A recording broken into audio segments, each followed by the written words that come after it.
thus mitigating the chances of loot getting snatched away by other players. By working together, both looting and interacting can be done at the same time.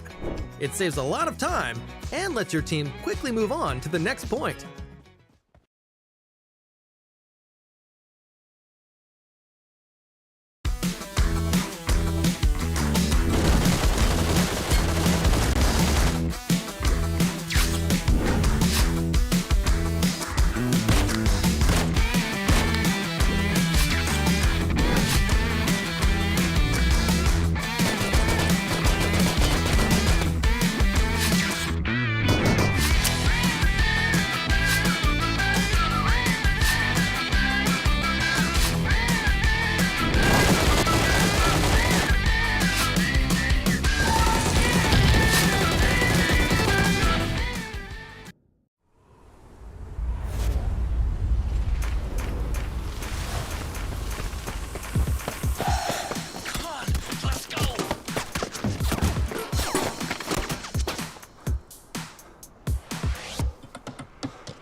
Your order is here. Oh, thank you, thank you.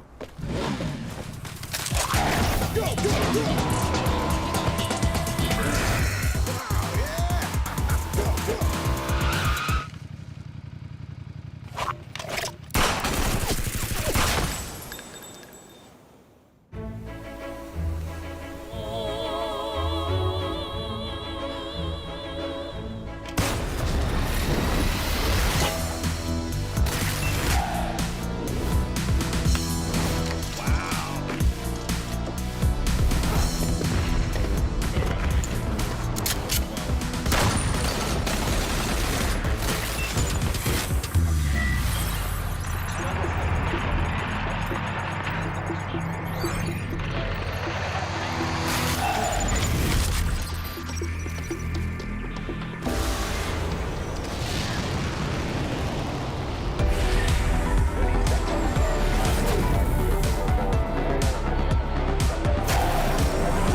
The type metal safeguards the superficial peace.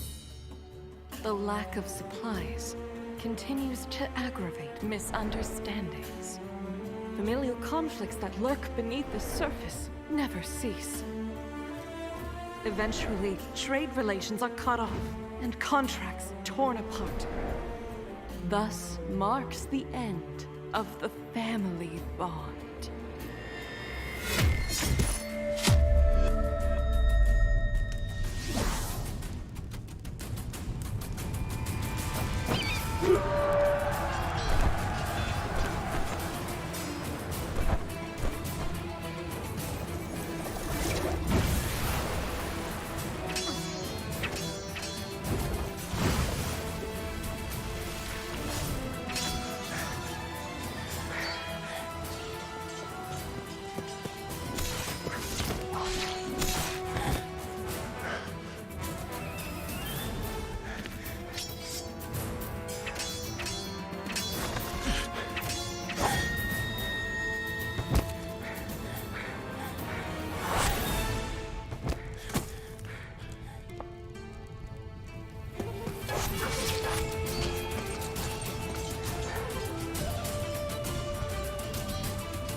With the arrival of PUBG Mobile's 5th anniversary, Air Wrangle has added 2 attention-grabbing imagination plazas to the map.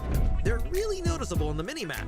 The 2 imagination plazas are located at Stalber and the Quarry. There'll be hotly contested jump locations for this version. It's very simple. Compared to other areas, there are tons of supplies to be found, enough to gear up very quickly. Themed items like block cover, portable trampoline, and the dual-purpose cannon can also be found here. So it's vital to be fast as soon as you land in order to get first dibs on these awesome items. Also, within Imagination Plaza are anniversary crates and their secret.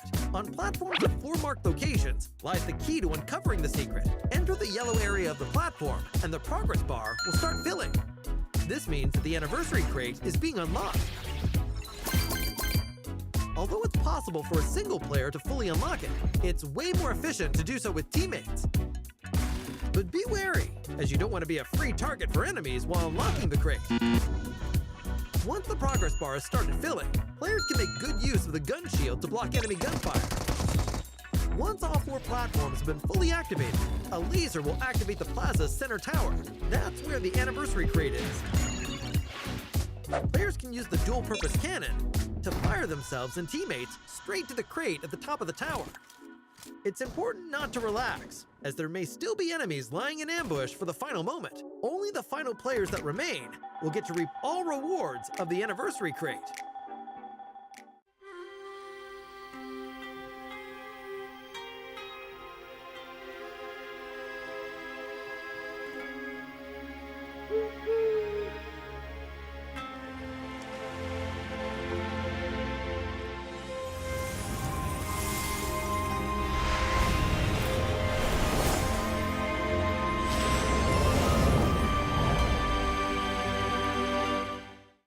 Let's see what new content awaits us in Classic Mode, as well as other general improvements. In terms of firearm adjustments, we increased the DP28 and M249's damage and stability, as well as its default ammo count. It now comes with a full clip of 47 bullets when first picked up. At the same time, the DP28 and M249 can now be equipped with the gun shield attachment. Once equipped, it'll automatically unfold when players lay prone to help block enemy gunfire. We've made a series of improvements on the game's basic controls. Now, when the spawn island countdown ends, it plays a team assemble animation. Hurry and show off your team! The reticle has been added to the jump phase to make marking things easier during this phase. Concurrently, the light column that shows after marking something now shrinks as a player gets closer to avoid it blocking your view. Upon equipping a throwable in a match, the throw arc now appears immediately to better gauge where something will be thrown. Also, the throw arc is no longer interrupted by glass windows. We have added firearm ammo type descriptions to the pickup list to make gathering suitable supplies more convenient. The carry system has also undergone adjustments. When being carried by teammates, players can choose to break away. After doing so, the teammate will be unable to carry the same player again for a minute. Once more, players can choose to enable sound visualization on the main gameplay interface. After enabling, footstep sounds, vehicle sounds, and other sounds will show directional information. You'll be able to have a better grasp on what's happening in a match. We've also upgraded creation mode. Players can now switch outfits, select loads of scene special effects, and display companions in creation mode. For more details, follow our official PUBG Mobile community. Winner, winner, chicken dinner. See you next time.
everyone! Payload mode is getting an update. This update brings a new, powerful weapon, the tank. Experience the adrenaline of Payload with all new tank battles. The new tanks will be found in Erangel. They have incredibly resilient armor and immense firepower. They can seat up to 4 players. The driver will control the tank's direction and can also look through the tank's gun sights to aim and fire at distant vehicles and enemies. The co-pilot can fire the tank's machine gun for even more firepower. The tank gun and machine gun can both rotate a full 360 degrees. The tank is extremely durable, and passengers will not take damage from gunfire, grenades, red zone bombing, vehicles, or other physical threats. But that's not to say that the tank is invincible. When the tank's durability is reduced to 0, it will explode, dealing damage to the passengers. Of course, the sturdy and powerful tank also has downsides. For one, its large size makes it easy for your team to be discovered. It's also quite slow, making it easy to chase down and surround. When you're facing a tank, firing on the heavily armored front doesn't deal much damage, but attacks from the rear deal additional damage. Shots fired at the tank at a 30-degree angle or less will ricochet, dealing significantly less damage. Attacking the tank's weak points and firing from an optimal angle are the keys to taking them down. You can also use a bit of strategy, lying in wait while within firing range, and launching an ambush when the enemy comes within range. In order to help players find tanks more easily, this update will also add a tank airdrop. Find the tank flare gun, and use it to call a tank into battle. Aside from that, we've also added purchasable recalls. Players can now opt to spend shop tokens at shops to recall eliminated teammates. If it's too dangerous to get to a recall tower, this is another excellent option. So call your teammates and dive into Payload to experience exciting, all-new tank battles together.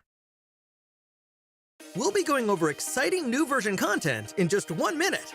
With the arrival of PUBG Mobile's 5th anniversary, the Imagiversary theme mode is about to commence. To start off, there are 2 themed areas of varying sizes on the map: Imagination Plaza and Imagination District.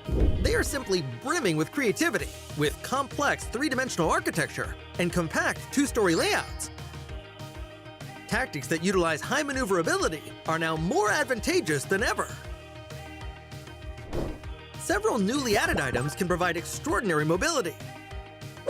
Freely build cover using block cover, which can be used as an elevator when placed directly below a player's feet. Use the dual-purpose cannon to launch throwables and yourself into the air. With portable trampoline, even tall buildings are within reach. Besides these items, Imagiversary also includes a supply converter that can be used to combine different item types. So explore for yourself and discover new crafting recipes. In PUBG Mobile's 5th anniversary, we will be officially welcoming the all-new World of Wonder mode, where you can play other players' creations. Countless maps that differs from Classic mode await discovery. What's more, everyone has a chance to become a creator.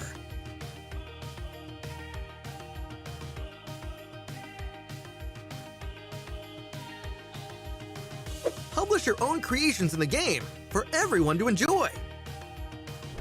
Gearfront will be making its return next month, alongside the new Jet Boost board skill, which allows you to move about swiftly. Creation mode will also be undergoing an update. A special function that allows players to quickly switch outfits and backgrounds has been added for an even better selfie experience. Moreover, we will be introducing a new gun shield attachment for the M249 and DP28. Come and experience it for yourself. PUBG Mobile's anniversary celebration is about to begin. Get ready! PUBG Mobile's 5th anniversary is coming soon. Let's take a look at all the new content. In version 2.5, we'll be introducing the new World of Wonder feature, which includes tons of maps for different gameplay. Apart from the classic Battle Royale gameplay, you can experience unlimited possibilities in PUBG Mobile.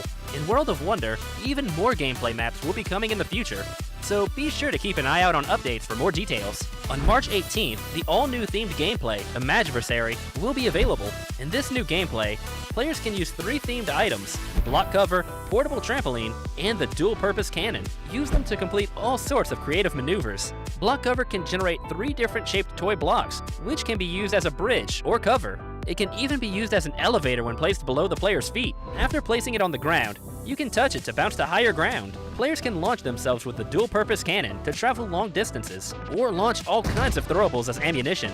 It's way more powerful and effective than a regular throw. Get your creative juices flowing and come up with different combinations to unleash unexpected tactical effects. Furthermore, your backpack comes with a unique item, the supply converter.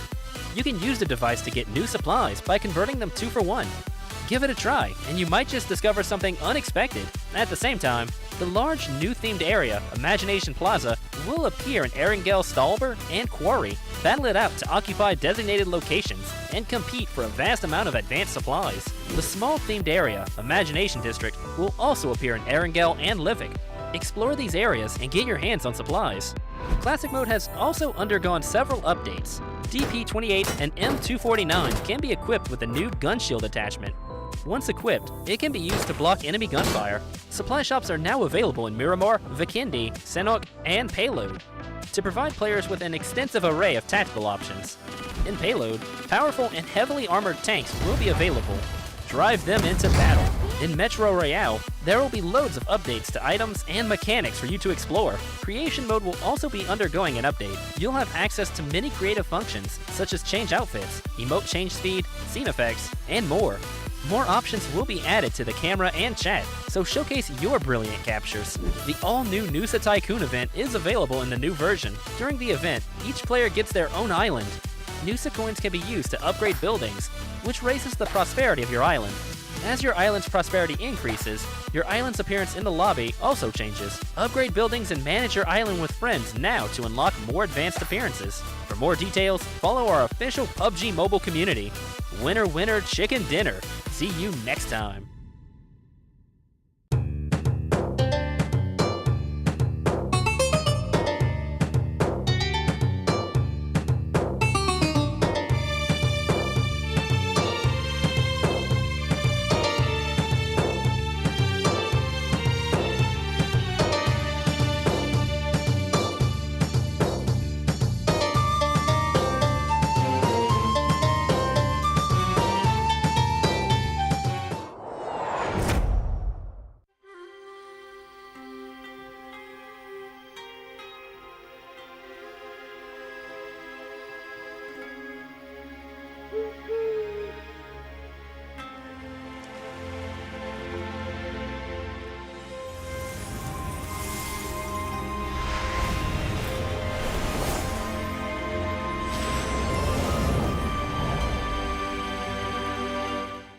Kepekatan santan pada setiap butir nasi. PUBG Mobile. Kepedasan sambal menjadi pembuka selera. PUBG Mobile. Ikan bilis, kacang serta timun. Nasi lemak, pilihan pertama di hati. PUBG Mobile.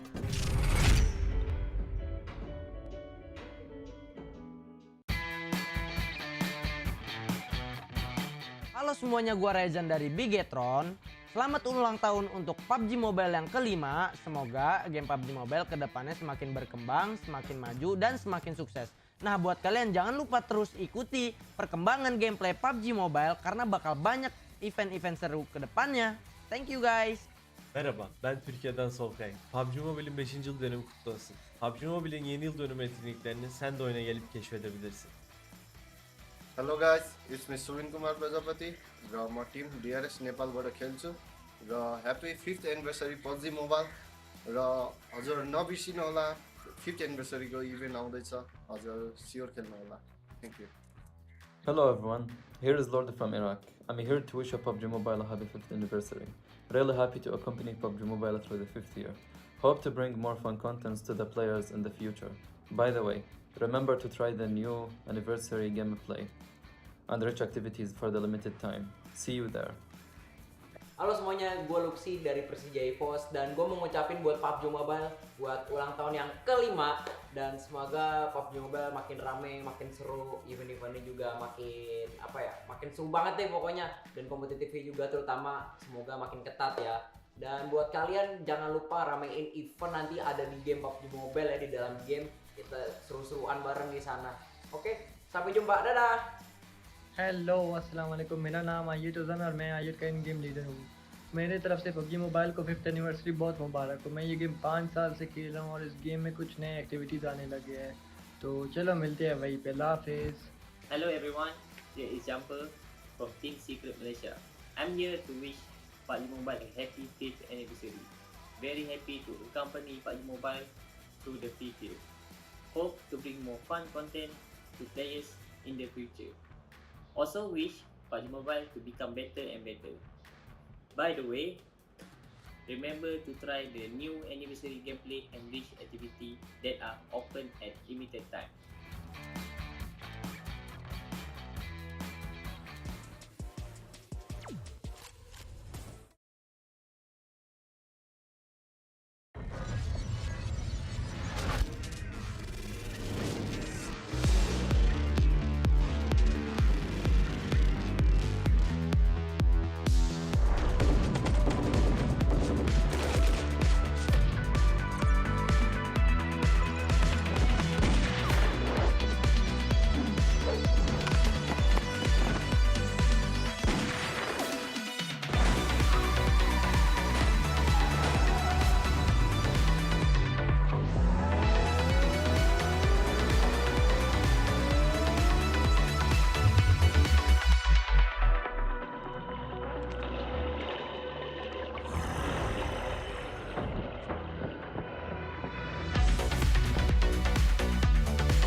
It is now week number 3, the final week do or die situation for most of these teams. I'm Tash Bunny, your host for today, and welcome to the PMSL PUBG Mobile Super League Southeast Asia 2023. Now, behind me, I have a very famous team here. It's going to be Genesis Esports. So let's see if Ichi is around. Ichi, are you here? Oh, there we go. He's having a conversation. But you want to talk to me today? You want to talk to me? Come on, talk to me. Yes, sir. I love it when players hang out with me today. So, now for Ichi from Genesis. First of all, hi, how are you doing today for week number 3? Hello again. Hello. Hello, how are you? Yeah. Good. He's so shy. Yeah. He's very shy. Yeah, we are fine. We're fine. Yeah. But is he shy though? Yeah, kind of. It's all good. Don't be scared. Okay, so now let's talk about week number 3. Yeah, because we are at the final week, and now GE is currently one of the 2 teams at number 15 and 16. Yeah, for so how do you feel about your condition today?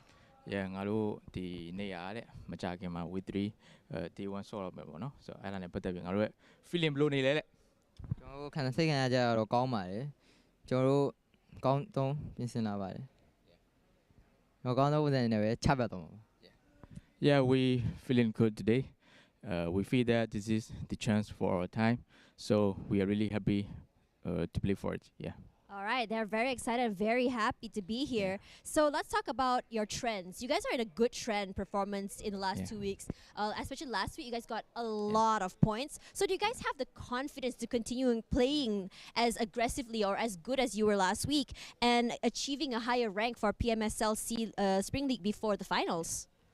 Yeah, so ငါတို့ကတဲ့ပြီးခဲ့တဲ့ဒီweek 2မှာပေါ့နော်အားလုံးအောင်စရာကောင်းလောက်တဲ့အထိ performance ကိုငါတို့ပြောင်းလဲထားနိုင်တယ်ပေါ့နော်ဆိုတော့အဲ့ဒါနဲ့ပတ်သက်ပြီးတော့အခုလာမယ့်ဒီ week 3 final ပွဲမတိုင်ခင်ဒီပွဲမှာရောငါတို့ဘယ်လောက်ထိ confident ဆက်ရှိနေသေးလဲပေါ့နော်ပြီးတော့ဆက်ပြီးထိန်းထားနိုင်အောင်မလားဒါမှမဟုတ်ပိုကောင်းတဲ့ရလဒ်တွေနဲ့ပိုဆော့နိုင်မလားပေါ့နော်အဲ့ဒါနဲ့ပတ်သက်ပြီးတော့ချက်ပြောပြပေးပါတဲ့ကျွန်တော်တို့ week 3ကစိတ်ဝင်စားဖို့ကောင်းပါတယ်ဘာမှမဆိုလဲဖြစ်သွားနိုင်ပါတယ်အဲ့ဒါကြောင့်ကျွန်တော်တို့ကောင်းသောပုံစံနဲ့ပဲဆော့သွားမှာပါ Yeah, this week is really interesting week 1.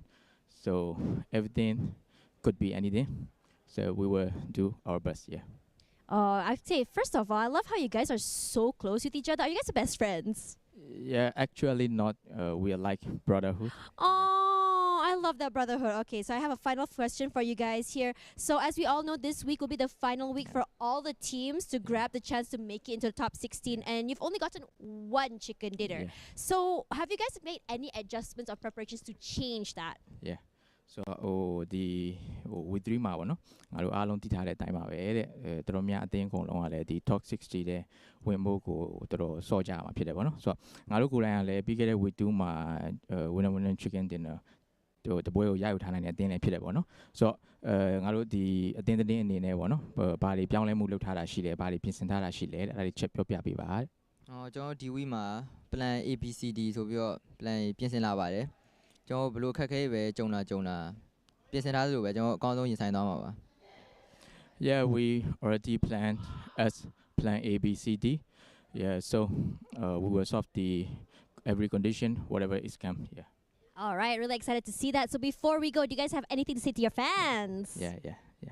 So ငါတို့ရဲ့ဒီ supporters တွေပေါ့နော်ဒီ point by share supporters ကိုဘာတွေပြောချင်ပါလဲတဲ့ဟိုမြန်မာပြည်မှာရှိရဲ့အပင်းနေရဲ့ပြည်သက်တယောက်ချင်းစီတိုင်းကိုကျွန်တော်နဲ့တသွေးရတသားတဲ့ယက်တီပေးဖို့ပြောချင်ပါတယ် Yeah, to the supporter in Myanmar, we just want to say about that. We all need to be together. If we together, we all are Gen X6.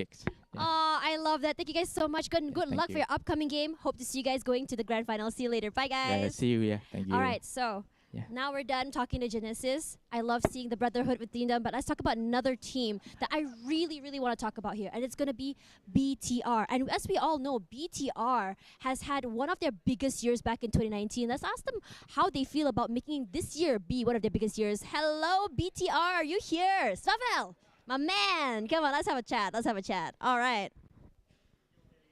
So for Swavel, first of all, how are you doing today? How are you feeling? Yeah, I'm feeling good today. You're feeling really good? I love to hear that you're feeling good. We had a chat earlier and we're currently best friends, so I love this. So let's talk about rankings. So as you know that you are one of the teams currently at number 15 and 16, and you guys are almost on borderline being eliminated. So how do you feel in terms of confidence? Do you guys think that you'll have a better performance and make it to the top 10 by this week? Yeah, we must confidence this week because we have a bounce back to secure we can play in grand final. Right, so he says that they're feeling really confident, they're having a good week, and they're very confident they'll be going to the grand finals. So this week is the last week, and we all know that for you guys have only gotten 2 chicken dinners. So in week number 1 and 2. So last week, your performance was kind of inconsistent. Do you guys think that you guys are going to be making any adjustments this week to achieve better scores? Yeah, we learned a lot from week 1 and week 2, so we have some preparation. And we ready for this week. Right, so they learned a lot from week number 1 and number 2, which I'm really excited to hear. And they are definitely ready for this week. So, you know, maybe we'll see one of the most interesting things, which is the Raja comeback. That was when I first joined PUBG Mobile. That was the most that everyone talked about. Raja comeback, BTR Raja comeback. So can we see that happening this week? Yeah, wait and see. We will prove it today. Ooh, love to hear that. Now, before we go, do you guys have anything you guys want to tell your fans over in Indonesia? Over team in Indonesia or all team in here? Okay, you know what? All teams. Okay. For all team, good luck and Bigatron coming up to you. Oh, all teams, you good luck. Bigatron coming back to you. So that is going to be the end of my interview. Thank you guys so much for watching. And now we're going to send it back to the main stage. BTR, good luck, and I'll see you guys later. Bye.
Yeah, I think you need to restart, but refresh. But Yeah. yep. Anyway, we're just waiting for the audio to come back, but it should be all right now. Yes, gentlemen, apologies.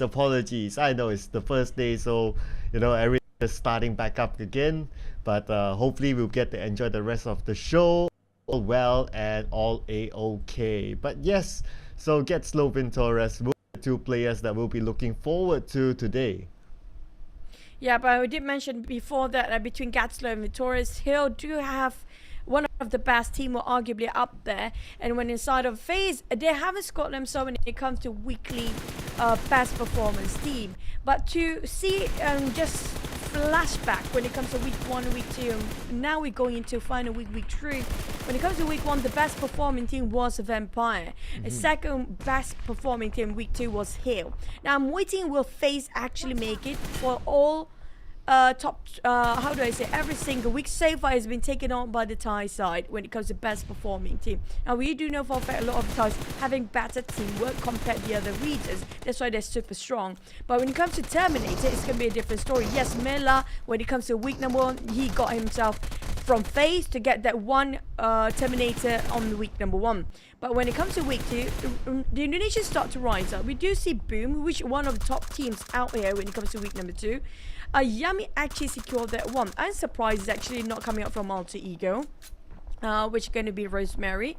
But you know what? Yummy is arguably one of the best out there. So I'm waiting to see if week 3 are going to be different names entirely, or will it be a different team entirely. But is it going to be again Thai teams coming up for the best performing team week 3? Yes, and here are today's matches. Well, no changes.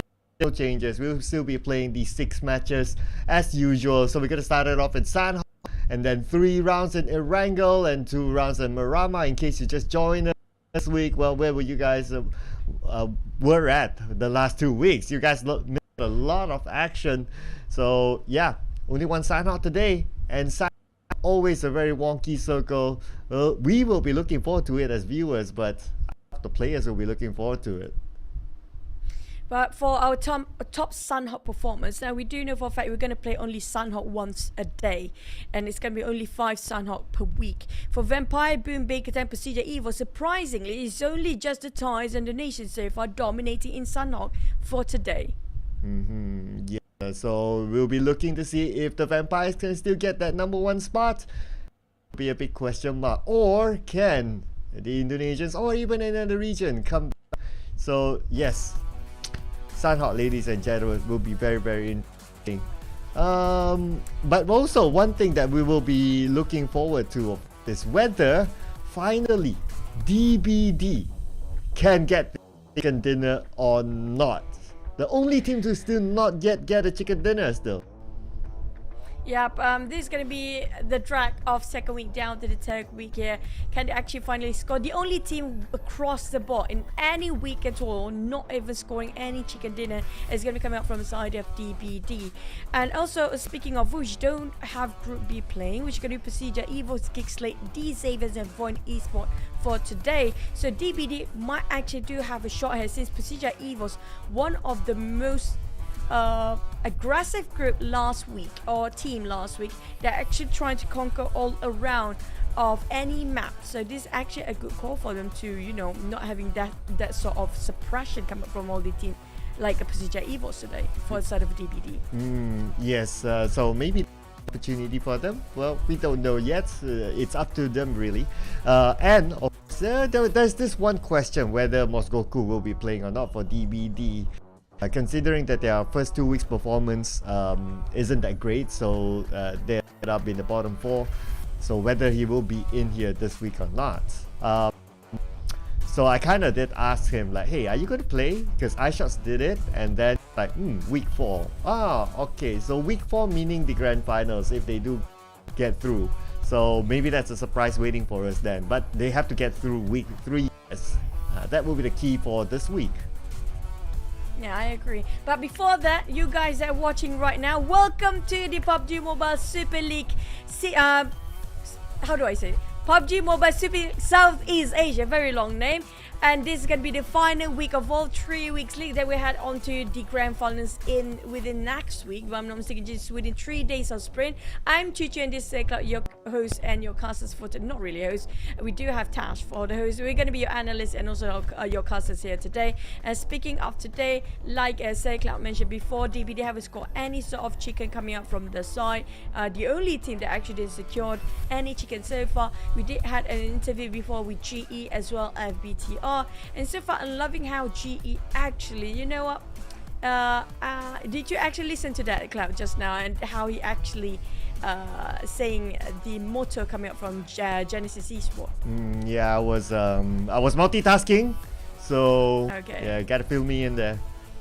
Yeah, he just mentioned about regarding it's not just about the players, it's not just about competition, it's about how the support coming up and working as a family for the side of Genesis. That is Genesis Esports. Now everything is like somebody connected everywhere. Yeah, the support mean a lot for them as well. It's all about a family. But when it comes to BTR, we did have several interview just now. They are in a shaky position, we don't deny it. Coming from BTR, they are not safe either. I'm just looking over the ranking right now. We do know for a fact that Genesis Esports and BTR are pretty much at 15 and 16 place. And Box Gaming, DBD, Playboy Esports and Team Secret are pretty much in a shaky zone now. We do know for a fact they are in the red zone critical area. Especially coming up from Team Secret. Is this going to be the first time ever they actually not make it to play final? Not really the first, but it feels like a trend since the past few seasons. PBE, DBD and Box Gaming. All these names are hardly actually getting in, except for Box Gaming, very close by to Genesis Esports. They just need to have a better placement. I did mention earlier when I think there's a bit of a tech issue before regarding, I feel like the minimum score when it comes to this week to get themselves in the top 16 might be 20 to 25. They need to secure that much to be from 16 and above in that case. Yeah, so that means that we still have a couple of teams that is currently in danger, including big names like what you mentioned, Team Secret's one of it. BTR also another big team brand at least that is in danger zone. So this is the week that they will need to really perform. For some of the that we see here, Genesis Esports, I'll be looking forward to see could this be an escape for them, because week number 1 they were at number 20, and week 2 not too bad for them. They managed to get 10 bonus points. So this week they just need to, well, if they could maintain somewhere in the middle, they might be able to escape from the bottom 4. Yeah, coming from teams like Hill, the Ties on there that are doing great. We're talking about top 4 right now are the Ties. The only top 5 of Malaysian is going to be Euro Lions. The rest of them will be different countries. But CJ Evos RRQ are pretty close at 6 and 7. The Ties on the other end are very dominating. We do know for a fact they're going to get into the grand finals anyway. And you did mention about the bottom 3, the bottom 4 before. It's all down to that for today. Mostly we'll be looking at who will be relegated by end of week 3. Yeah, so that is going to be the key here. Yeah, it's great to celebrate who gets number 1. That's awesome. But who will be the bottom 4? That's going to be the key by the end of this week. So these teams will be pumped up. As usual, we will be playing in the round robin group, and today there will be a group that's not playing, and that's going to be Group B. So Group B, Persija, Evos, Geekslate, Xavier Void, they're going to take a break today. The rest of them, they're going to play. And, well, we'll see. Can't wait to see what happens in Sanhok. Will Team Secret, who's playing today, get their Langkawi? Or it's going to be challenged by Hale Esports. Yeah, Laka will be one of the places will be hot drops here, including Paradise Resort, including Brick Camp, if they see any sort of disruption there.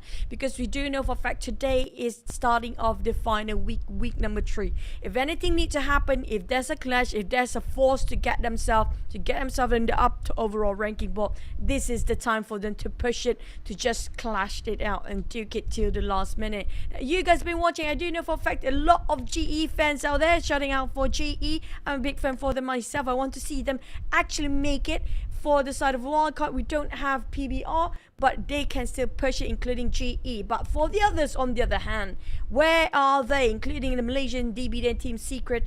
We're looking at them. Will they force themselves in the Sunhawk?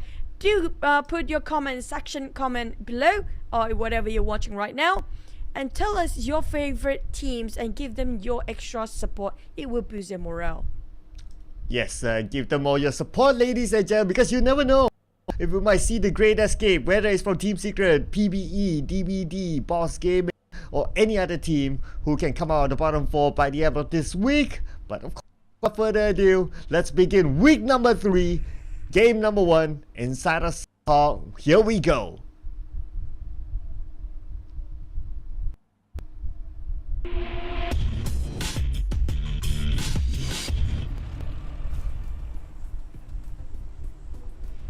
We are back for week 3, day 1, starting off with Sunhawk today. Are you guys ready? Buckle up, because there's going to be a lot of action going on with this sort of flight path, more towards the side of the right side. It's going to be coming up from Bantai up to Mong Nai, cutting across another than Quarry. We're going to have to wait and see whether the circle will be on top of half team. Is it going to be Cam Alpha Circle? If it is, it's going to be a long journey for these guys. Oh yeah, it is. Whenever the circle is onto Camp Alpha, it's always very tough, especially for those who don't drop inside Camp Alpha, and whoever who takes that Camp Alpha mountain has the prime position. So yeah, it's gonna be the circle goes there. Circle has always been wonky inside of Sunhawk, so it's I don't think we've really a really comfortable circle inside of PMSL just yet. I'm just looking at where so because Team Secret and Hale Esports, they're the same group, so someone I go Lakawi, and looks like Team Secret letting it go. Give it to Hale Esports. They're gonna contest that, but we're gonna zoom in onto this potential fight here between PBE and FaZe Clan. Not just that, on the side of Bantai, you might actually have RQ and SLD, but on the side of Paradise Resort, it's going to be heated one. But the one the circle actually favor is going to be on the side of Quarry, PBE, GE. Definitely one of the places. It's going to be a hot drop here. PBE and FaZe on there then do have another scuffle again. So PBE is pretty much everywhere, not just on the top of the circle of Quarry. It's going to be against GE. Feels like they're splitting all their members into 1-1-1-1 formation on the side of PBE. They're having themselves as their own survival. Oh yeah, just like Monboy right now. And he doesn't have anything, any utilities at all. And oh no, this is bad news for him. The rest of FaZe Clan, they know that someone's in the building. He doesn't have much with him though. He only has DBS, but that is going to be it. The first knockdown and the first blood. Pick number 3 going to be given to FaZe Clan. Feels like PBE the one that really needed a point, but right now they're giving it away more willingly. And they're supposed to actually keep it for themselves. Bacon Time, on the other hand, having a very quiet start. We don't have too much of a forced fight early on. So far, it has been super quiet. Now, we did mention about RRQ and SLD before on top of Bantai. But it feels like they're not willing to engage so much as how PBE portrayed just now. I'm gonna have to wait and see until something happens. It's gonna be a peaceful round Sunhawk so far. Yeah, because I guess at this moment it's like for them to hold their ground and try to get information. That's the circle is still within somewhere of their reach, and they're within the circle anyway. So it's a matter of, okay, they go and take that next prime position. No rush for them since they're in it. Saw SLD passing by, so they know that, okay, if SLD can pass by clear, that means that mountain is clear, and they didn't really stop there. So that's okay for them. They know that they can head to that direction. As for Hale, a big spread for Hale, as right now see one of them just by the side of Quarry. I would assume that the others, they're still looting in the campo, in the areas of Quarry. So Flash, because he's all alone and he's in the middle of the circle, he will be the one to give information to his team. Regarding information, will be on time. There's another question here. Due to how far apart they are amongst each other on the side of VPE, you do have them splitting for a bit just for looting. Not too far though, they're still within their reach.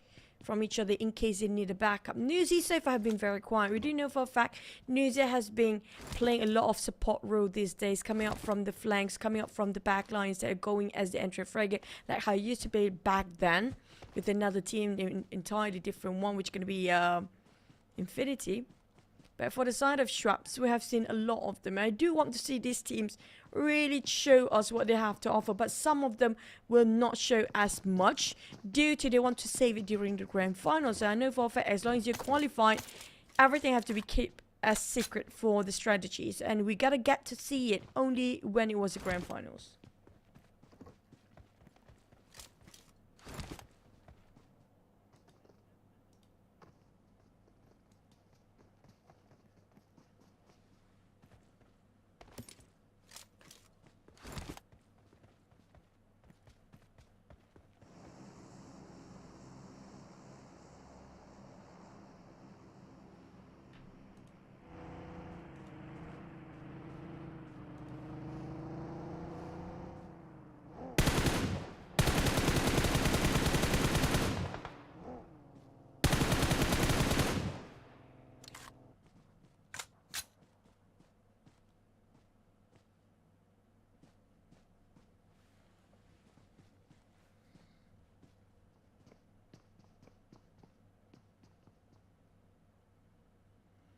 Side of 79 hard in, it's not where the circle will be. We do know for a fact it's going to be on a bit on the southeast side, so they have to figure out how to get there in time. It's all about timing here, really, when it comes to this level, this caliber of play.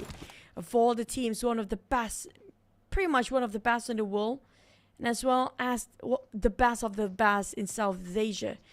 The only thing that's going to be separating them with the others is going to be all about the calling of timing. Including how Purging, the timing is perfect and fire on, just missed the last minute. Both of them a minute to counter fire. And not even exchange of one new trait. He didn't get any value coming up from SLD Purging. It's going to be really desperating of help.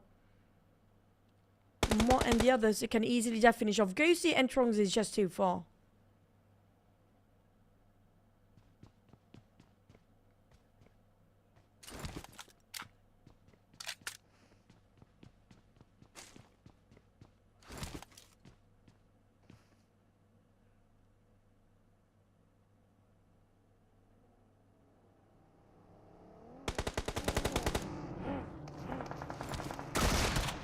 Exas with the DBS. A bit of a trading done by FaZe and a side of Boom.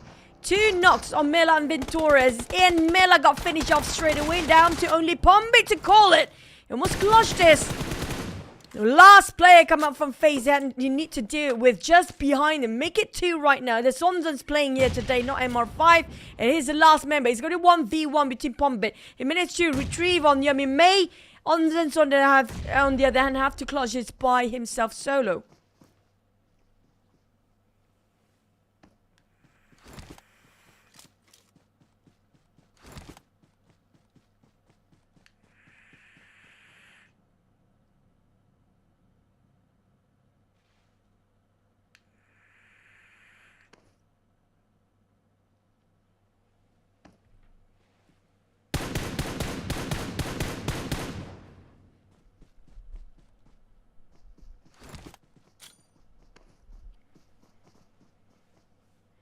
Yeah, but it's kind of true. I think it's around 200 meters apart for him to get himself those shots. But you do Alliance, try to shut down Box.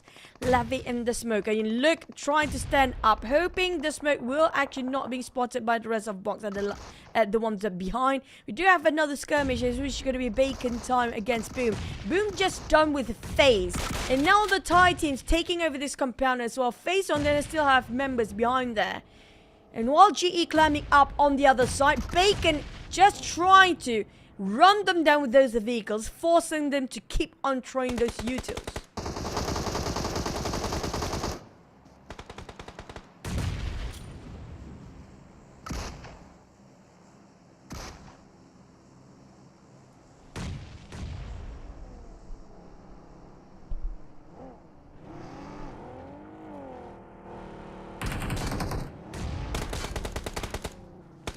Bacon, one knocker. GE Smart making sure Shirty couldn't stand up. On the side of GE, they splitted themselves into two different angles. Now they're losing more man than they can actually count.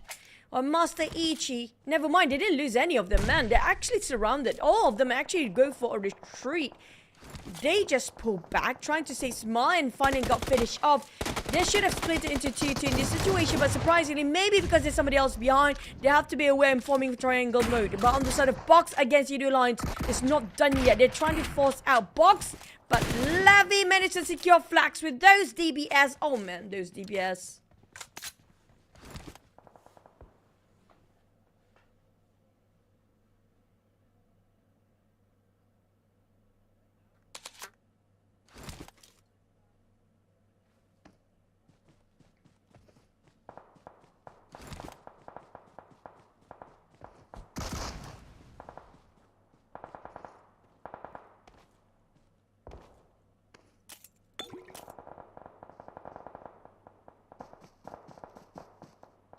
Oh, dude. I feel like he now needs a bit of a help for Liquid. He just slide himself inside of a cave. Gonna have to wait and see. He is within reach to be rescued, but SLD spotted out at what's happening inside of BTR. Definitely Chun-Chi, you want to go for a bit of a scouting work to do. Maybe on side of RIQ. He definitely heard the shots coming out from BTR. Maybe he's one of the players actually pushing those bullets to the side of BTR. They lost Peregrine early on. Now the circle will shrink again. Those actually play inside of a blue zone still have BTR and RIQ just tailing each other at the southern side.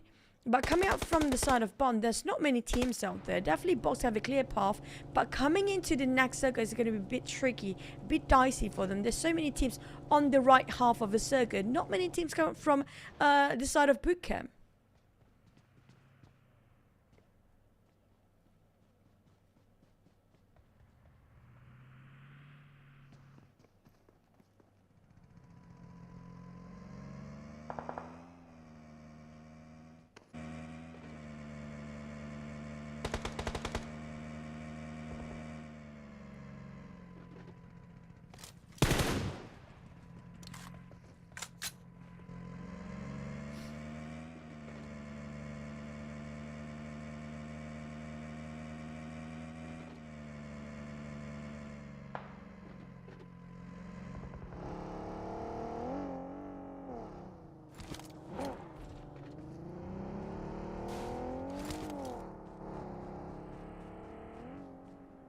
Oh.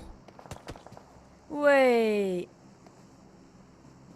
Wait a minute. It's going to be PBE stealing away from a father. It's going to be really tricky. GE definitely wants to get those SLD. But look at Raimon. The hard work coming up from the side of GE, taken away under their noses by the side of PBE from the back line. They must be devastated right now. The side of this three-way war, it will not end anywhere soon due to they are inside of a circle. We do know for a fact it was right the first pop of the circle on top of Query. Now it's just not really right in the center, but they need to make a move. But the only way for them to actually make a move is to force a fight.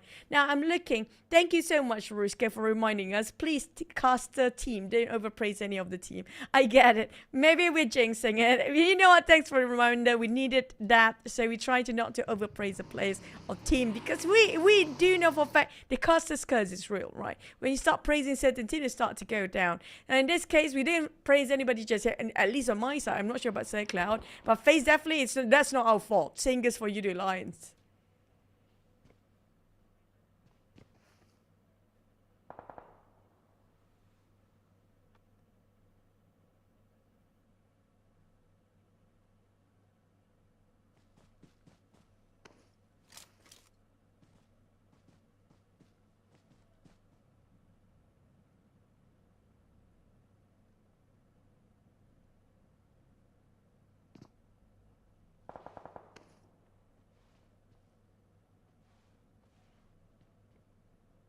Yep, I'm waiting for something extraordinary here to happen. We're talking about how desperate these guys can get. But in the case of PBE, surprisingly, they survived longer than we thought they would be. I'm like, no discredit for them because they're so separated. We know that for a fact when it's start of the day, it's just been picked off one by one. But on the other hand, the last member of FaZe managed to squeeze in the center. Following behind is going to be Bacon Town on the right side. GE is just nearby too. It's going to be Boom come on right side as well. Nobody comes straight on the north except for Team Secret and maybe possibly Alter Ego. They might actually have a clash there because the distance is like what? Less than 300 meters apart. So they definitely can see each other out and can hear any sort of movement coming up from that side. Bacon Eyes take on the side of GE. It feels like GE.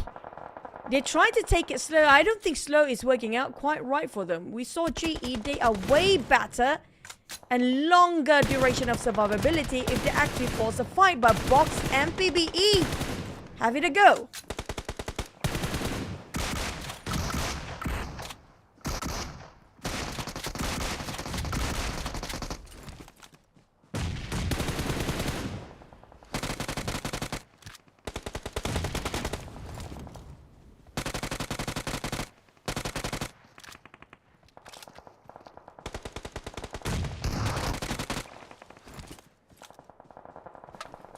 Another team being wiped out there, a bit overcommitted on side of PBE and side of Box definitely have themselves a huge win with 7 eliminations by now. Hill on the other hand trying to finish and wrap things up with Bacon time. Caxo being knocked again. It seems like a bit of a trading from both teams here do have their values, but the value will be really valuable if they actually translate into 1 point here. Bacon time Ice trying to find themselves the best position without being tagged down, but at the same time trying to toss donate from a different angle.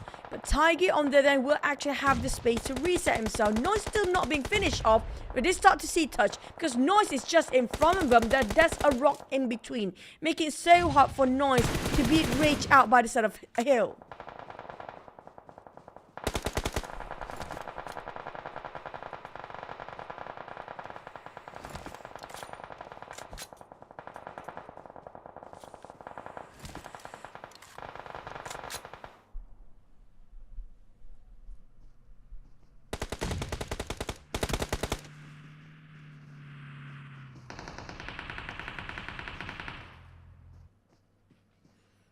Team Secret these days not playing so much of a blues and change their tactical. Alter Ego Octa knockdown by the side of Sam 9.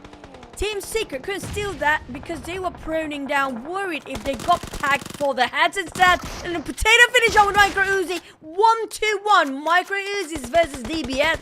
Definitely DBS win that round.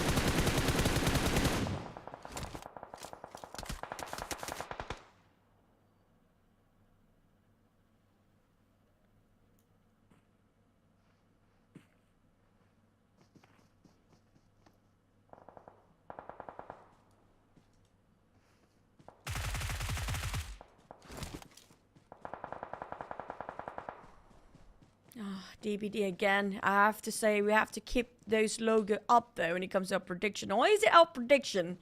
They're making sure they can't land any chicken. That's going to be a different story. It's going to be a clear story. A very dark story. But when it comes to the overall ranking, say for 10 elimination on the side of Box, they are running and gunning down. Getting on all those eliminations instead of, you know what, we don't care about our position, we don't care about our survivability, as long as we get those double-digit elimination. It might be just finished one more in the hands of Box. It's gonna be BTR. They've been waiting 2 teams now, make it almost 3, 1 more player to just secure 3 squad just by themselves.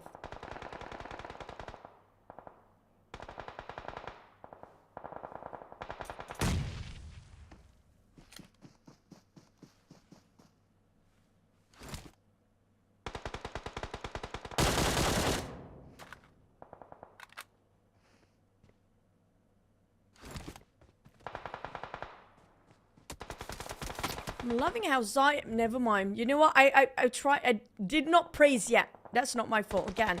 It's going to GE with 2 eliminations. Places themselves at 8, but at least they secure those last minute. I mean, like Zai, even though he's one-man army, he tried to get those eliminations as much as he can get. But he did valiant effort there. At least they don't go empty-handed, just like how SLD ended up way too early on. I think that's the only team that actually going to score a 0 for now in this map. It's going to be SLD. The others, at least they got themselves a couple of eliminations to work with. On the side of Hill, It's not too far off from for the circle. Vampires, I have a feeling if nobody actually trying to intercept them on the southern part, they definitely have a full score advantage plus a clear path carved straight into the center of the circle. On the side of Empire, they are trying to hunting from the backline instead. They go in bulldozing from the backline instead of gatekeeping at the front.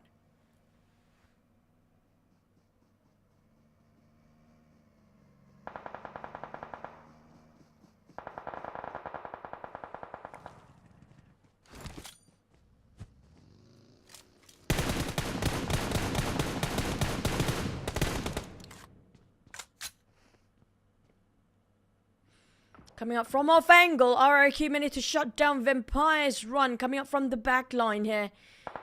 That's going to save Hill and just stall them a bit long time. Well, Boom trying to close in on different angles. Trying to corner them on a different side entirely. It's going to be everywhere shooting aside of these Thai teams. We're talking about Vampires and Hill. Both in the same boat right now as RRQ. Gatekeeping on the other end. They can see through exactly a clear line of sight the moment they try to push forward.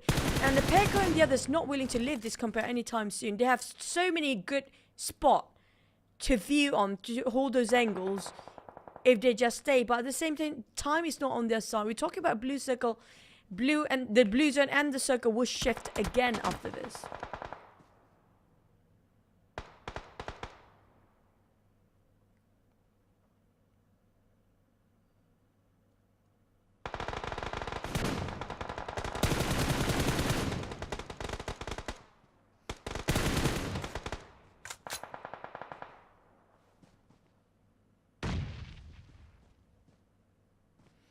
Side of RRQ, they definitely try to figure out how to get out from there.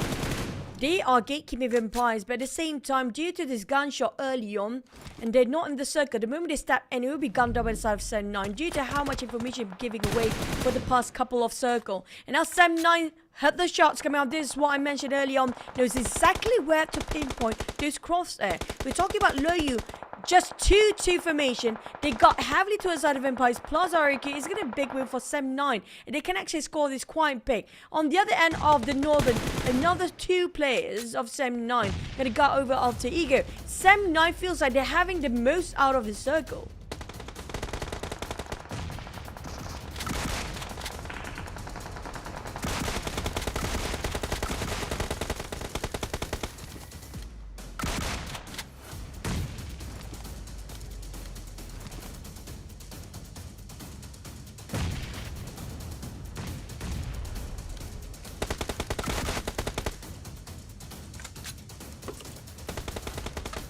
They're gonna feel like this is gonna be a nice game here, but how they trying to approach slowly, going for attack team, but in the meantime the police are on their end first. Alter Ego Rosemary knocked down by Dap. Fnatic slither of health remains, with Boom guarded heavily by the side of Prime Putra. Sam9 back up to their 4 members again. They got themselves 8 elimination on the side of Boom, and Alter Ego got quite a number as well, but on the side of Sam9, the only one that can shut them down are the ones that actually in the blue zone. In this case, going to be Razy.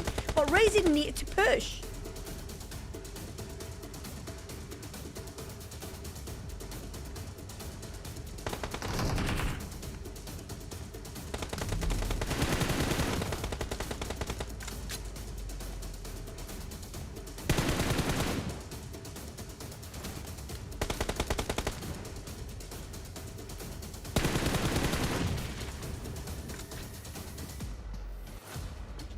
Ooh, Loyu managed to save by... Oh, never mind. I think the players are just going to kill him now. There's no way Dap can revive Loyu. The players are just flipping on their side. Boom, Pombet taking on Alter Ego. Finish on Rosemary. What a swing coming from Pombet. He just casually turns over that side. And you know what? I got another one. Casually turns down. What a clean execution. Also have Sem9. They still managed to build up the momentum again and got themselves revived. Prime Putra with the DBS playing ring around roses. There's only one rock in between. And now it's going to be Sem9. What a crossfire. Scored themselves the first chicken of the final week.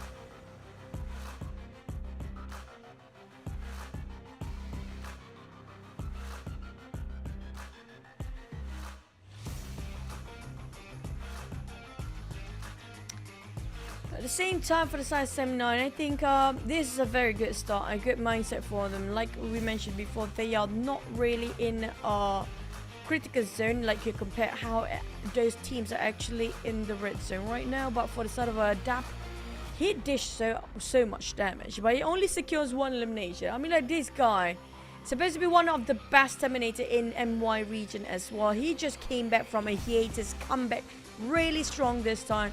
Just shows he never stopped. But at the same time, the numbers don't really tally up. I just wish he got more justified with those eliminations instead. When it comes to distance, Sem9 not having the furthest away, but they do know for a fact exactly how to play alongside with the terrain, with the heals just now. They split into 2-2 formation, and there was a good call coming up from IGL. If not, they might have lost that.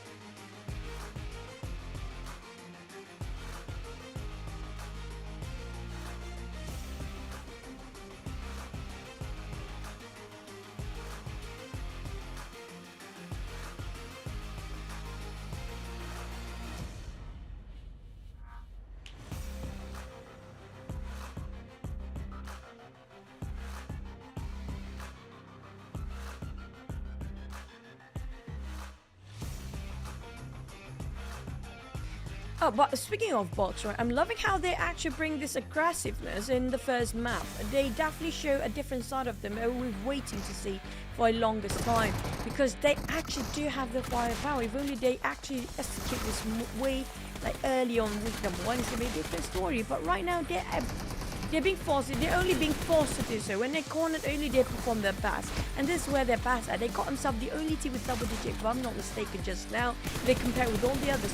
Box, they're running wild, they're running rampant. I love it, but it's just, can they bring the momentum the entire week? Because we do know, if you're trying to force the aggressiveness day after day, it's going to be super exhausting. And this guy, do they have the stamina to keep this going the entire week if they want to make it for the top 16?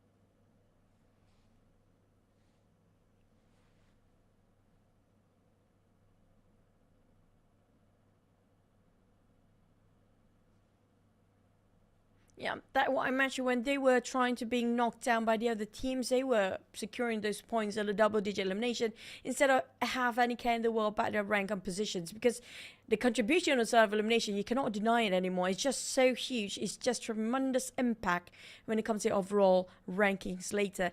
And when it comes to Sem9, pretty much they balance out both.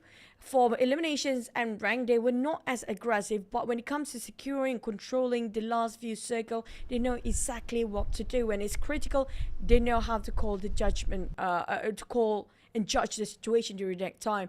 Instead of our top performance this time, it's going to be Lavi, Pumbit, Prime Putra, and Loyu. A lot of Sem9 players up here. We do have Boom and also Box Gaming players. So far, Lavi have been superb in that map just now with 1,000 over damage just by himself. Yeah, wow, 1,000 over, 8 eliminations out of 11 for Box Gaming.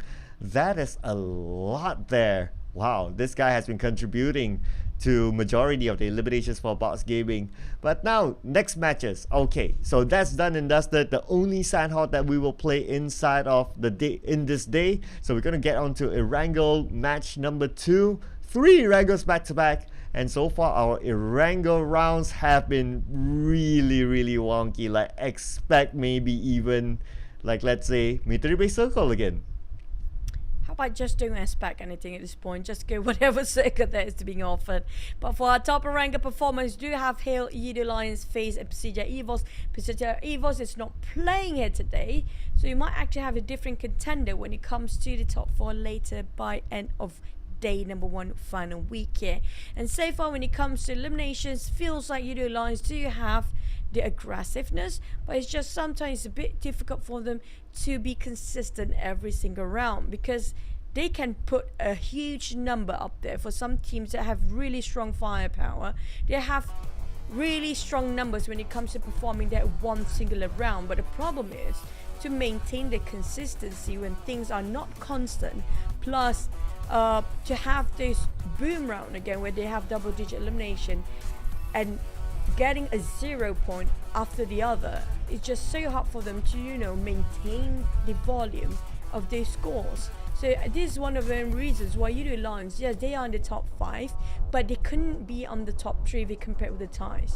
Yeah, the Thais have been really dominating in the past 2 weeks, so that's why they are on top right now. Top 4 belongs to Thais basically. So what can we say, right? But we'll still be looking forward to see if any other region can actually take them down in terms of at least for the bonus points, so that when we start off the grand finals, it will be a little bit more variable, or they will continue on from this top 4 ties and then grand finals. I don't know, top 4 ties again. That would be insane. That will be a crazy finish there. Judo Alliance definitely does need some level of consistency. So yeah, looking forward to that. This round so far, first team to be eliminated with only 1 point from their own elimination. Man, it's just I wouldn't say it's worrying, because we'll definitely see them in the grand finals, but it will not be a good start for them in the grand finals later on. I mean, for the teams that actually got themselves in the top 5, maybe top 8 here, maybe they're trying to experiment some stuff, because they do know for a fact they already secured themselves the playoffs. So I have a feeling the top 5 teams or top 8 teams, if they have a bit of how do I say, experimental / errors made during this process of the entire week 3, it's forgivable, because they need to find something new to be to prepare something in the grand finals too. So it's not unusual to see them getting those how do I say, mistakes done. But the teams that actually do know that these teams are experimenting, especially the teams down there, they can take advantage of this situation here. They can get those eliminations freely, knowing for a fact that these teams, their rotation a bit weird, a bit awkward. It feels like they are doing something new. So they might actually take advantage of that and getting those elimination points, because they still can push up there. But the one actually cannot afford to do anything at all except for getting better and maintain their consistency will be the teams coming up from, I think, possibly from the 11th place to 16. Nobody is safe, especially the 4th teams and maybe 15 and 16 places. Yeah, and that if you kind of think about it, right, would it affect the motivation, like, for those teams? And if it does, then teams like on top, like Judo Alliance or whoever, will take advantage of it. Like, okay, we know that their motivation is low. We'll take out their points. We'll take their points from them. So that's going to be quite worrying, and that's going to be the big challenge here in the final week for some of those teams.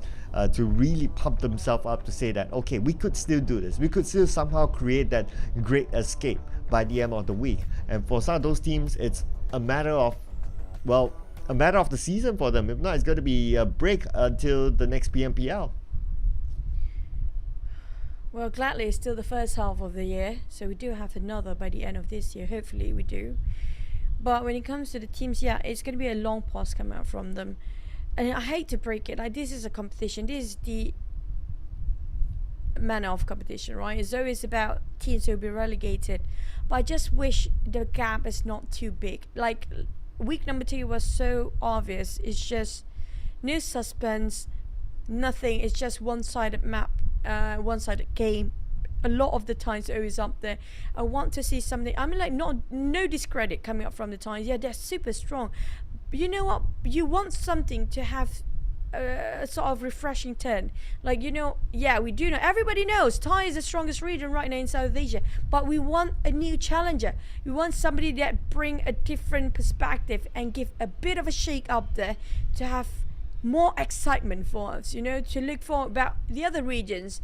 We don't know this season who are going to take it, and this season it feels like Thai all over again. Might as well feels like a PMSL for Thais. Yeah, we're looking at you guys from the wildcard region, you know, to come up with a surprise. For them to get that top 4 at this point, well, yeah, it's very, very unlikely. But maybe the grand finals, yeah, it will be nice to see a surprise there coming in from a different region, or maybe from a different region, but how should I put it? Maybe like from a region that we have seen before, like for example, like maybe Vietnam or maybe Indonesia, but from an entirely different team. So for example, like Voin, for example, or maybe like SLD, for example, to be really at the top by the grand finals. Right now, it's hard to challenge the Thais because of the overall rankings. How is it? But we'll look for the performances of the other teams in the grand finals. Yeah, I just want something new, something fresh, and something extraordinary for the. I do have my standards high up there. I mean, like, we're living and breathe with PUBG Mobile since the birth of its eSport. 5 years. How it has been progressing, the evolution of PUBG Mobile. Back then, it was 25 chicken dinner point. Nowadays, not so much. It was like 15 points difference since the PMCO days down to the PMSL days. Such a huge difference. Back then, day one when it started off eSport, no subs whatsoever, not even coaches for these guys. But now we do have analysts, managers, even some of them therapists.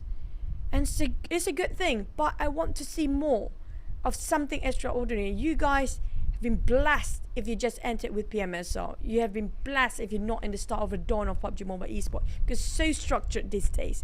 But I want to see those extraordinary coming out of players push themselves up. You know what? We're not being provided with this privilege. We're starting off with a nobody, but we're somebody now because we're starting a clean slate in PMSL. Big teams, I know we don't care. They know what their focus are. They want to get those number one. I want to see that kind of drive from this players, especially like PBE and GE. Yeah, the wildcard teams, it's been a while. The last time we saw them was a wildcard team really doing well is Orange Esports back in the PMCO days. But if you're expecting something out of the ordinary, well, we can expect the Circle maybe later on, because the Circle inside Erangel, something has been happening inside of the PMSL Erangel Circle. It's always really tricky. Like whether it's in military base or it's somewhere 50-50 between military base and the main peninsula, or it's always sliced at the top between like the shooting range area and also the Rosal area, and that's also always very tricky.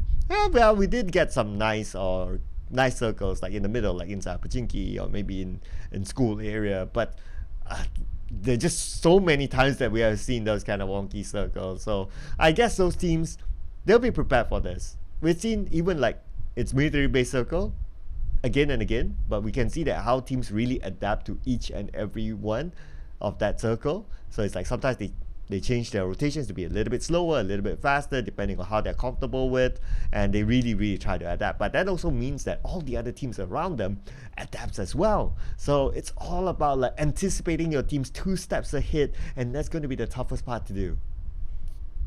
Now, speaking of the pro teams, that's why they're so different. They have to adapt. This is their lifeline. We're talking about the adaptation is their lifeline. They have to know for a fact they don't have much time to morph into something else as well. They need to get on form as fast as they can, because right now we're heading towards the OG map. You do know this map we played the most important map. Everybody stretching out, everybody have a bit of a jiggly and wiggle going on, because right now we're heading to our best map, that is Erangel.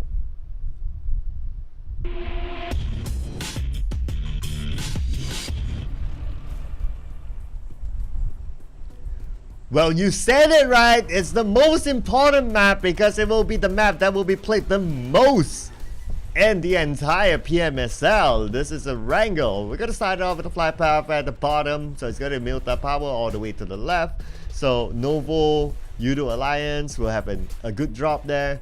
Milta Power will be PBE. Will have a good drop as well. Team Secret will have a good drop into military base, so they're going to have a good fast one. But then again, if the Circle moves all the way up north, then they better be faster than that. I saw down to Circle and how fast this player can adapt themselves. We've seen so much of south side of Circle, and now these days you just want to climb one for these guys, but at the same time not too slow either. Because we do know when it comes to elimination, it's going to be a bit share of the overall board here. Instead of those chickens, yes, those chickens will play a big part when it comes to those chicken prize pool. But if you compare with the standings, the teams down there, it's best for them to actually go all out. They have nothing else to lose and just prove themselves can squeeze in the top 16 in the last minute, and they need to make it going right off the bat of week number 3 here. We do have Lipovka occupied by Alter Ego and Sam9 at the same time, while PBE is spreading out, but feels like you might ended up as just Naya Circle. I was looking over at the mini screen where Long almost got it, but Rosemary, he's not equipped at all.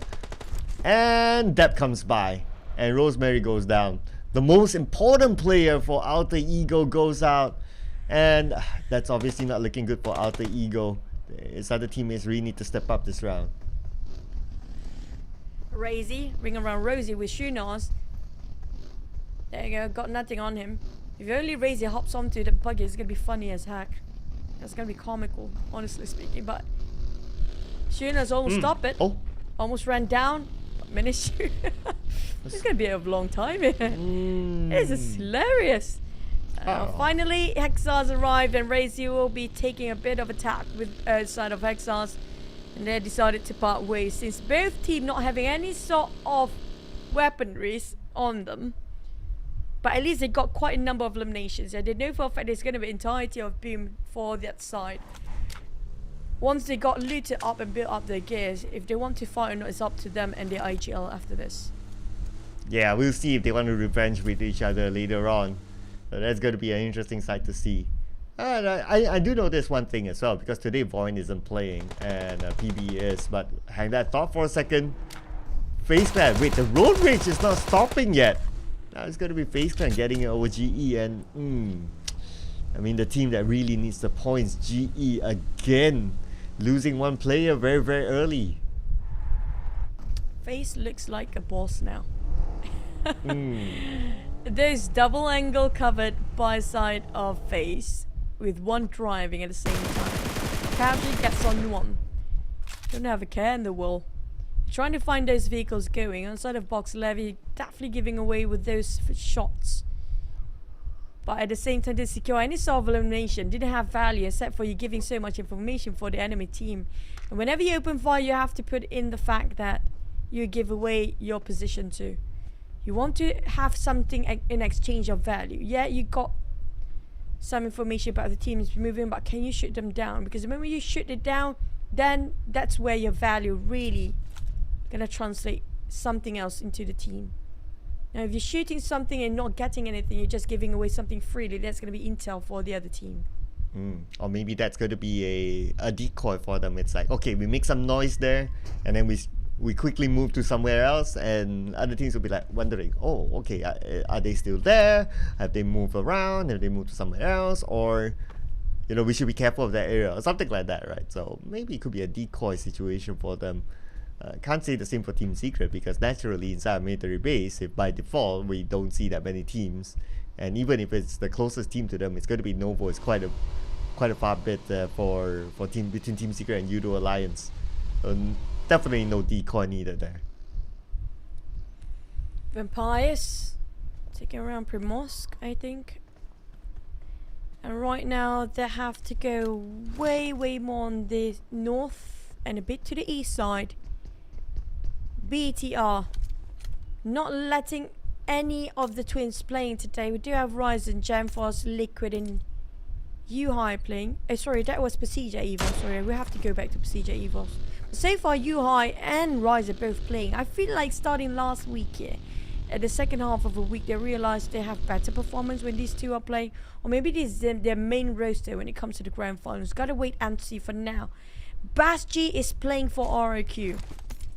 You haven't seen him any sort of a glimpse on Basji when it comes to the first week. Starting off last few days or last few maps of last week, week number 2, Bass start to play alongside with the lineup of ROQ.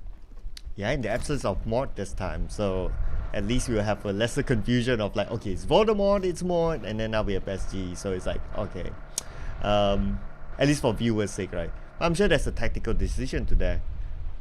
But is it like really going to be impactful? Well, we need a few more games to really see like level of consistency, and how we've talked about consistency in the PMSL is so important.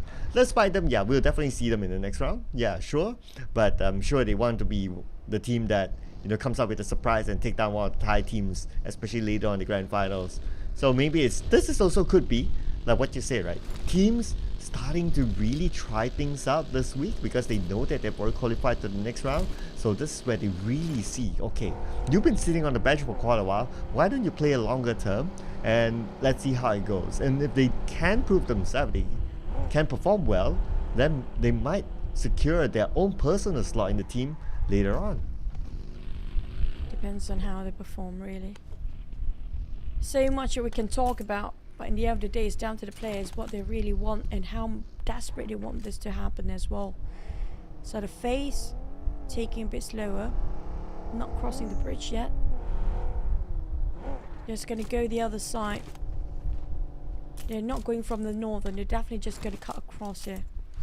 Onzen MN05 seems like a bit of swapping. The only swap that happens on the side of FaZe Clear, MR5 not playing today. I don't know what's the rotation coming from FaZe, depending on what. But BATR Ryzen empty out the entire magazine, trying to gatekeep Team Secret from passing through. Yeah, normally we'll see Gigslate doing this, but this time it's going to be BTR doing it on the Team Secret. And none of the members from Team Secret managed to get across yet. Or maybe just one on the left. Probably Zoom passed by and now he's A-OK, but he's not in a position to help his teammates. If he comes any closer to BTR, he'll definitely be shot down. I mean, we're talking about BTR here. But for the rest of Team Secret, Kit still has 4 first aids, so he should be able to tank out the blue for a bit. But how long is he going to hold this position? Now, we're going to get an aerial view here. BTR, 2 of them leaving the compound or leaving the bridge. But for Deuce, he decided to stay back, and this is going to be a big trouble for Team Secret. Oh, it's going to be trouble for BTR as well if they overextend themselves here. You do know for a fact that you don't want to stay too much in the blues, especially in this final week, because the team's going to get crazy for those eliminations.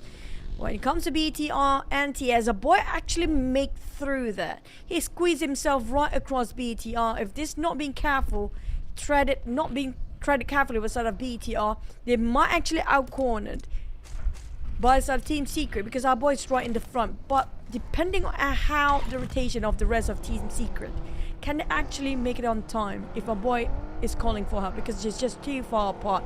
The next circle will be the Medusa intersection. We do know for a fact this could be a tough one due to how many open planes there is with open street. In the meantime, never mind, our boy straight away being finished off by BTR, and that's gonna be their eyes shut down. Team Secret have to go in blind now. Yeah, I was keeping my eye on our boy's position, and really BTR, because they want to get out of the bottom 4 too, so I do understand why they try to take out Team Secret as well. Unfortunately, our boy had to be the one to be eliminated early. It's going to be Kit and Izane, Team Secret. We still have Jumper though, so not too sure where he's at. Maybe he's taking a different route. Hopefully he'll be A-OK, as the circle is still somewhere up north and they're still tanking the blue overall. Alright, Q taking the high grounds. We've seen this circle many times, frequently. But at the end of the day, it's down to who got into the circle. First, Box, they stopped their rampage mode just now. They got no points so far, playing a bit safer when it compared to their last Sunhawk map. Secured those 11 eliminations just by themselves without any rank point as well. There's a huge one coming out from the Vietnam team. We haven't seen a lot of the X, which not been playing it today. Maybe we got to see them when it comes to the final week. But so far, the only 2 Vietnam team, and make it 3, sorry, including SLD. I want to see them doing all out here. All cylinders out when it comes to the final week. Basti spotted our FaZe who is trying to cut across, trying to transition himself. But will they actually try to stop? And making sure their FaZe cannot get where they want to be as Bass starts spraying moment. He managed to get there unscathed. Yeah, so stage 2, still a lot of space to play with. Doesn't look like FaZe Clan will be interested for now. They're not really desperate for this position that RRQ is at. So it's going to be okay for them to pick their compound that they just parked themselves. A little bit spread out, but that's alright. We're still at stage number 2, so they're just trying to open up the parameters. They're trying to get into positions where they can gather information while they make their decision for the next round. While for RRQ, they'll be happy with this area too. I can see Vampire Esports kind of close by with FaZe Clan. FaZe Clan, they're still moving around. I think they want to rendezvous somewhere. It's just a matter of like sending the scout out at front, trying to find where exactly is going to be good for them, and that's where they'll park themselves at. Vampires on the other hand, BTR, they just shut down the side of Team Secret Place, which was a boy.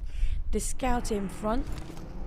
And now they spotted out the rest of the other team. BTR, Vampire, UD Alliance, PBE, Hill, and TS moving straight in the line of the southern part. Now, only 2 teams max will survive this sort of transition coming up from the southern part. Nobody coming up from north, surprisingly. Only Sam9 just dropped himself a bit on the northeast side, coming across the sniper. And I was speaking of those coming out from the south. Here we go. PBE exchange fire with more than one team at the same time. Ooh, and PBE, again, another early knockdown for them, and it's not likely for them to save rank it. There you go. Udo Alliance will take it. Unless it's stolen away though. But Udo Alliance will secure that point. They're moving in, and it's by the rim of the circle, so that's going to be an okay position for them. Going to be a quick elimination there with the splat from Kenny. That takes out Rankit, and PB again not a good start. But Udo Alliance, they have BTR as their neighbors, the unwanted neighbors. BTR doesn't seem to be interested to take this fight too. Yeah, this is going to be extremely saturated circle. We talk about heavily crowding circle due to 16 teams still in there, almost at the 4th stage. Not even one team being eliminated early on. This is just going to be too hectic the moment we step into the circle. Too many teams. It's not enough for 16 teams to be in the center as well. Udo Alliance very separated just to make sure that nobody's scouting them from behind in case they're being backstabbed here. We do know for a fact so many teams love to play the third party. In this case, it's the best case scenario. Due to the radial circles super small for 16 teams to be in, a lot of teams would take advantage just being the third party. Kenny knocked down Team Secret on the other hand, barely touching the circle still. But Udo Alliance will try to execute them from pushing in. They deny their entrance entirely with Flax taking on Ken. That's going to be really paralyzes the rest of Team Secret right now. They only have 2 to work with. Here comes the rush with Udo Alliance. Oh, here we go. They still have the advantage because of the knockdown. So now you're going to go up against Team Secret with Jumper tossing a nade across the smoke, but will not connect onto Adit Luke as Kid will be eliminated. Jumper knocked down as well. Beautiful nade there by Adit Luke. It's going to be Aizen all alone in this compound. Udo Alliance, they want to recover from their Sandhawk round by taking out Team Secret, and 3 points for them in the bag. But Aizen, he has a DBS, so he's going to be ready to use it. But PBE start to shoot on their side as well. These 2 teams have no clue in the museum how surrounded they are from the outside. PBE as well as another team. I think it's going to be Hill on the other side. PBE coming in very late, but only one player at the one actually stayed behind. But the rest of us start to push forward. Well, he'll stop every single person coming up from south. We do have the circle shifted again on the southeast side. SLD, SM9, DBD coming up from the top side. The one that actually gonna got over the side of the southern has not been determined yet. Waiting for either Hail Flash or even PBE make it first. They can gatekeep this one. But TS and Udo Lions, I hate to break it, but they both gonna lose this one out. Yeah, unless Shamil gets away, or Kid or Aizen can connect the shots onto Shamil. They need to scope it out. Shamil still hoping he can reach Flax, but Aizen shot him by PBE on the other side. Oh man, shot by PBE. That kind of stopped him at his tracks there. And does he have enough time? No, he does not. But anyway, the point is denied by the zone. Team Secret once more. I'm not sure how they're feeling right now. Honestly speaking, they are the 20th place for across 2 weeks in a row now. And now they need to come back when it comes to final week. They're having this start. They cannot afford to even make a mistake since day one. That's just how punishing their position is right now. Side of Hill on the other end, they do have quite a reign there. Talking about getting the ties in the top 4 and top 5 and overall across the board of all 2 and making it even 3 weeks in a row. I'm not surprised anymore. Anza's taking on Udo Alliance with a run with those vehicles. SLD taking against another fight. Box start to move. BTR being crammed into a corner. Oh, the next target for FaZe is going to be PBE as Mela. Oh, Mela loses it. But Momon is there on the flanks, on an off angle to take down PBE. And now PBE, the rest of them still within the circle. FaZe Clan will be interested to take them out. But look at the minimap. There's another team close by. And let's not forget about Shamil. Shamil can shoot from behind. It's going to be GE as well as Hill. Compressing two different angles with FaZe in between. Same goes for the side of PBE there. You do a line stuck. So many teams in this dicey predicament right now. Nowhere to go out from here. Tiger Axe finish off Vintorius. He's actually Smiles taking it away from taking it away from the side of Hill. This is where we shouldn't forget about Shamil. Oh no, but Shamil's forced out into the blue right now. The blue will put pressure on Shamil. Shamil tries to get away with the buggy. But he's going to go past by FaZe Clan, hoping that he'll be able to get into the circle at least. And so far, so good for him, but he's not out of danger yet. Definitely still in the woods for the side of Shamil. Hill, on the other hand, slowly creeping in, while FaZe just take a bit of a detour, just going a bit of a U-turn and go on the side of PB instead and trying to avoid these fights if not necessary. But right now they're being forced to do so. Momboy clipped down. Those vehicles almost on fire, and that's another explosion. On then straight on the ground, alongside with Mela. That's going to be the last of FaZe. They place themselves at, I think it's 14th spot for now, but at least they got themselves 3 eliminations by far. Oh, okay. What seemed to be a good start for FaZe ended up in a difficult round for them. Eliminated at number 14. Now within these this compound, that's going to be Yasnaya. It's very likely that the circle will move away, and that means that 3 teams in it needs to move. But hey, you know what? They still have part of the circle, so it's not too bad for them. Blue is shrink now for the teams that are actually staying outside. We talk about here, we talk about Udo Lions, even PBE. They don't have vehicle, only one Daisy if I'm not mistaken. The Tiger Axe on the other hand, trying to find Udo Alliance last player, but couldn't have a glimpse on it. I think he saw that one. He wants to make a bit of a U-turn, try to find structures in between. If you need to go down here, there you go. You definitely spot out Shamil. Here comes the spray coming in across that bug, and that's it. Tiger Axe. Such persistence. Oh yeah, that's like what? Okay, 2 eliminations, but how they crash into FaZe Clan, how they take out Shamil, they're just showing confidence that despite they could be overexposed, but they have the information in hand, so they're confident. And now RRQ has information onto Hill as Flash gets closer and closer to RRQ, but being shot at by Nepeko. That should stop that track since Hill do not have a full squad. Maybe right now they'll play a little bit chiller, a little bit safer, since they're already in the circle anyway. Trying to chill is not an option here. They do know for a fact they got themselves up hit. They have to pray now nobody toss any sort of mollies or hand grenades on this side. RRQ definitely have a couple of smokes left. Only vegetations and the terrain on this side, slightly a bump on that hill, will cover them temporarily. On the side of hill, the same goes for them. They are in the center, in the middle of the road as well. And compressed by 2 angles, different side. But DBD, we're already starting off really hard for them.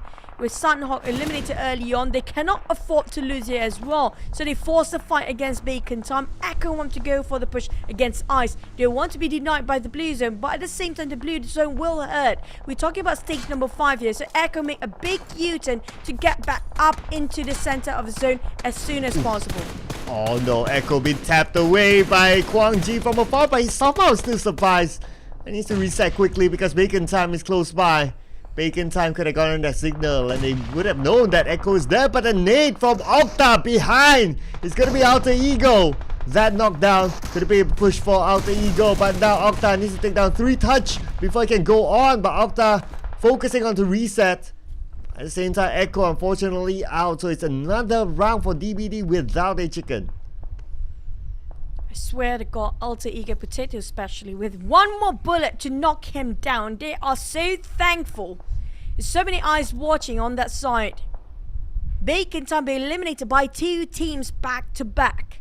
Vampires on the Shrubs will be revived. They are splitting into 2-2 formation. Coming up, there's guarding on the west, the other 2 guarding on the east side, where it will be the most team coming up from there. Across the street is where they'll be staying. At Mumbai, it's going to last off PB. Another one eliminated. We're down to 8, but 24 players still remain. Okay, Circle. This will kind of determine whether the players inside of Yasnaya will need to come out. You can see that 7-9, they're kind of busy inside of Yasnaya, but Vampire busy with Hale at the same time. And yes, it's a confirmation. It will move away entirely from Yasnaya, Polyana. And we can see the elimination feed running as 7-9 defending the ground against Boom. Crazy. 20% of HP left with that DBS in hand. Well, that trying to finish off those eliminations and save his teammate at the same time. Razy coming up from behind. He managed to reset. Now play a bit of ring around. Rosie, that goes down. Dap clutched that for the team. Running out his UMP magazine, but they're not done yet. We do have one more team, which is going to be Box, taking advantage. The housekeeping team is here. Box start to go rampant again. You talk about the third partying, and now Box Gaming is just showing how it's done. Beautiful play, beautiful timing there by Box Gaming, and now they should have a clear exit out of Yasnaya Polyana into the circle. But speaking about into the circle, we got a couple of teams inside of there, and they're really close to each other, just hoping for the terrains to not expose themselves, especially for Flash. It's just next to Alter Ego on the right. Oh, I have a feeling Circle will favor Vampires here. One of those three. Is it going to be the west or is it going to be the east side? Is it going to be left or the right side? But the most teams just standing on the ground right now is going to be on the right side. Circle always favor the team that the land where the least team is standing, and that's going to be Vampires. A Box will be gatekeeper side of Vampires across that side. It's going to be Newsy and Stone on top of this rooftop. Now while waiting for the circle to shrink again, they were not willing to leave.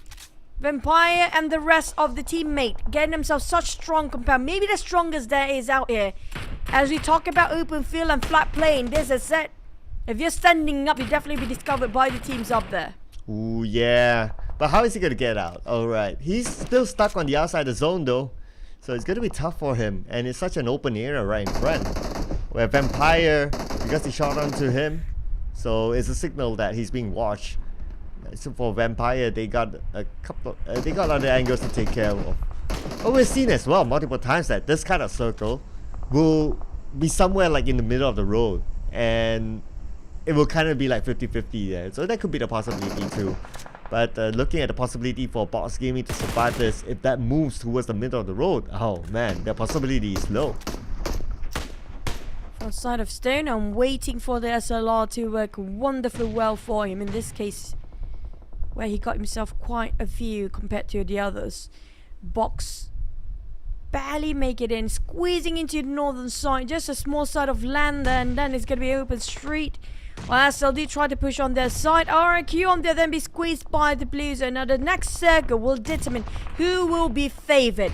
Across this street, which divided the map into two parts entirely, Octa and the rest of them coming up from the right side of the circle have to cut across this small hill. They have to hike up to see what's going on the other end. For Vampires, the only compound there is in this entire circle. They took it. They work around it. They're splitting into 2-2 formation as well. Box Gaming, they have a tree, so they form a triangle. Same goes for SLD, going for 2-2, but spotted out by Levy. There goes one. One more to knock down on the side of SLD. That's going to be paralyzing one side for them. Box, many teams eyes onto them. Same goes for SLD. The ones winning this big is going to be Vampires. And so happened that the majority of the circle moves towards the right. So Vampire, they still have a little bit of the circle, but at some point they definitely need to move across. Now we can see that RQ is going in. Fnatic is the one that's still active. Fnatic 50% help. That off-angle shot came in from the Beko. And that means Alter Ego. They have been eliminated at number 63 elimination points. But now SLD needs to come into the circle, spotted out by Vampire from afar, keeping eyes onto them. They're playing with that terrain. Capone still taken away by Stone, not denied by anything. Less than 300 meters apart from these players to see each other out. You definitely can see everything going on. It's going to be Stone trying to tap into those vacant smoke for now. News is spotted out the rest of SLD. Knock on one is going to be Tony K taking on Quan Chi. Shrubs and the others trying to follow up with those eliminations, those knockdowns. quite a view still coming up from Vampires. They got barely small side of a circle, but still work more than enough space for them due to the rooftop. SLD trying to shut down on RRQ, but definitely we spotted out Vampires. They have to pick their points and know exactly the timing for their picks. Vampires don't want to waste any more time. They're trying to push as much as they can. They know for a fact that they don't want to have to cross the street in the last minute if that's the worst case scenario for them. But Flash will be the bane for Vampires. Oh, Vampire, they have to leave the comfort of their rooftop now. But look at the current scenario. Vampire is the only one on the other side, meaning that they can wait for these teams to duke it out and they can come in later on as the third party. Let's see what happens between SLD and RRQ. The unwanted neighbors. The name will be tossed onto SLD, but SLD still by the rim of the circle is still going to be okay for them now, but in 5 seconds that can change.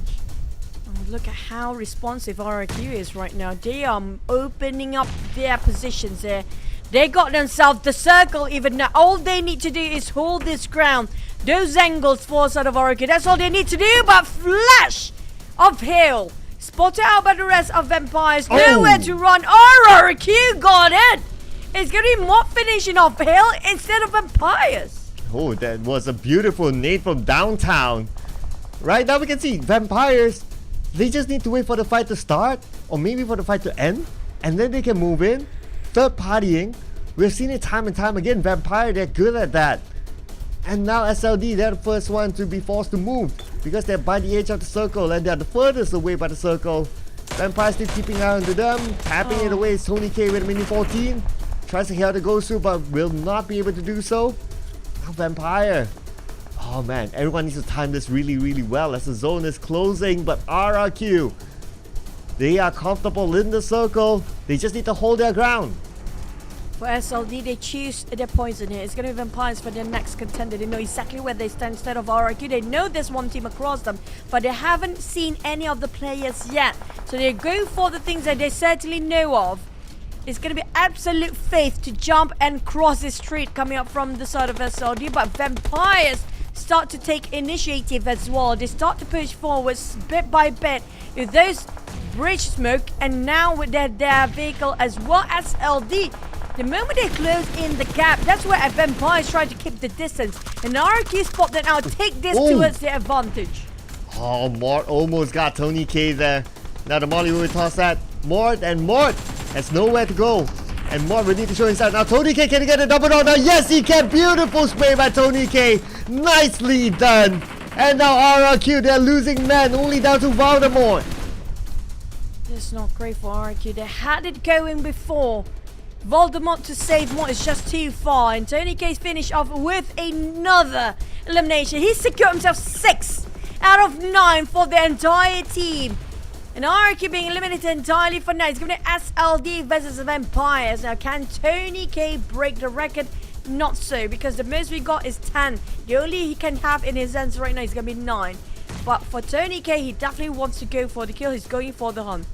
Oh yeah, they can get a maximum of 12 now if they can eliminate the entire SLD. Let's see if SLD can actually overcome this. Now the name from Tony K. That should open up if they can get a knockdown. So it looks like spray coming in from Parajin. He will get one for himself. Now Vampire Esports, when they had the man advantage, now they're down to 2. SLD on the other hand, trying to fight against the blue stone knockdown. That's a big one for SLD. Gosu done it again. Impeccable spray come out from Gosu, just knowing his hunch in the smoke, but it's not going to be enough. 1-to-1 trade. Here comes Persian. Spotted out Tony K and SLD secure that one out, even though the odds against them just now being compressed. 2 angle between the crossfire of Vampire and RRQ before they made it through. It was not a chicken that easily gotten in the hands of SLD. It was well deserving, hardly fought, and putting a lot of effort for SLD. This chicken will push them quite high up there. Yeah, and just as you mentioned, you want to see a team from the Vietnamese region actually doing well. They immediately responded with a chicken dinner, and it came from SLD. Wow, and it was against Vampire Esports. Considering that Vampire Esports, they had the man advantage at first, But SLD, they overcome it and they got this chicken dinner. Beautiful, beautiful play. And it's gonna be Paragen again. His long range shots. Such a chef's kiss. 5 eliminations, and what a beautiful damage number, 1010. This is in programming language, they call it binary number. Beautiful numbers coming up from Paragen. I agree. 1,000 over damage just by this guy. 5 eliminations. Tony K got quite a number of eliminations, but when it comes to MVP as a team, this is going to be it coming up from Paragen. The chicken don't lie here. You work yourself well in a team. It's all down to teamwork when it comes to getting those chicken. And SLD, their full squad time is lesser. They're starting off lesser against Vampire. But Vampires, on the other hand, took a toll on them when they fight against RQ early on. And Hill again squeezing in. Now, can we get our whole day flag waving different this time around, Cloud? So far, we have Malaysia in the first map. Second, it was coming up from Vietnam. Can we get even PBE or even GE waving and Thais and Indonesia for the last few? If that can happen, it'll be great story to ending our day 1 and final week. Oh yeah, we almost got that last week, so yeah, we're hoping for that to happen too. That'll be pretty nice. And considering, okay, so we already got one from we already got one for the Malaysia region, which is M9. So I don't know, it's going to be a torn moment again, right? Whether you want DVD to get it or whether you want the different or variety of regions to get it. So we'll leave that discussion for the second half of the day, because the last time we talked about that, we almost got it. We almost got a multiple region, but still sadly for DVD, no chicken dinner yet. Yeah, and so far I'm loving how SLD push in the last minute. I'm not sure about the others. Box doing the same thing here. Feels like when it comes to last minute progression, I feel like Vietnam really have it all going. We're talking about stepping up the occasion. They're stepping up the game here with 10 points eliminations. It's going to be total up for 20 points coming up from S side of SLD. The only 2 teams that get themselves double digit for total points is going to be just Vampires and SLD for now. The others not so much. Quite a gap here. Now this is going to be a bit of a stretch for our first day start, as RQ just secured 9, 7 on the side of Hill. Nobody ended up with a 0 at least this time. Oh yeah, okay, it's a rare sight to see that everyone gets something at least from this round. But is that something enough for some of these teams? We just look at the bottom 5. So we got DBD, Team Secret, PBE, BTR, GE. All these teams at the bottom 5 this round needs points. They are desperate for points. They don't want to be in the bottom 4 at the end of the week. Oh man, it's gonna be a very tight race. I can predict this. It's gonna be a tight race up until Sunday. And when it comes to having a really good start and balancing out eliminations and rank points, it's going to be definitely 7-9. If you compare with the others, they got themselves 13 eliminations, one of the highest, including Box, who got himself 14. But Box, the problem is they're not going to go for those rank. They're just going to go for eliminations. They don't care about the rank points. So far, we have gone through 2 maps in a row now. They only secured 3, the least amount of rank point in all the top 8 down there. But when it comes to our best frag in the last map, it's going to be between Tony K and Paragen. Damage wise, definitely on the side of Tony K, but look at how much Paragen using his nades, using those smokes away. It's 19 just by this guy. Oh wow, yeah, that's a lot. And I did notice that the overall utilities used by our top 4 teams, it was definitely SLD that used a lot of it, despite them not traveling that much. But I think it was during the compound fight that's where they really tried to find those angles, and naturally you use a lot of utilities. If FaZe Clan got the chicken dinner, then that will definitely go to Tony K based on that stat. But at the end of the day, it's still going to be SLD. So now, from Malaysian region, from Vietnamese region, all done. Let's see if it happens. Let's see if it's going to be, what kind of trend is it going to be in match number 3. I feel like before heading into the break, it's going to be ties. Usually, it depends. So it depends on the teams, because FaZe just now almost secured that chicken. It's just one person away from it. They don't have enough firepower in the last minute, and definitely having a bit of a problem to have a different side of a view. Not enough throwables when it comes to the last minute as well. But when it comes to next map, I have a feeling it all down to circles. So we did have Medusa intersection just now, like we mentioned before. When it comes to this intersection happening in the last few circles, it's going to be an open plane in the last minute. That's what really the case in that last map just now. Vampires, they definitely scored themselves quite a number of eliminations, yes, but because of the circle not really favoring them last minute, they have to cross the street. It was like, what, 5 teams across that street the moment they stepped in there, so they took their time for a bit. But it just shows that the ties, including FaZe and Vampires, they're so consistent when it comes to Wrangle. Always in the top 5 in the last few, they always make it in the Wrangle. It's down to just closing it. Yeah, you're right. Putting aside who gets the chicken dinner, right? Like, the Thai teams are definitely very consistent so far, and Erangel is definitely one of their favorite maps in general. And looking at the current case of like Vampire Esports, they could have gone out earlier because the circle was like on the other side of the road, majority of it at least. But somehow they still managed to get a second place finish, which is great. You get extra rank points, so why not, right? So yeah, I mean, looking at how they still are even in week 3, like how is the Thai region going to be denied from the top spot, whether it's in the whether it's in the bonus rankings or whether maybe in the grand finals? It's going to be a big challenge for the other regions now. Now I feel like the only thing that you can actually do for the other regions is dare to take up the challenge to contest on mid-circle, because that's where the Thai teams always will be concentrating themselves on frequently. Now we saw every single map. It's so hard to see the Thai teams being left out in the blue zone. That's so rare. I mean, like, it happened before for the side of hill, but that's the case where the circle are just too far from them, or they happen to be across a different island entirely.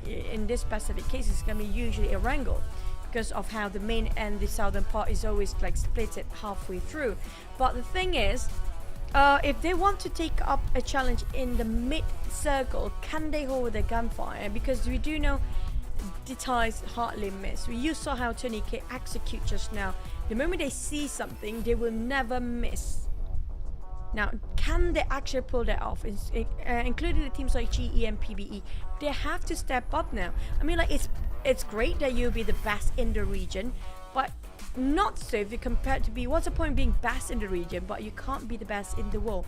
They have to start exercising every map is for the globals as well. Yeah, and on top of that as well, besides how good they are at shooting, they're also very good at third party. They know exactly when to come in. Like the moment like a fight ends, sometimes it'll be like, okay, there'll be a gap and then only the team comes in.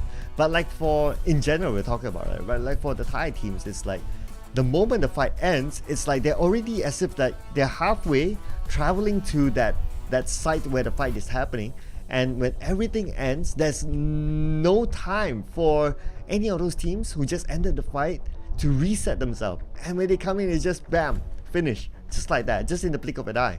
So their timing is just impeccable, I must say. So like what you say, yeah, you can try to challenge the Thai teams in the middle, which they normally like to play, but can you really hold the ground there? Winning the fight is number one. Second thing, can you hold the ground if any other third party comes in? I agree. I think there's going to be a new set of mindset for the players, or a new strategy they have to come up for themselves. Like the moment they saw the HP go less than 50%, they need to just put themselves as a priority first. Just heal up in case that happens, because even though you won that fight, you might actually not have any time to reset. That's how to counter the third party in the first place. They have to play tag team. It cannot be one person to just keep it going, that fight as the front line. They have to go back and forth just to sustain those resources, at the same time to give extra time for the players being knocked down to just heal themselves back up before the ending of the war, before the ending of the brawl, so they have the time to reset themselves, or even if another third party come in, they already reset themselves. Yep, but we're going to end our conversation right now because we're going to pass the conversation over to our host. So let's take on the interview right now. Let's go. Hello everyone and welcome to the interview area. Today I have Sem9 Sly DD, the one and only coach coach from Sem9, and I'm really excited because, as we know, this is week 3, do or die, Doom's week for the team here, and I'm really excited to see what it's like for them heading into the top 16. First of all, how are you? I'm good, thank you. Wow, okay, so let's talk a little bit about your match day. You started off the day with not only a chicken dinner, but you killed 2 of the Indonesian teams. That is a statement. So is there anything you want to tell them? Last time, one of your players said that Malaysia lobby or Malaysia teams are not that good. Well, teams can improve and always getting better and better each day. So hope this says something to you. Ooh, it's getting spicy up in here. But let's talk a little bit more about the other 2 teams. Many people said that the combination of GNX and Sem9 have a good chemistry. But what do you think about that? I mean, Luyu and Lonsker have always been the good players inside the Malaysian scene. So it's not very surprising for the good players combining with other good players to create a team that is pretty much very, how I would say... a super team. Like a super team, something like that. So, yeah, I think combining good players is always the way to go. I'm really liking that. I'm really liking the dynamics between your 2 teams as well coming into this. So do you guys think that you'll be maintaining the consistency of your games today into the upcoming matches? Well, of course, because PUBG is always about consistency, and that is always our goal. It's not just about getting the chicken dinners. It's about getting all the good games that we can get, and not to mess up all the good games that we can get, and keep on focus on playing our best. All right, thank you very much. I'm really excited for that. But before we stop, so you know how every team has a ritual before they start a game, right? So we have some teams doing chants, some teams have maybe they have a bantal busu or a stinky pillow. But what about Sem9? What did you guys do today that was different, that gave you guys a chicken dinner today? Well, we have our Lonsker, who is non-Muslim, actually, who is fasting, actually, throughout the PMSL. Wait, throughout the entire 13 days to 14? It has been, I think he has been fasting for 6 days, I think. 6 days? Yeah. Okay. So, yeah, just don't make Superboy bring him to sahur and you guys are doomed. Okay, so like coming back to him fasting, how is he fasting? Is he doing okay? Did he complain? I think at first he was doing the easy mode. Okay. Where he woke up around maybe 2 o'clock and something like that. But recently, I think he's been doing the proper way. Like he's been fasting since like 9 a.m., 10 a.m.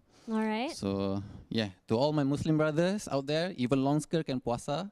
So you guys better puasa. Exactly, and that's exactly what we call the puasa buff or the fasting buff. And here it's going to be for Sem9. Thank you so much, Lady D, for spending time with us here during the interview. Thank you. And for you guys over there, on to caster desk. I'll see you guys later. Bye. Thank you so much, Tash. That was quite an insight. But first and foremost, we have to mention about, you know what, words can really hurt. And these guys really stab in deep when it comes to the saying coming up from the Thai region that why Indonesia is not as strong as theirs. So they're trying to show what they can do. Plus, Lung is fasting. I'm loving that.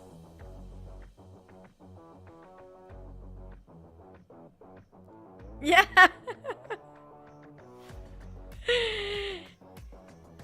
And you didn't know that? We actually do have the easy mode, the moderate mode, and the heavy mode. Okay, the heavy mode is after sahur, which you are eating before you start fasting. Around, you have to finish your feast or your meal before 6 in the morning, right? The heavy mode will be after you're done with your meal, you don't sleep. And just work as usual and do whatever physical labor that you used to do until 7-ish and just be as normal day as it is. Like the fast is not affecting you. The easiest mode is going to be usually like how we call it for toddlers. Like you can break your fast at 12 p.m. if you start fasting at 8, you know, starting off slow, that kind of stuff.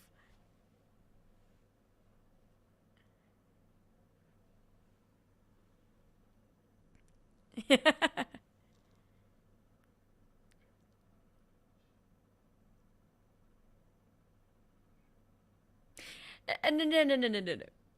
I mean, like, you can't cheat, yes, but these are usually applicable to only toddlers who's, you know, if you are not hitting a puberty yet, it's okay for you to learn too fast. If you're just learning too fast, it's like everything in Islam is actually very, very, how do I say it, easy. So they know for a fact, this guy is quite new. It's okay to give him, you know, a bit of a leeway there. But those who actually been Muslim in entire life, there's no reason not to do it.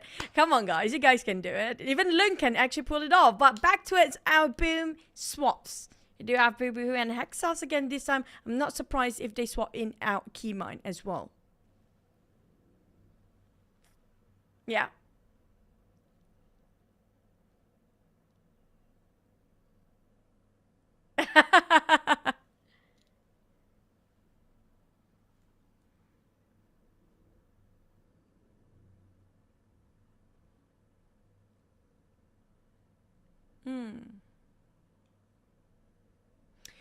But usually they're starting off either with first wrangle or not really. Usually it's kind of rare for us to see them at the first swap. Usually it happens quite a number. A double swap happens after the break. After the break. That's where Keymine and Boo Boo Who start to swap in and out. But in this case, I don't know. It feels like back to its week one aside of Boom when it comes to their roster changes.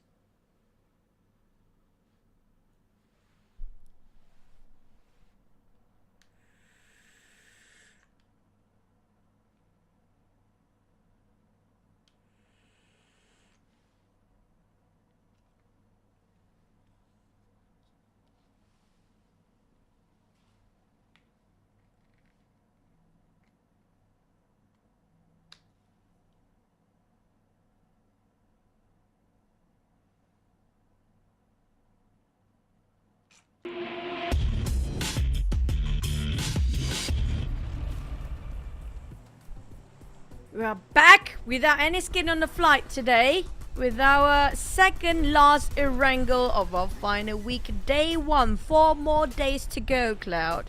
4 more days to see who will be relegated, but this time the flight path is just perfect, absolutely perfect. Splitting the map into 2 sides equally on the left and the right side, cutting across Pachinki. We haven't seen Pachinki fight for the longest time now. Now it means our week 1. Yeah, Pachinki. It's been a while, but if only like if it's Pachinki, then okay. Right now, Bacon Time, because they're playing, they normally drop inside Pachinki because they won it over Xavier, so they'll be happy there. Xavier, yeah, they'll be feeling a little bit salty, the fact that they left that, and if they get a Pachinki circle, then they'll be like, oh, that's supposed to be our hometown. But hey, yeah, if we do get a nice circle, consistent nice circle now, I won't be complaining. I'll be really, really happy because we've got a ton of bad circles. But if it goes up to being a nice circle, like goes up to the main peninsula, for example, Team Secret always has a difficult always is caught in a difficult position, and looks like the circle might be the same, somewhere in the main peninsula, in the middle this time. Yeah. Very generous one, but I don't know. Doubt it is going to be the same sort of ending like how we saw in the Medusa intersection before, but high chance, yes, it's going to be the center as well. Speaking of, I have a feeling, right, Cloud, when it comes to the grand finals, I have a feeling DX will challenge Bacon Time again in the grand finals for those Pachinki spot. Yeah, maybe, or maybe even like during the last few days of this week, when maybe the points are already like, okay, we're really, really okay with whatever that we have, then they just really want to like fight Pachinki just because they want it back in the grand finals. So that will be, that could be the case though. Now the fact that Xavier, they're not playing today, of course we couldn't see it, but let's see if that happens like tomorrow onwards. Yeah, gonna have to wait and see. Sort of phase on the other end, it's gonna be a usual spot for them coming up to its side of Joker Pool. And very calm, and that's a bit of the southern side of a island comprises inside of a circle. This is quite alarming because we do have both bridge inside of this circle as well, so it's very difficult for the teams to decide whether to go south or the main peninsula. Most of us, if we cast it way back then, We're gonna say there's definitely gonna be the main peninsula circle. It's gonna be the mainland circle. The snow is gonna be just shifted down on the south, right? But not so much these days. It's best to actually wait it out for a bit. Yeah, that's why we don't trust the circle anymore. Yeah, as long as there is still the first circle, the percentage there.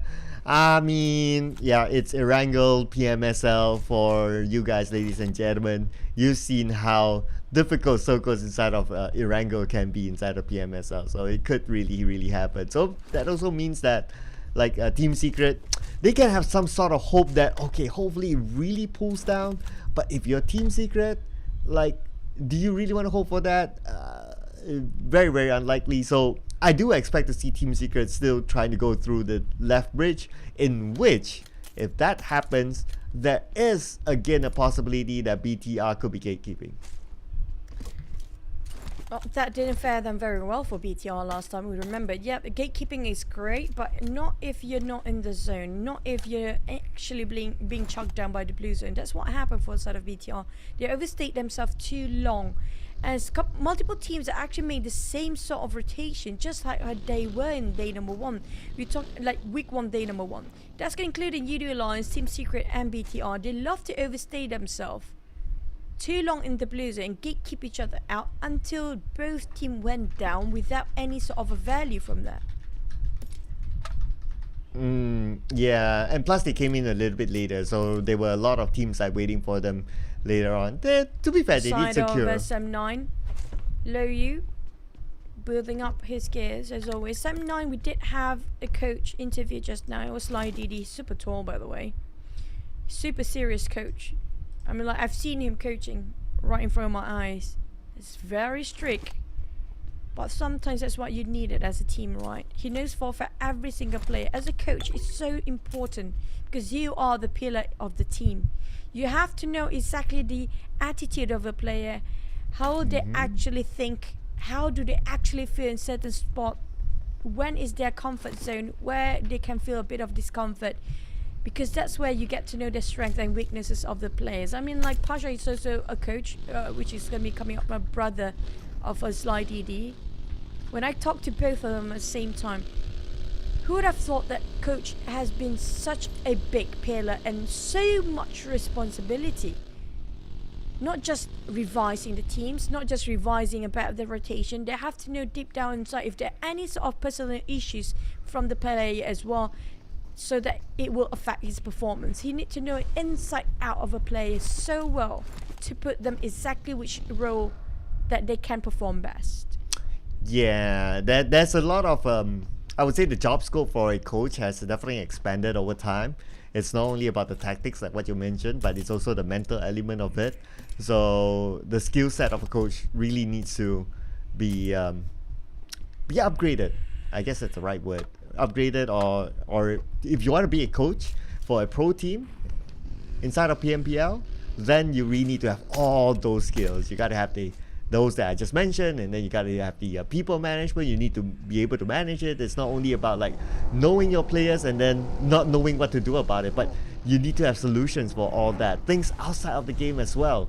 And you pointed out, right, based on the conversation that the interview when Sly DD he was talking about how his players are. He really knows his players, and that just shows the bond between him and his players, and that allows easier management. Yep. And speaking of pro players, if you guys happen to be in the chat, want to be a pro player, there's always a slot for you. But the two most important points and things that you should really put as your priority is going to be two of them. First, you know how to shoot. Second, positive attitude. I'm talking about not just we can do this as kind of encouragement, no. They have to have this attitude of willing to learn, very open-minded, and have humility. That's one of the rarest attribute that we have in a pro player these days. Humility. If you have those in hand, you know how to shoot, just talk to any of the teams. They definitely want to pick you up. Because by the end of the day, I talk to all the teams down there. What do you want to find in a player, and how do you scout your players in any orgs? It's the same sort of answers always. They can sharpen their skills, but you cannot build humility from scratch. But here comes, speaking of from scratch, a bit of a lost journey here for both teams. RRQ Voldemort a bit too much in the front, deep into Sem9's compound. Having a 1-to-1 trade, the rest of RRQ now have to go there just to save his mate. But is it going to be worth it for RRQ right now? Okay, looks like they're going to try it. Let's see if they can get to the compound safe at least. And Best G will arrive together with Napeko. Voldemort can still be picked up though. So right now, Sem9 still a full squad. But for RRQ, if they don't pick up Voldemort, they'll be losing this fight. And Voldemort finally eliminated by Putra. That's a ban down for them. And the circle shifted again. This is why we said don't leave your compound too early. But Sem9 RRQ is not done. Dap taking those DBS to work. While Prime Putra, the UMP start to breach indoors. While RRQ try to flush them out. None of their utilities been dropped right on the spot. But Bask, by the side of Dap, finish of one. Putra feels like RRQ. This is what I worry about. Is it going to be worth it for them to take this fight head on? Ooh, Mort knocked down, and now Long is going in. But he has Mort there in front of him. He will finish off Mort. It's going to be one left. Pre-fire coming in from Long, not allowing his opponent to move at all, and is stuck inside the building, inside the room. And RRQ, first team to go out. It was really a tough push coming up from RRQ. Because you saw for a fact the angles hold by the side of Sem9. They can see it clear the moment RRQ pushed down those hills. So I start to question, is it going to be worth it or just build it out? Definitely not going to be worth it, as RRQ secures 0 of this fight. No value return. And it's going to be hurting them quite a bit when it comes to the final weekend. But at the same time, they are pretty much secure for the playoffs. But I'm not sure if they'll be able to be pushed down. I don't think so. They scored themselves an overall bonus points standing at 26 points. I did mention earlier on, as long as you got 25 points and above, it feels like you're safe to get into the grand finals. Yeah, RRQ will definitely be okay. Don't expect them to lose out on that grand final spot for sure. But for Sem9, they should be okay as well. But yeah, like your theory says that, okay, you just need a little bit more just to be really, really secure. And with Sem9 coming in from Severny, crashing into the school compound, taking out 1, and then defending their ground from 3, man, they are not stopping. So they really want to go for that as close as possible to the middle circle, which is a different kind of strategy that we're seeing. And we did talk about like that during the first round, that teams might come up with different strategies. Maybe before this they like to play at the side, but this time they like to play in the middle, for example, and Sem9 showing it. Speaking of middle circle, right now nobody has a clue where is the middle until the third circle shifted again. But here comes Vampire, spotted out Boom. Boom not taking any sort of risk down there. They know for a fact this is a bit too early. Just part ways. It's not worth investing as much resources as they are just on the second stage here. But 5 more seconds to go. I have a feeling you might end up around Milta Farm area. Yep, there you go. It's going to be the triangle between Farm Shelter and Milta right now. Udo Alliance will gatekeep this one because Team Secret have to cut across. They'll be swimming over. DBD phase just barely squeezing in. They're all moving at the same time. Look at the farm area. I'm talking about this. Will be only one team survive. If only Team Secret took the left bridge, which obviously was hard for them to know. The left bridge was clear. BTR didn't gatekeep them. But now they have to face up against Udo Alliance. But now, looking at Hill, getting a couple of knockdowns for themselves onto Alter Ego with Flash onto Potato. Alter Ego, only one player left. And it's going to be this compound where Fnatic is still alive. This warehouse. Bit of trading done here between the Gatslow. 2 more players, but Alter Ego being finished again. Feels like mission impossible coming up from Rosemary. It's still impossible, but back-to-back for Hill. No problem. This is what I mentioned about you have to make sure your health is more than 50 HP. Because the moment another team happens to rush in here, they are prepared. That case for Hill, they are more ready to take up another fight as Flash has been clutching this by himself. And we did talk about the timing of third partying. Hale is showing this just when the moment Boom was done, Hale immediately comes in, and Boom has no chance of resetting. And now, with that third party, this compound is theirs. And no other team is going to challenge Hale. Farm. There's another few teams right across them. Less than 100 meters. They're around 100 meters apart. Flash can see through. I think that's going to be Sam9 just across them. Who's still fighting against, I think it's going to be DBD. High possibility. Team Secret, on the other hand, they're going to just hold on to this land. Just lucky enough, UDO Alliance actually not camping at the end of the bridge. But Kenny definitely saw the movement coming up from Team Secret. They heard the rotation. He wants to stay outdoor to see on the rooftop if there's any sort of players moving out here. Okay, let's see if Team Secret can survive this. But they can follow like the bottom side into Milta and they'll still be okay. But they seem to be sticking here, maybe because they set up the circle, so they want to see where the fourth phase of the circle goes. UDO Alliance, on the other hand, they'll be happy to take those points, and as long as they keep eyes on the Team Secret, there's still an opportunity. Now Jumper will expose himself. It's a little bit far. Kenny not taking the shot. He wants to take up a shot, but there's something in between him. Sam9 and DBD having a bit of exchange here. Sam9 being clustered themselves in this mushroom tower. I mean, like, this mushroom tower is great, but you don't want to overextend yourself because you know for a fact there's going to be more than one team rushing into here any time now. So they need to leave the moment they have the opportunity, and that's what Sam9 is trying to do. Right on top of Farm Hill is taking reign over that compound. BTR and Sam9 moving at the same time but different directions entirely, with DBD still at the rim of the circle. Vampires are spreading out, trying to bull those people from behind, but Sam9, they have to hop out. They got shot from afar. It's going to be FaZe, and alongside there's going to be 4 teams right on the spot. Wow, it was Hale shooting him down, but now focusing on the DBD versus BTR. Let's go here. Can DBD finally secure that chicken dinner, but the nade onto Gen Force. That will be a good start there for DBD. Ziggs will take out Gen Force, but they're not clear yet. They need to take out the rest of BTR in this compound as they're rushing through. Yen goes in. Yen almost getting it, but Yen loses. Liquid is going to use, or Liquid right now, have only 13 ammunition left. Not much bullet to spray on anymore. That's going to be the shotgun. Shredded almost his fast, tossing another nade. He didn't even heal himself. He doesn't have any sort of medical utilities. Too big of a risk. A dangerous gameplay by the side of Deuce. He just needs to build this one. I have a bad feeling for Liquid or Deuce if he overstays himself. UI tried to stall so Deuce can actually come back to his side. But the problem is he doesn't have enough utilities on that side. Here comes Ryzen to give extra help. But DBD and the side of BT are having a bit of a standoff. UI too far apart. There's Sam9 on the other hand.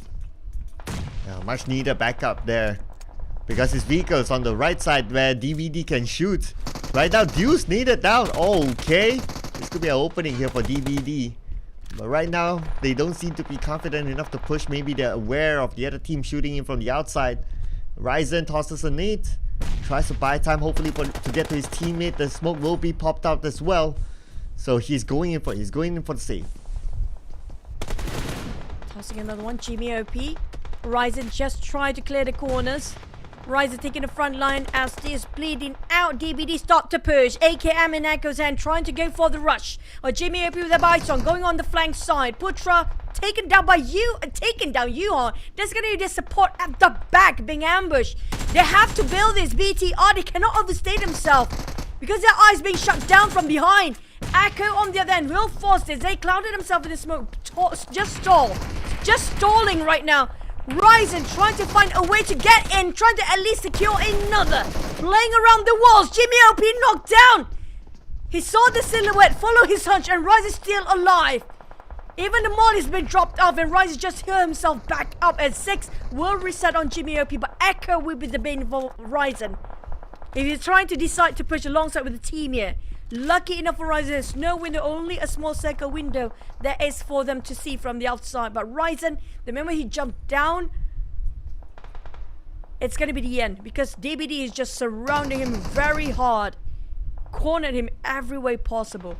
Yeah, if he happens to end up on the other side, the other team's waiting as well. So Ryzen, he is caught right now. Unless he can pull off a big clutch, or the circle will buy time for him. Well, the circle still bought time for him though. But we can see the movement here. Bacon time is coming in. Judo Alliance on the vehicle too. So they might be interested to be the third party in this compound. Pick up those points.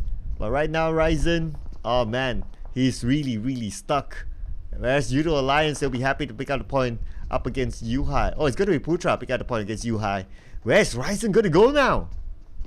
DBD trying to finish off everything because they know for a fact so many teams inside here, including Bacon time. They need to end this and have a wrap on it, but Ryzen slowly being clipped off by those nades. It's really difficult for Ryzen to hang it on. If DBD decided to push forward two at the same time, it's going to be really tough for him to actually spray down PBM. I'm not sure what happened, but they got finished off by Bacon time, who just squeezed in there on the right side. Here comes Ryzen, barely make it out alive, but looking back at the circle as a whole, Vampires coming in very late. They have a different approach this time, playing alongside of the blue zone. They want to push in and bulldoze people from behind instead of going in the center, how they've been playing for the past 2 weeks. Yes, and at the same time, they've been blocked by Team Secret. So right now, zone is already closing anyway. So Vampire, how are they going to get out of this? And they don't have a full squad. They don't have Tony K, one of the star players. Team Secret still has a full squad. They have the numbers. Bacon time in this compound. Just look at these 3 compounds. You have 3 different teams in this. It's going to be interesting if anyone tries to go in. But GE, the team that's desperate for points, coming on to Team Secret. Secret just too far, but they're spreading out with some of them not having any sort of barricade. But GE will be stopped by Izane. Izane, can he work like how he's supposed to do? But GE obliterate half of Team Secret down to only 1 player. But Vampire's the one stopping the movement coming from GE. They have to stop the transition here. Straps trying to find a back line, and now they're gonna go for the rush. 1 team out is gonna be again Team Secret with 0 point once more. I'm not sure about going to the grand finals, but Vampires taking the shot from Judo Alliance, even though they are focusing onto a sort of GE. Well, to a certain extent, Vampire would like to say thank you to GE because they became a distraction to Team Secret. But right now, Judo Alliance, they'll be happy they can take down Vampire. The compound is a good spot now. You can see that Flex is getting closer and closer. The rest of Judo Alliance as well. They're going to rush in. Flex is going to be the decoy. And now Vampire, only 2 players going up against 4 from Judo Alliance. Kenny is a bit far. But Straps and Vampires down to 2 players there. Outnumbered for now, but if they know how to play the corners around this compound, they can clutch 2v4. It's going to be a tough one. Challenging, yes. But they are the Vampires. They are witty enough to call this through. But look, and Flax slowly making very cautious move towards the approach. Shami coming up from flank side. Kenny on the other end, keep an eye out in case they're being ambushed. Straps and Tony, Straps and Snoozy holding each of them 1 corner. Snoozy straight, get out from there. Going for a different compound entirely, a small building. But Snoozy, last tick of health remains. Slither, less than 5. Flex, Nate, bounce exactly where it needs to be. Oh, that's a beautiful angle, leaving Straps alone. And now Adeluke, okay, Straps is ready with the DBS. Close quarters combat, he will manage to finish off Adeluke in time. But not in time to take out the rest of Judo Alliance. And Judo Alliance, they still win this fight. But now the next phase of the circle did move away from them. There will be a next challenge to get on this. Get into the circle next. SLD versus Box. It's a bit of civil war between SLD and Box right now. But the moment they're done with the fight, it's going to be Sam 9 waiting at the other hand. Goes to always be the entry fragger for the team. Spotted other players coming up across them. It's going to be Box now taking their vehicles, knowing for a fact that they'll be close by the Blues in less than 2 minutes, 30 seconds. Make it less than 2 minutes now. Stage number 6 is no joke when it comes to those blue zones. Can he take it on Winnie? Box 1 knock. Judo Alliance, their next contender here. They just bailed it out against SLD, but Lavi, the moment he pushes himself up, Sam9 making sure they cannot even get in here. Denied entirely for the entrance in the safe zone. Ooh, yeah, it's going to be tough for them. And it's going to be A-okay for the three teams with their respective compounds in the circle. But now it's all about defending the area, and the move in has started. And it's going to be SLD, but Quan Chi goes down, gets low.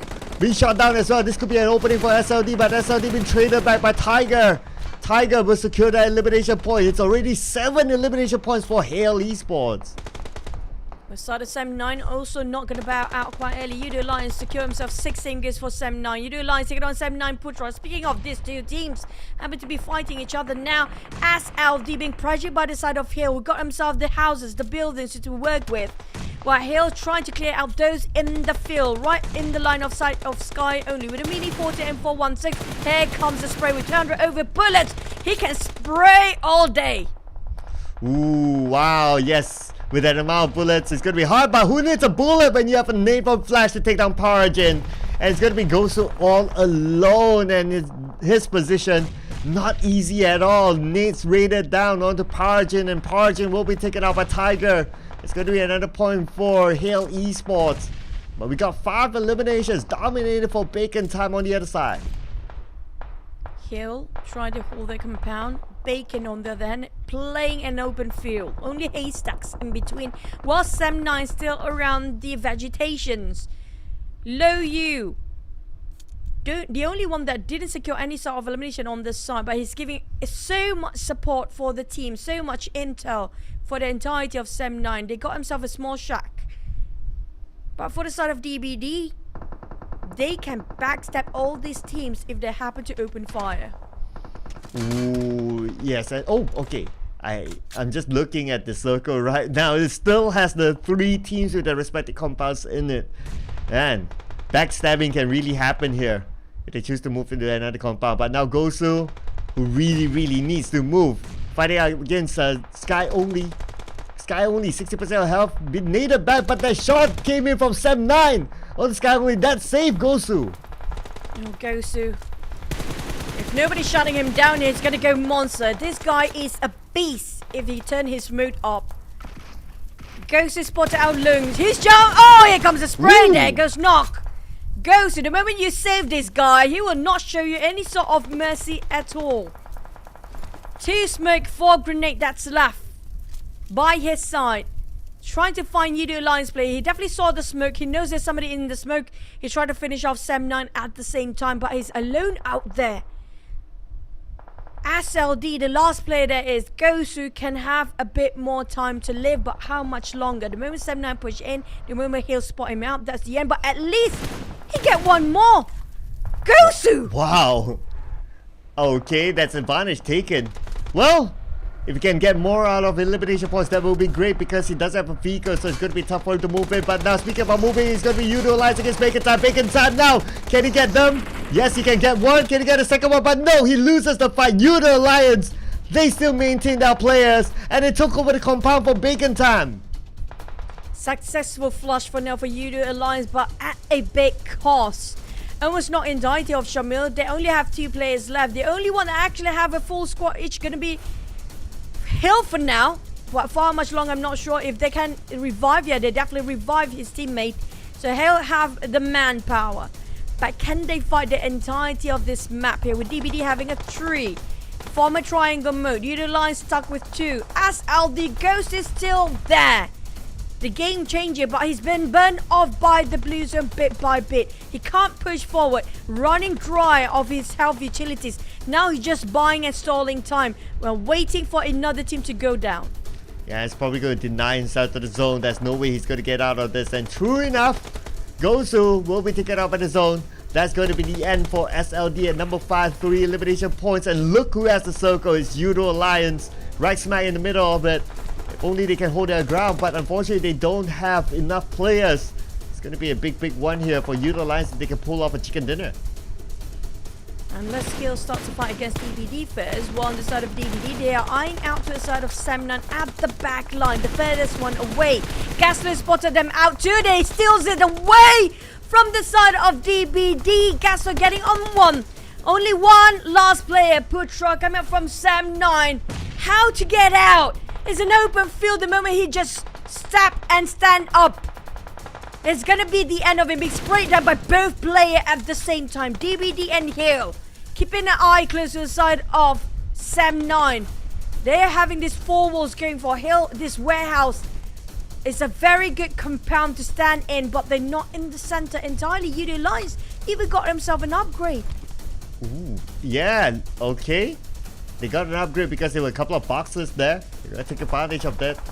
But like what you mentioned, for Sam9, they're in the toughest position possible. Get slow. Know that someone's there. And Putra, 50% of health. It's gonna be a shot here for a Get Slow, and Get Slow will finish off Sam9. Now it's going to be either Hail Esports utilize on DBD for the chicken dinner, and DBD not gonna jinx it just yet, but they're in the top 3. 12 elimination in the hands of Hill, not showing any sign of slowing down at all.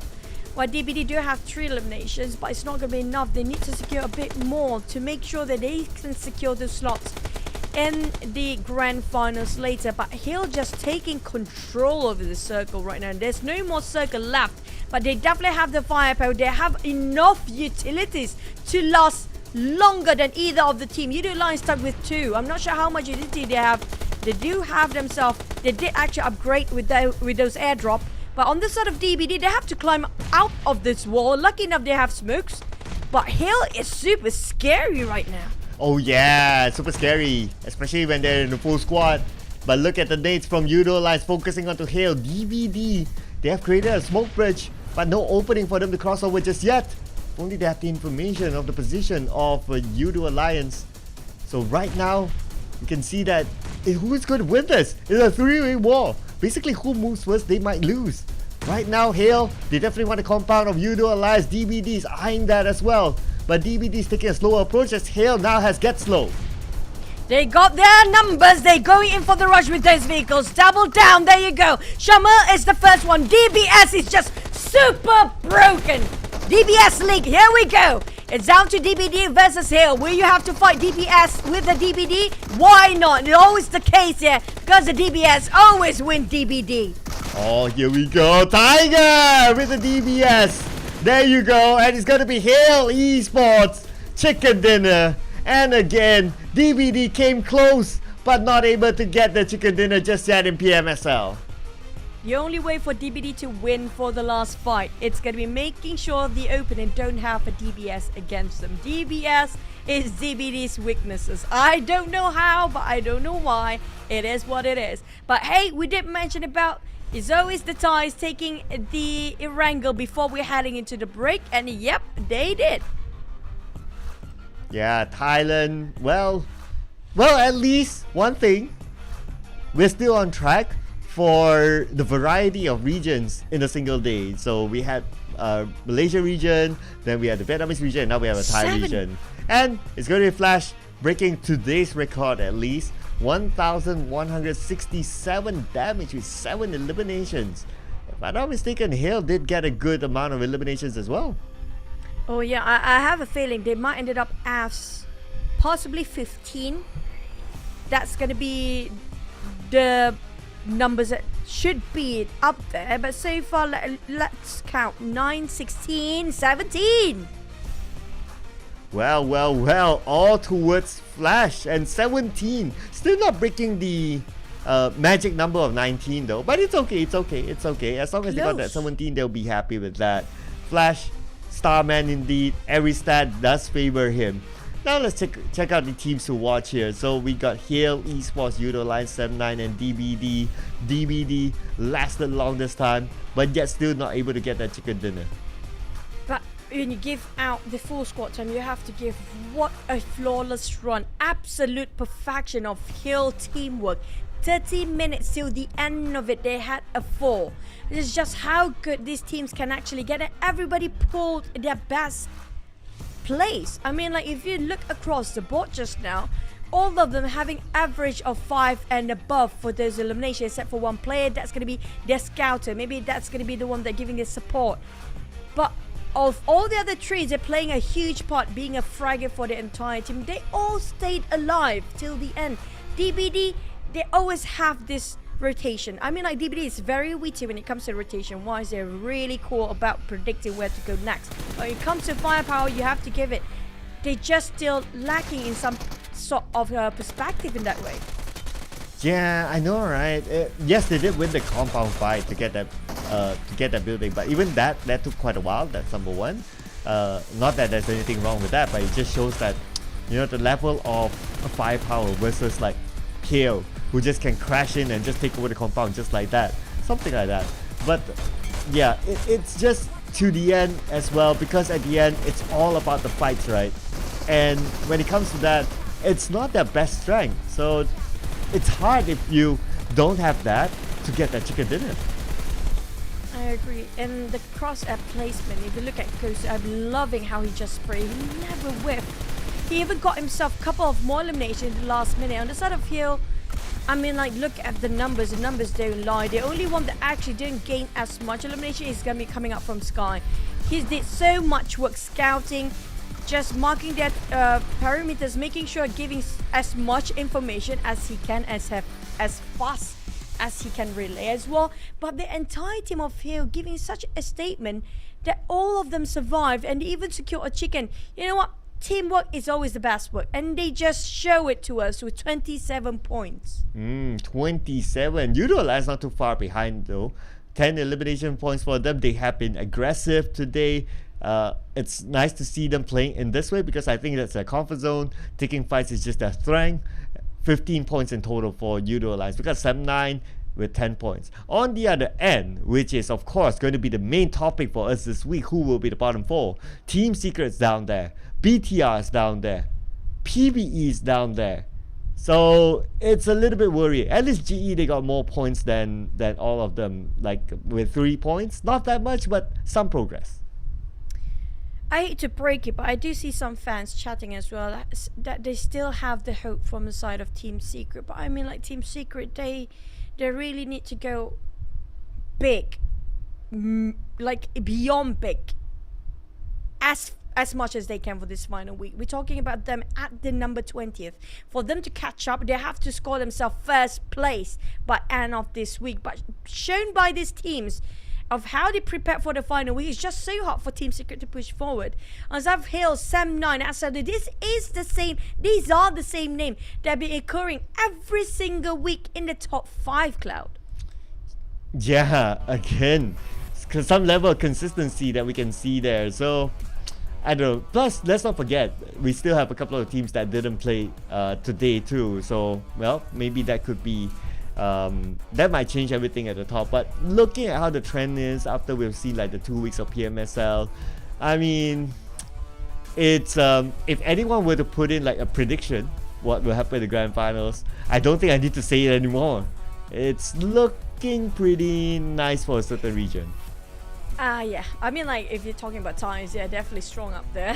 You cannot deny that anymore. Yeah. But on the side of DBD, so close again to get those chicken. I mean, like, we have to put up the entire lineup of DBD for a prediction again after. They're so close once more. 3 times since last week, they have been getting themselves second place. And now all they need to do is wrap things up.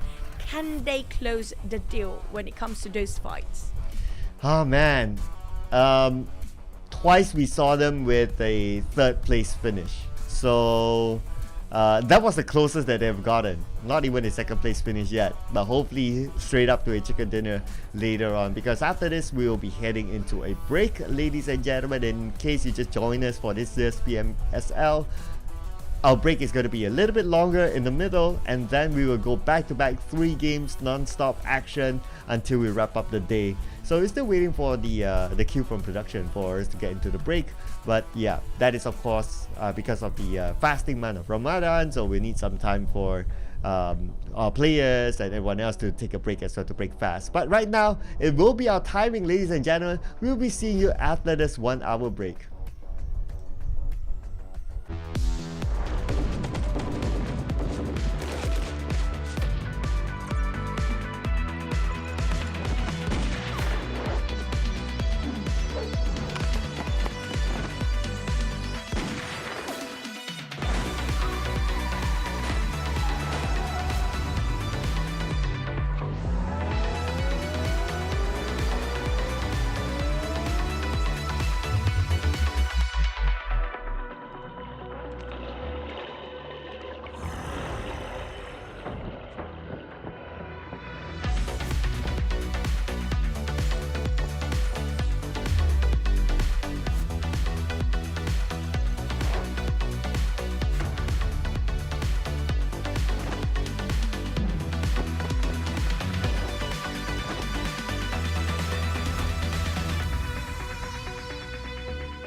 Kepekatan santan pada setiap butir nasi.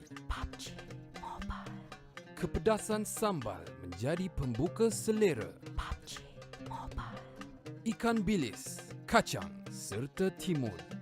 Nasi lemak, pilihan pertama di hati. PUBG Mobile.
A brand new gameplay, Noosa Tycoon, is now available.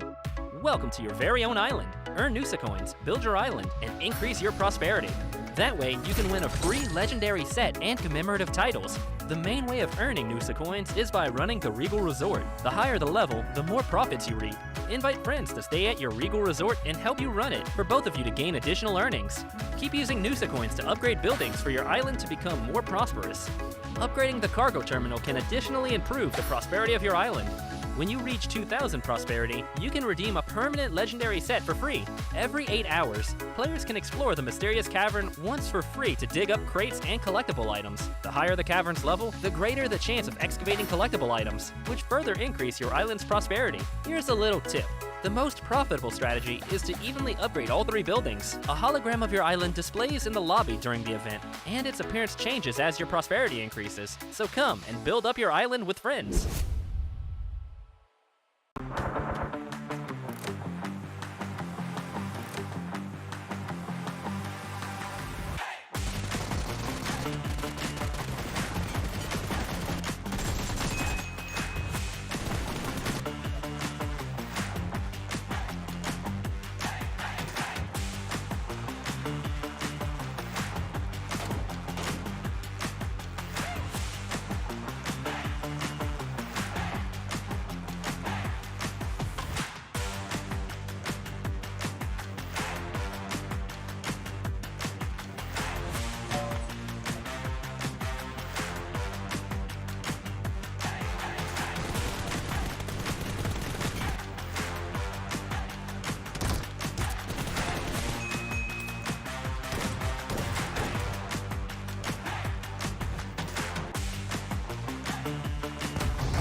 The well-loved creation mode has gotten a major update.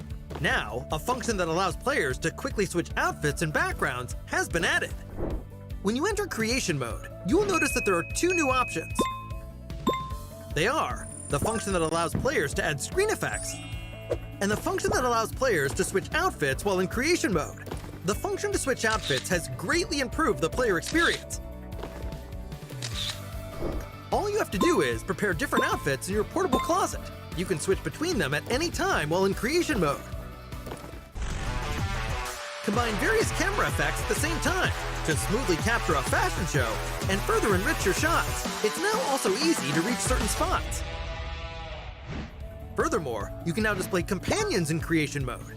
They also have their own dedicated photo and video taking templates to better capture them up close. That way, you can capture beautiful moments from more angles.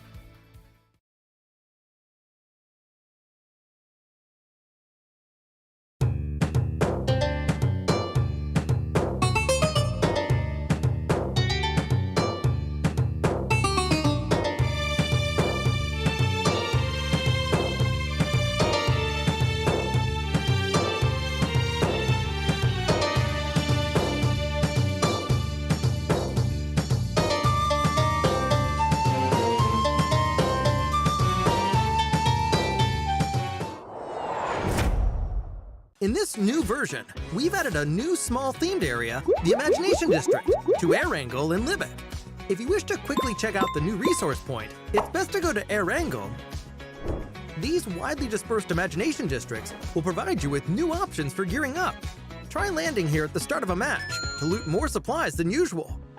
Also, similar to the Imagination Plaza, Imagination Districts also offer interactable areas that allow you to get rewards.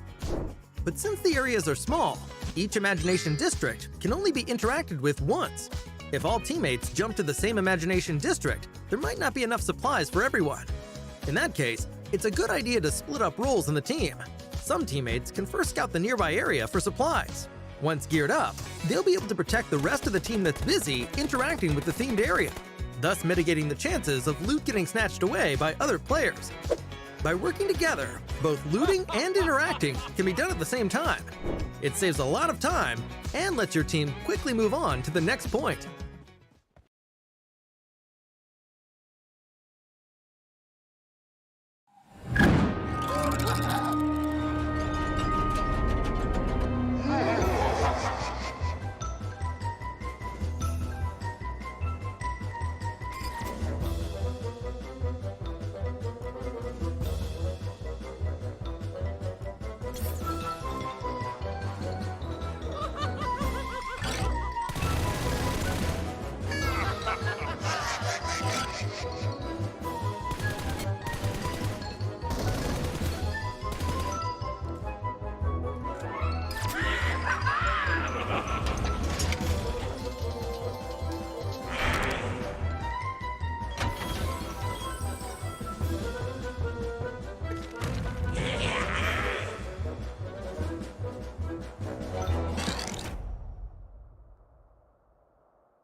Your order is here. Oh, thank you. Thank you.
safeguards the superficial peace.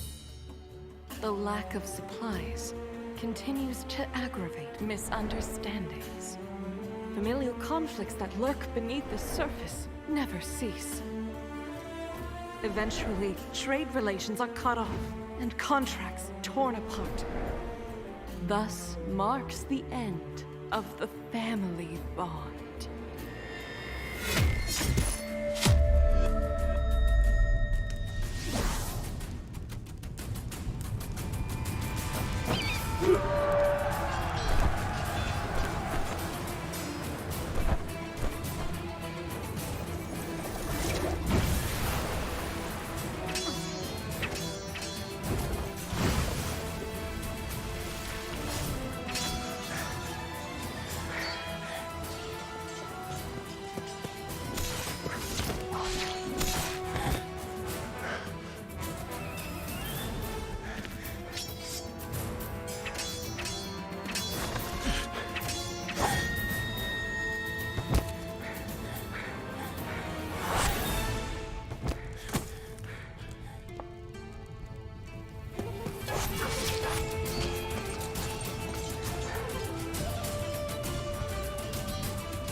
With the arrival of PUBG Mobile's 5th anniversary, Air Wrangle has added 2 attention-grabbing imagination plazas to the map. They're really noticeable on the mini-map. The 2 imagination plazas are located at Stalber and the Quarry. There'll be hotly contested jump locations for this version. It's very simple. Compared to other areas, there are tons of supplies to be found, enough to gear up very quickly. Themed items like block cover, portable trampoline, and the dual-purpose cannon can also be found here. So it's vital to be fast as soon as you land in order to get first dibs on these awesome items. Also, within Imagination Plaza are anniversary crates and their secret. On platforms with floor-marked locations lies the key to uncovering the secret. Enter the yellow area of the platform, and the progress bar will start filling. This means that the anniversary crate is being unlocked.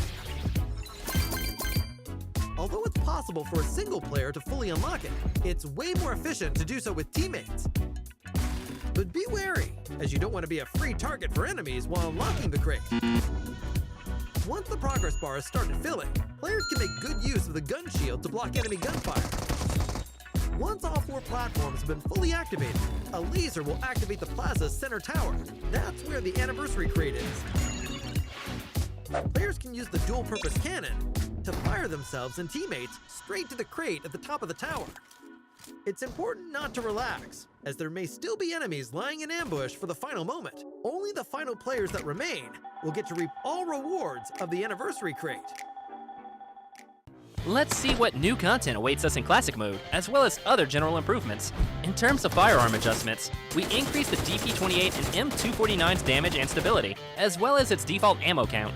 It now comes with a full clip of 47 bullets when first picked up. At the same time, the DP28 and M249 can now be equipped with the gun shield attachment. Once equipped, it'll automatically unfold when players lay prone to help block enemy gunfire. We've made a series of improvements on the game's basic controls. Now, when the spawn island countdown ends, it plays a team assemble animation. Hurry and show off your team. The reticle has been added to the jump phase to make marking things easier during this phase. Concurrently, the light column that shows after marking something now shrinks as a player gets closer to avoid it blocking your view. Upon equipping a throwable in a match, the throw arc now appears immediately to better gauge where something will be thrown. Also, the throw arc is no longer interrupted by glass windows. We have added firearm ammo type descriptions to the pickup list to make gathering suitable supplies more convenient. The carry system has also undergone adjustments. When being carried by teammates, players can choose to break away. After doing so, the teammate will be unable to carry the same player again for a minute. What's more, players can choose to enable sound visualization on the main gameplay interface. After enabling, footstep sounds, vehicle sounds, and other sounds will show directional information. You'll be able to have a better grasp on what's happening in a match. We've also upgraded creation mode. Players can now switch outfits, select loads of scene special effects, and display companions in creation mode. For more details, follow our official PUBG Mobile community. Winner, winner, chicken dinner. See you next time.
Hello everyone, Payload mode is getting an update.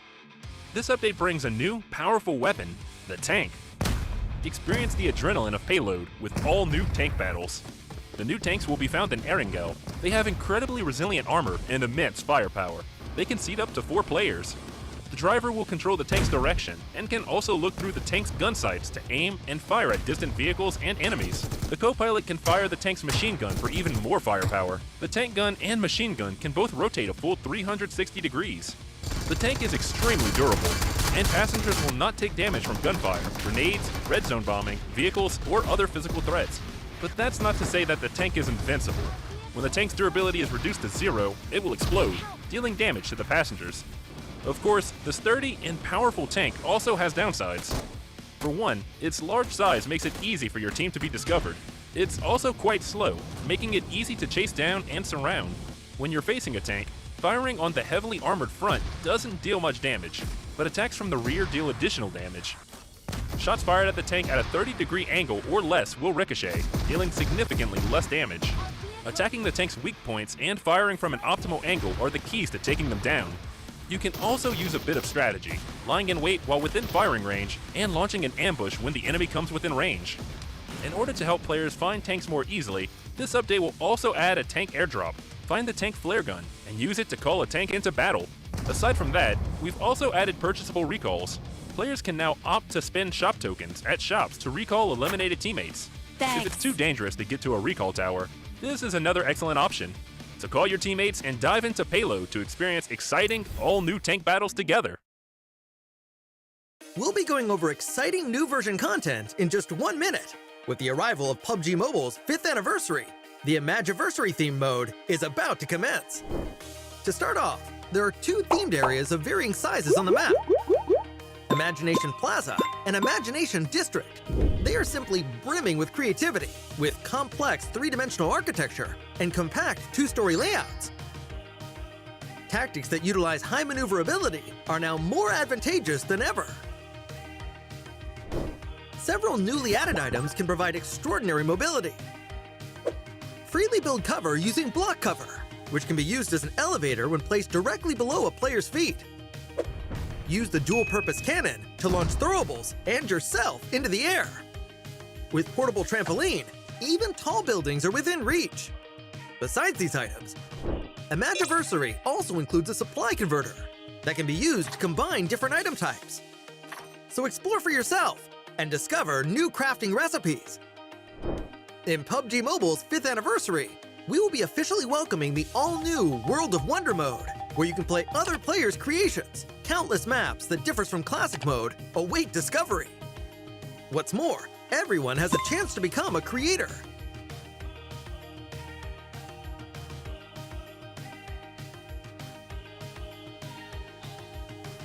Publish your own creations in the game for everyone to enjoy. Gearfront will be making its return next month, alongside the new Jet Boost board skill, which allows you to move about swiftly. Creation mode will also be undergoing an update. A special function that allows players to quickly switch outfits and backgrounds has been added for an even better selfie experience. Moreover, we will be introducing a new gun shield attachment for the M249 and DP28.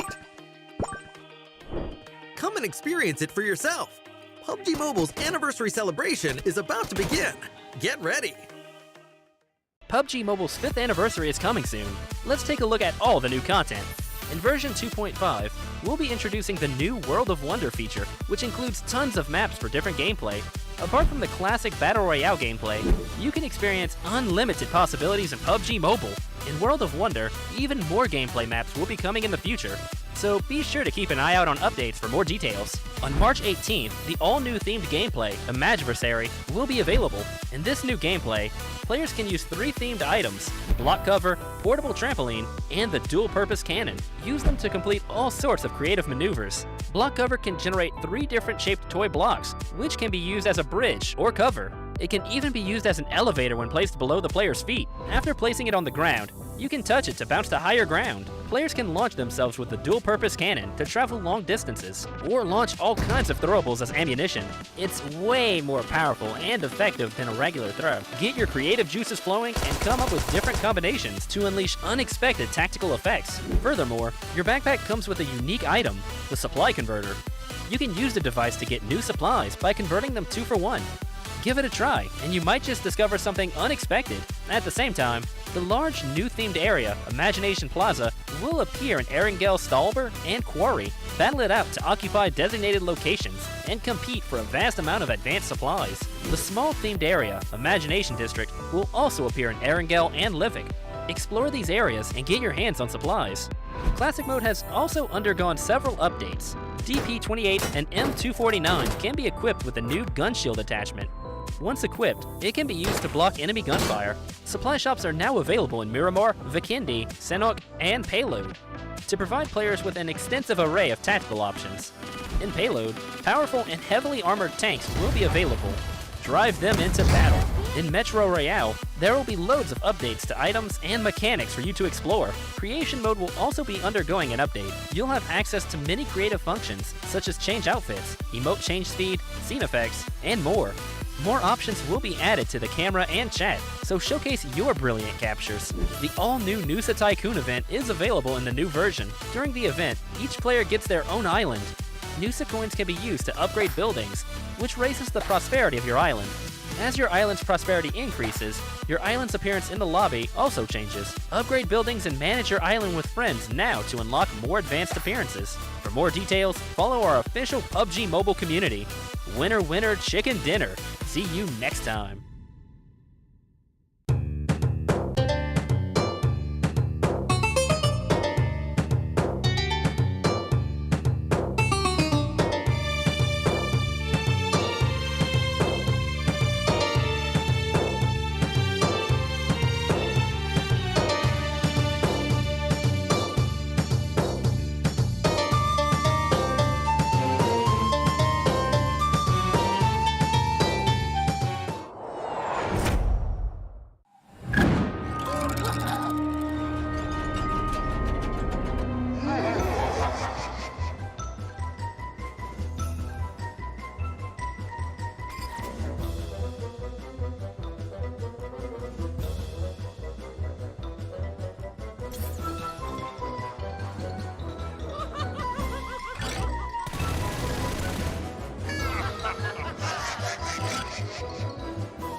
Kepekatan santan pada setiap butir nasi.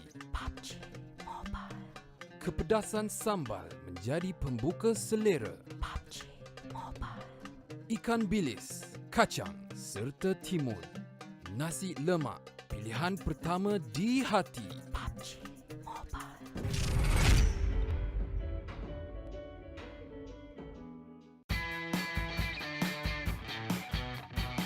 Halo semuanya, gua Rezan dari Bigetron.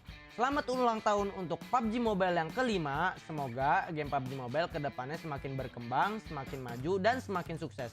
Nah, buat kalian jangan lupa terus ikuti perkembangan gameplay PUBG Mobile karena bakal banyak event-event seru kedepannya.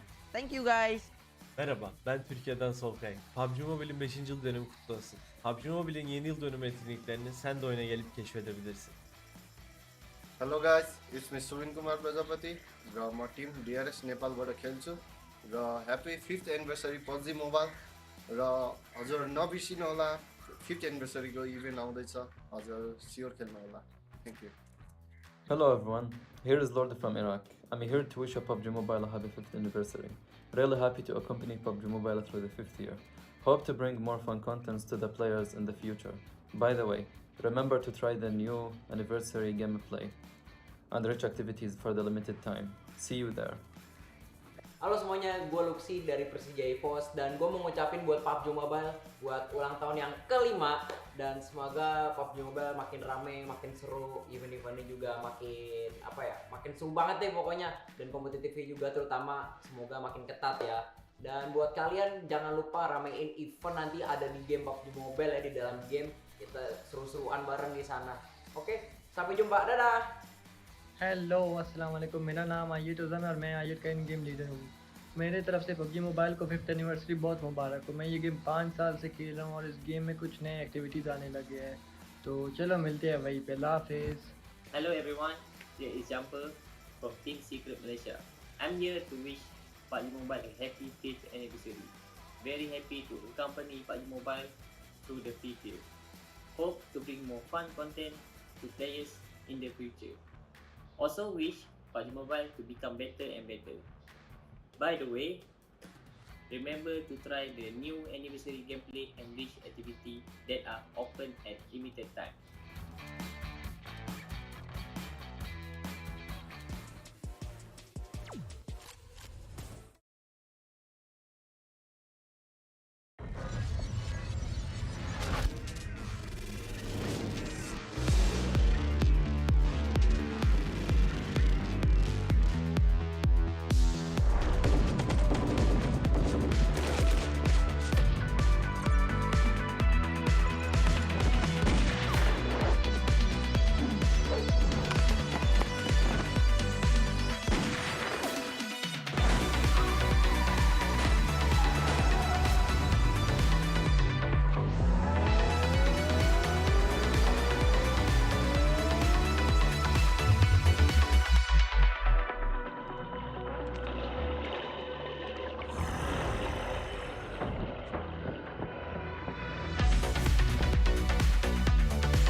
Welcome back, ladies and gents, to the PMSL Southeast Asia. I'm Chicha, and this is going to be Sekla. I'll be your commentators for today. So far, we have different flags waving of the chicken dinner, and we saw DBD still didn't score any of those chicken yet, so I think we have to put it up later on. It's going to be our prediction, right, Cloud? Yeah, so we're gonna put it up soon, but of course, as usual, whenever we come back from the break, we're gonna chat with one of the teams or the players first. So I wonder who will it be, don't really know yet. And plus, it could be maybe, I'm guessing it will be one from the Thai teams because of how consistent they are. But of course, like for us, and I'm sure a lot of you out there, so we want to know what's going through the minds of the teams at the bottom. Especially, I don't think that we have gotten an interview from DBD before. Yeah, never once, and we're waiting for the coach to actually step in if needed, since Team Secret actually pulled off those shots early on. We're talking about second week letting iShot play. You guys actually haven't been updated. Yeah, Alfredo actually retired. He did retire. I'm not sure how long, if he wants to come back or not. But yeah, waiting for Mosgoku to actually get into DBD. Will they actually start to change? Will bring an impact? We have no clue yet. Yeah, no idea. Yes, they're starting to like okay, their first 2 rounds wasn't that great, but at least their last round before the break they got like a 3rd place finish, so it was okay-ish. But consistency has always been the issue for DBD. Like even like last week we saw like, okay, you get a 3rd place, that's okay, and then the next round is like you kind of go back to how they were before, so that's kind of worrying for DBD. Yes, I think a lot of the fans would like to see them getting a chicken dinner. On top of the chicken dinner, we'd like to see them be consistent as well. But after this, yes, so we already we're getting the cue for the interview very soon. You want to pick the guest? I just wish it's DBD for now. Yeah, I wish to as well, but unfortunately it's not. So we are going to head on to our interview. Let's go. And welcome back to the interview area, because right now we are hitting the middle mark of the day, the halfway mark of day 1, week number 3, where you can already see dynamics and playstyles of teams start to shift. And with me I have C-Sky from Team Hale to really break down what happened during that match earlier. Hi C-Sky, how are you? สวัสดีค่ะเป็นยังไงบ้างค่ะ รู้สึกดีครับ he says like he's happy. He's very happy to be here, and I'm also very happy to see him here because he had such a phenomenal match earlier. Speaking of that, congratulations on getting a chicken dinner on match 3 with 17 eliminations. That's a lot of kills. Now, during the match 3 just now, there was only DBD and Yudu Alliance, and your team was the last remaining team in the circle, and there was a situation where it's like 1 Thailand team against 3 Malaysian teams. So could you share with us what happened and what was the communication like between you and your teammates? ดีใจด้วยนะคะที่เราได้ชิคเก้นดินเนอร์ในแมตช์ที่3เมื่อสักครู่นี้เรามี1ไทยทีมแข่งกับอีกทีมมาเลเซียในสถานการณ์แบบนี้ค่ะช่วยแชร์ให้เราฟังหน่อยได้ไหมว่าเกิดอะไรขึ้นบ้างแล้วก็ทางเราเนี่ยได้สื่อสารกันยังไงในทีมค่ะตอนแรกพวกเรามีสโมกกันเยอะครับเลยคอบอกน้องว่าสโมกไปเหมือนจะชนบ้านไว้ก่อนครับแล้วค่อยแบบว่าไปในทามมิ่งที่แบบว่าแกนเนตทีมฝั่งตรงข้ามหมดครับแล้วก็ตอนแบบว่าพวกเรารู้ว่าแกนเนตฝั่งตรงข้ามหมดแล้วก็ส่งน้องไปชนอีก2คนครับแค่นั้นแหละครับ He says that he control their teams and leads them, waiting for the other teams the grenade finish and waiting for the timings after their grenade finish so they can like kill them. That's actually very, very smart. I did see so many grenades as well as smokes. I'm sure you guys saw that just now. And I was just honestly wondering how they were going to do that. Honestly, well played, guys. Now, coming into my second question here, coming into the 3rd week of 2023 PMSL SEA 2023 Spring, could you share with us what you think has been the most difficult situation you went throughout these weeks? ก็มาถึงในช่วงสัปดาห์สุดท้ายแล้วนะคะในช่วง2สัปดาห์ที่ผ่านมาเนี่ยค่ะเราคิดว่าสิ่งไหนที่ยากลำบากที่สุดสำหรับเราคือการเข้าวงครับเพราะว่าทีมอื่นก็น่าจะศึกษาการเข้าวงของฝ่ายตรงข้ามมาแล้วครับเพราะว่าตอนนี้คือมันทำให้เราเข้าวงยากขึ้นครับ He says the most important thing is about the how to get into the circle because the other teams they like practice in every day so now they like getting more harder. All right, getting into the circle has been definitely harder. If you can see, the games just now have been definitely more heated. Now, for my last question for you guys is, you guys have just overtaken the top spot with 27 points collected from match number 3. Do you guys think you guys have the confidence to maintain this game style and gameplay until the end of this week? And do you guys plan on getting number 1 again? เมื่อสักครู่ค่ะเราแซงขึ้นมาเป็นอันดับ1ด้วยการเก็บ27แต้มในแมตช์ที่3เราคิดว่าเราจะคงอยู่ในอันดับ1เนี่ยจนถึงสิ้นสัปดาห์นี้ไหมแล้วก็วางแผนที่จะคว้าอันดับ1อีกครั้งหรือเปล่าแน่นอนครับเพราะว่าผมมาเป็นแชมป์ครับผม He said of course he came here to be champions. Wow, speaking of champions, if there is one team you guys can beat right now, who would it be and what do you want to say to them? ถ้าเกิดเราอยากจะต่อสู้ด้วยแบบ1ทีมอยากแข่งด้วย1ทีมเราอยากจะแข่งกับทีมไหนแล้วก็คิดว่าอยากจะพูดอะไรกับเขาค่ะอยากเจอทีม Secret ครับเพราะว่าผมโดนเขา 1-4 มาแต่ตอนนี้เราไม่เจอเขาเลยครับ He want to beat with Secret team. Secret team? Yes, because he said like maybe like his team is 1-4 many times, so now he never have a chance to meet them again. That makes sense. He really wants to beat Team Secret. And honestly, I would love to see you guys do that. Thank you so much for spending time here with me in the interview area. And we're going to pass it back to the casters. We'll see you guys later. And let's see if Team Hale will be able to meet Team Secret or not later. Bye! It's quite an interview there coming from Hill. Now that's going to be the team with the most chicken last week. 6 chicken just by them within the week. And if you ask them whether they can win or not, definitely it's going to be a yes. You're one of the strongest down there.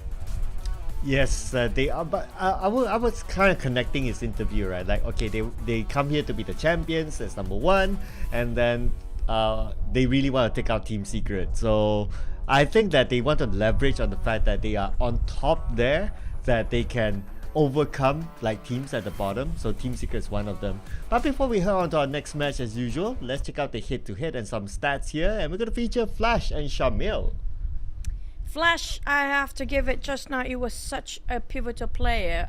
If it's not because of him, they wouldn't gather as much elimination. But Shamil actually provide the same sort of amount when it comes to elimination and damage output-wise. Just Flash having better angles compared to Udo Lions, who got stuck in between. But I have to say, Udo Lions, despite they're actually being surrounded, but the throws being used, I have to say this is the most. Oh yeah, it is a lot. That's like 26 by a single player. I don't think we have reached that number for a single player. This is arguably the highest so far.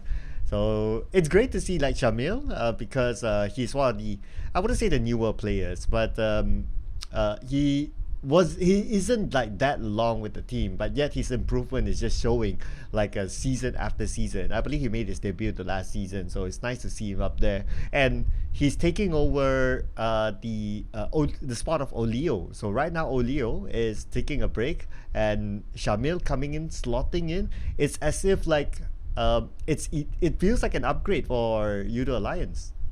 I agree. And Udo Lions, when it comes to all the seasons down there, SM9 Team Secret on the other end, it's going to be a total 360s, or not really, 180-degree flip compared to Udo Lions' performance. The only Malaysian team, the only other than Thai teams up there in the bonus overall rankings. When you mention about Hale, now Hale, when it comes to first week, they have been very quiet if you compare with their competition right now. How they have been progressing, how they've been forming themselves into this third week. Second week, I can see it, they start to balance out ranking and elimination. But when it comes to final week here, definitely it's more towards eliminations possibly, or they're just trying to balance how they did in week 2, which most chicken, quite a number of elimination, teamwork flawless. Yes, and at the same time, they gave a lot of respect. Like from the interview, we saw that the respect was given to other teams, say that, oh, other teams work hard as well in terms of getting into the circle and all that. So they acknowledge other teams despite them being one of the top teams around too. So I think that is a very good sportsmanship move there from their interview. And with that, by respecting your opponents, it just shows that you don't look down upon them.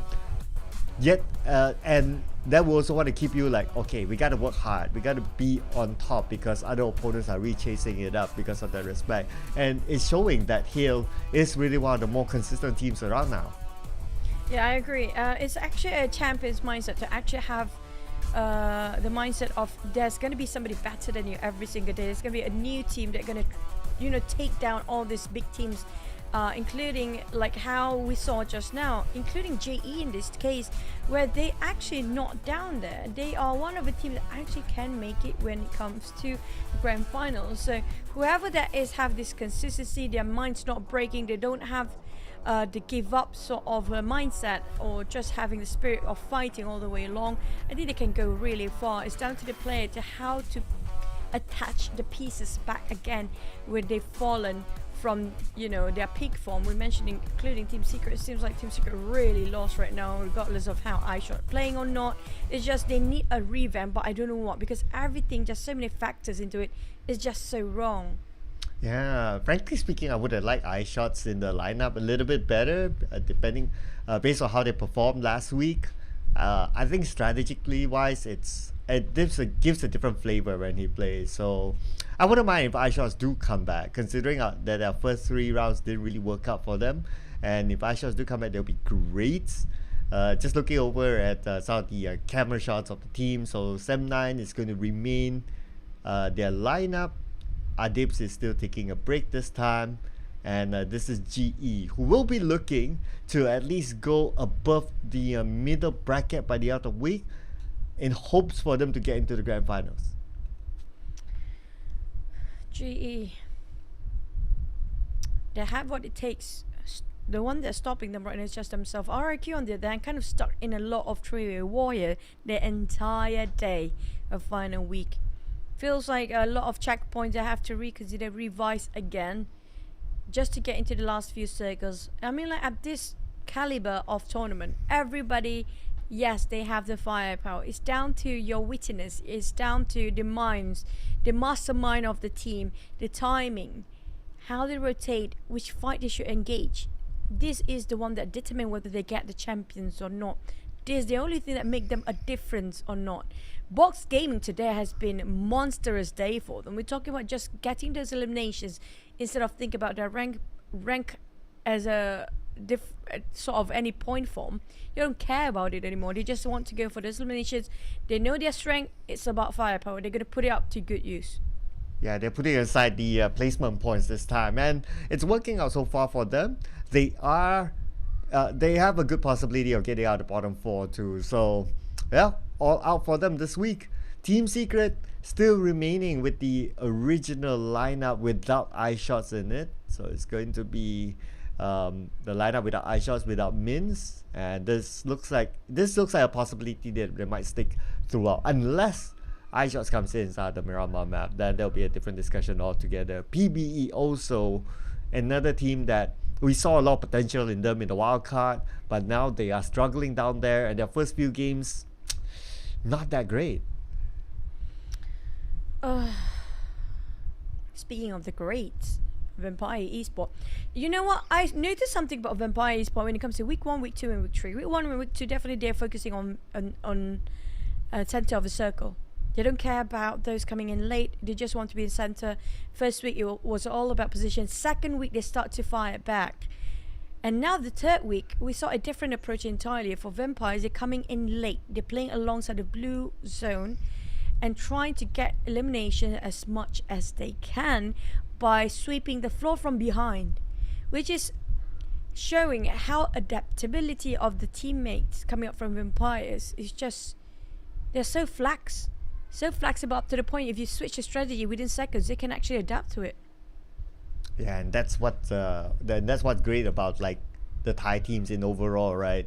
So if you like see like FaZe Clan, they are able to switch it up, and that's why their performance is like they're all up there, but yet what switches is like in terms of placements is between them, something like that.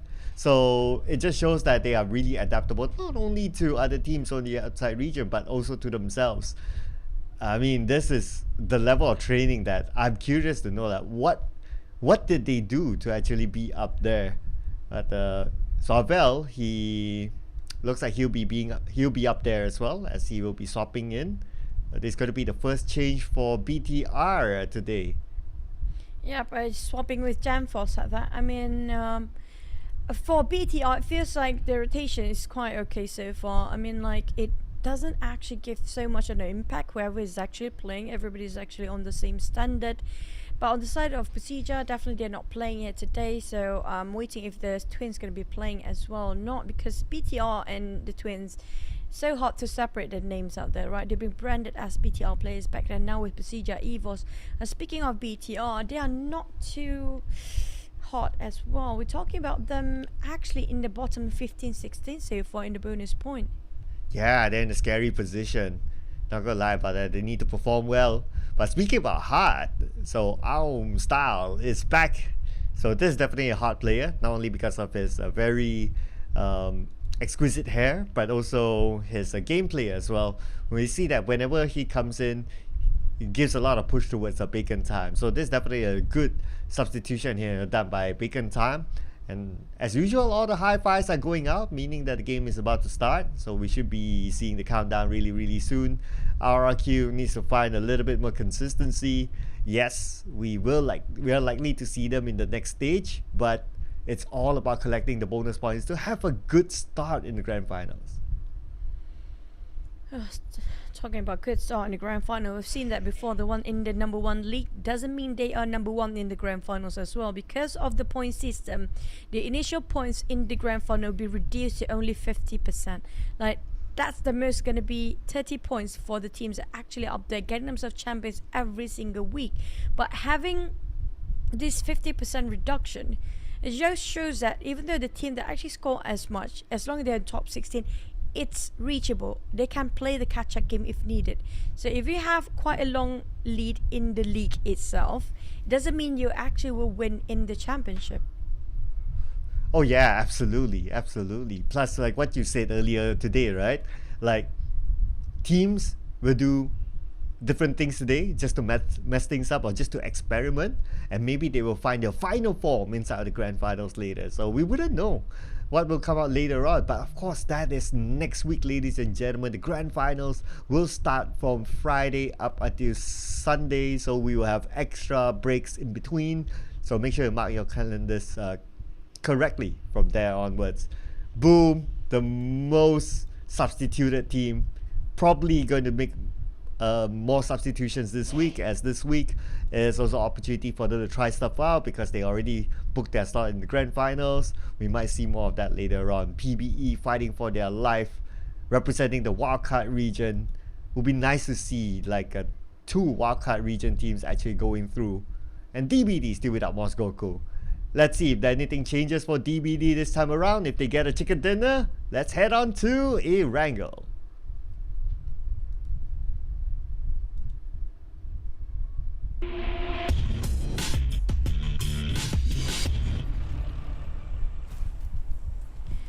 We're back here, final Erangel for the day in week 3, which is going to be final week, day number 1. We're down to the last Erangel, 2 more Mirama maps to go. Very similar flight path, like how we started off our early Erangel today.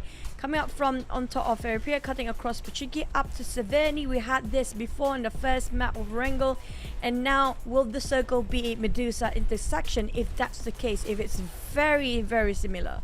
Oh yeah, so far the 2 Erangels that we have gone through, we got both of the circles on the main area, in the middle somewhere. So looks like it's okay. But if you remember week number 1, the return from the break, that circle, swanky. So gonna hold my breath here as we wait for the next circle. But I'm looking also inside our military base. Like, our boy is really close by with the players from Judo Alliance, probably going for a vehicle, but they seem to split up, so it could be okay for them.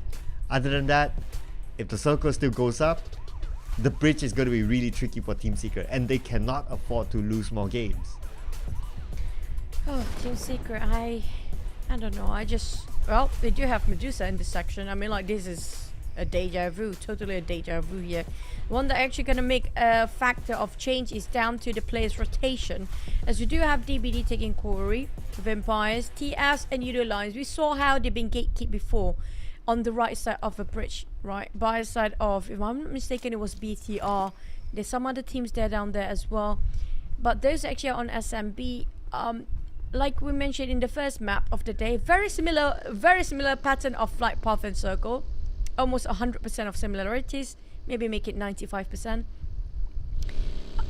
You saw the second circle and the third circle pops where it actually quite late to move away from SMB. So I think you Lions and Team Secret do have the time to loot up first and maybe start to move by end of second circle, because you saw how they move in too late. They've been gatekept. So I hope that's the change coming up from Team Secret especially. Yeah, this time around, after looking at what happened in the second Erangel, they might consider to go back to the left side bridge and back into the circle from there, which is okay as well. And you're right, likely that once the second stage of the circle is over, then we will see clearly that the circle will be on the main peninsula. So that is where they will really need to rush over, and they can play a little bit later, because normally, like, if in early stages, if there's any bridge caping, it would normally be like circle 1, circle 2, until that team that's bridge camping might realize that, hey, okay, no one's really passing by here, maybe they go by the other side. So it's like, oh, it's not worthwhile to really wait, and then they'll start to move away. And that's what we saw early on in round number 2, or the Erangel number 2. Hopefully that's not the same case for the teams at late rotation. They work out quite right for them, should be realized now. I normally kind of notice that a lot of teams that coming in very late rotation, except for Vampires of course, they are not actually working quite well when it comes to overall across the board. Now, is that a factor that's saying when it comes to this season, it's actually way better to play in the center of a map instead of playing on the outer ones and playing the blue zone? Because it didn't work like how it was supposed to be the last few seasons. Maybe because of the timing factor of the blue zone and the circle happened to be shortened, or the damage being increased, or is it just the format itself as a point system as a factor is actually more prominent to have those eliminations than, you know, playing for ranks here? I think it really depends on what other teams do, and that's dependent on the research that these teams do for themselves, like observing other teams' trend and all that, and then they will see like, oh, okay, the possibility of teams playing on the outside may be lesser versus playing in the middle, and so on and so forth. And yeah, it just so happened that this season playing in the middle kind of works out, but not all the time though, I would say, but a lot of time it does. And playing in the middle also has its pros and cons. Like, yeah, you get the circle, like you don't need to worry about the next stage and all that. However, there are teams who will be eyeing that spot too, so that's where we see that third party coming in, and that's where the Thai teams are really good with that. So the thing about PUBG Mobile is like, oh man, your trend is there's so much variable to the trend, just because of how many teams there are. 16 teams will switch almost every round on what they're going to do. Yeah, that's how we mentioned about adaptability for the players. Can they actually make it in time? Like, no, intel information is always is the key for these guys to call for the judgment. It's so important for them to actually realize that they cannot afford to lose the scout too early or any time. As we speaking about scouts, Varvel, I didn't mention about them, cannot go in blind, because key is the information for them how to rotate. And Liquid or D straight away being tapped down by the side of Eco. And that's not great on the side of BTR. This is definitely not how they want it to now to be. Yeah, this opportunity for them to rush in. Jimmy, very close to getting knocked down, and finally will be taken up by Yuhai. Ryzen holding his ground. DBD, oh no, they're losing the plot right now. They traded back one, but BTR trades it again with 2 knockdowns. Now Echo is coming in for the other side. Swabel is still alive, and Swabel has a DBS of his own against DBD. Ziggs almost getting Swabel onto the right. Swabel retreats back, gets knocked down, and now Ziggs 1v2. Going back to the side of DBD. BTR Ryzen cooking up the nade just to clear the corners downstairs. Akko might actually do the same. Try to flush Ryzen out. Akko still cooking it up. Don't want to self-explode there. A bit too long for him. More than 4 seconds possibly. Akko with the Bison. Now swap over to grenade again. Trying to flush Ryzen. The last member of BTR right now. He jumps down. Jump shot. And Ryzen still managed to clutch this one out. Got one. Secures one, but too much. At least BTR secures 1 elimination out of that scuffle. But this is a dangerous game they're playing. Yeah, winning the compound, great for DBD, but losing 2 players in the process, okay, it's quite a heavy trade-off there. But they eliminated BTR, and we all know right now BTR is down there in the overall charts when it comes to the bonus ranking, so this is definitely not good at all for BTR. Oh boy. I'm not sure how much, but they do have the opportunity to make do of how they will perform by the entire week. If they can manage to get themselves in the top 10 by the end of the week, they are more than safe to be in the grand finals for the side of BTR. But the one that actually really have to push forward is going to be this team, Team Secret. Now they're rotating a bit early on. I think they realize right now they're playing alongside the blue zone or playing it very slow. It didn't work out for the past 3 weeks, for the past 2 and plus 1 more day here in the week number 3. So maybe the plan now coming up from Team Secret, we saw a bit of improvement with iShot adding in, and they were playing in the center. They're playing a bit early, so maybe that's the case coming up from Team Secret. They want to change up the tempo, playing a bit in the center this time. Maybe there'll be an improvement. I think it's like when you put on eye shots, then yeah, they seem to be a little bit more confident to play in the middle. But when you put without eye shots, so probably Jumper makes the full-on call, then he likes to play by the side. I want to add on to that thought about Team Secret's rotation as well, because they saw the elimination feed that BTR got eliminated. The last time we saw them between the 2 teams, they were gate capped by BTR. So by knowing that BTR is out, I guess that's where they know that, okay, it's clear to follow the left bridge. It's like the same circle, just like we saw earlier today. GE have to give away those points. Not gonna get any out of it. Giving away the information, yes. Getting a value of it, not so much. Boom, on the other hand, definitely spotted them out. RQ and Alter Ego, surprisingly, the Indonesian teams love to have a go until the final weekend. We're talking about they're still sort of having this trail by all the Indonesian teams to cut across. It feels like they're going on the same path there. Every single map, especially in Erangel. Yeah, there seems to be like a trend at this point, right?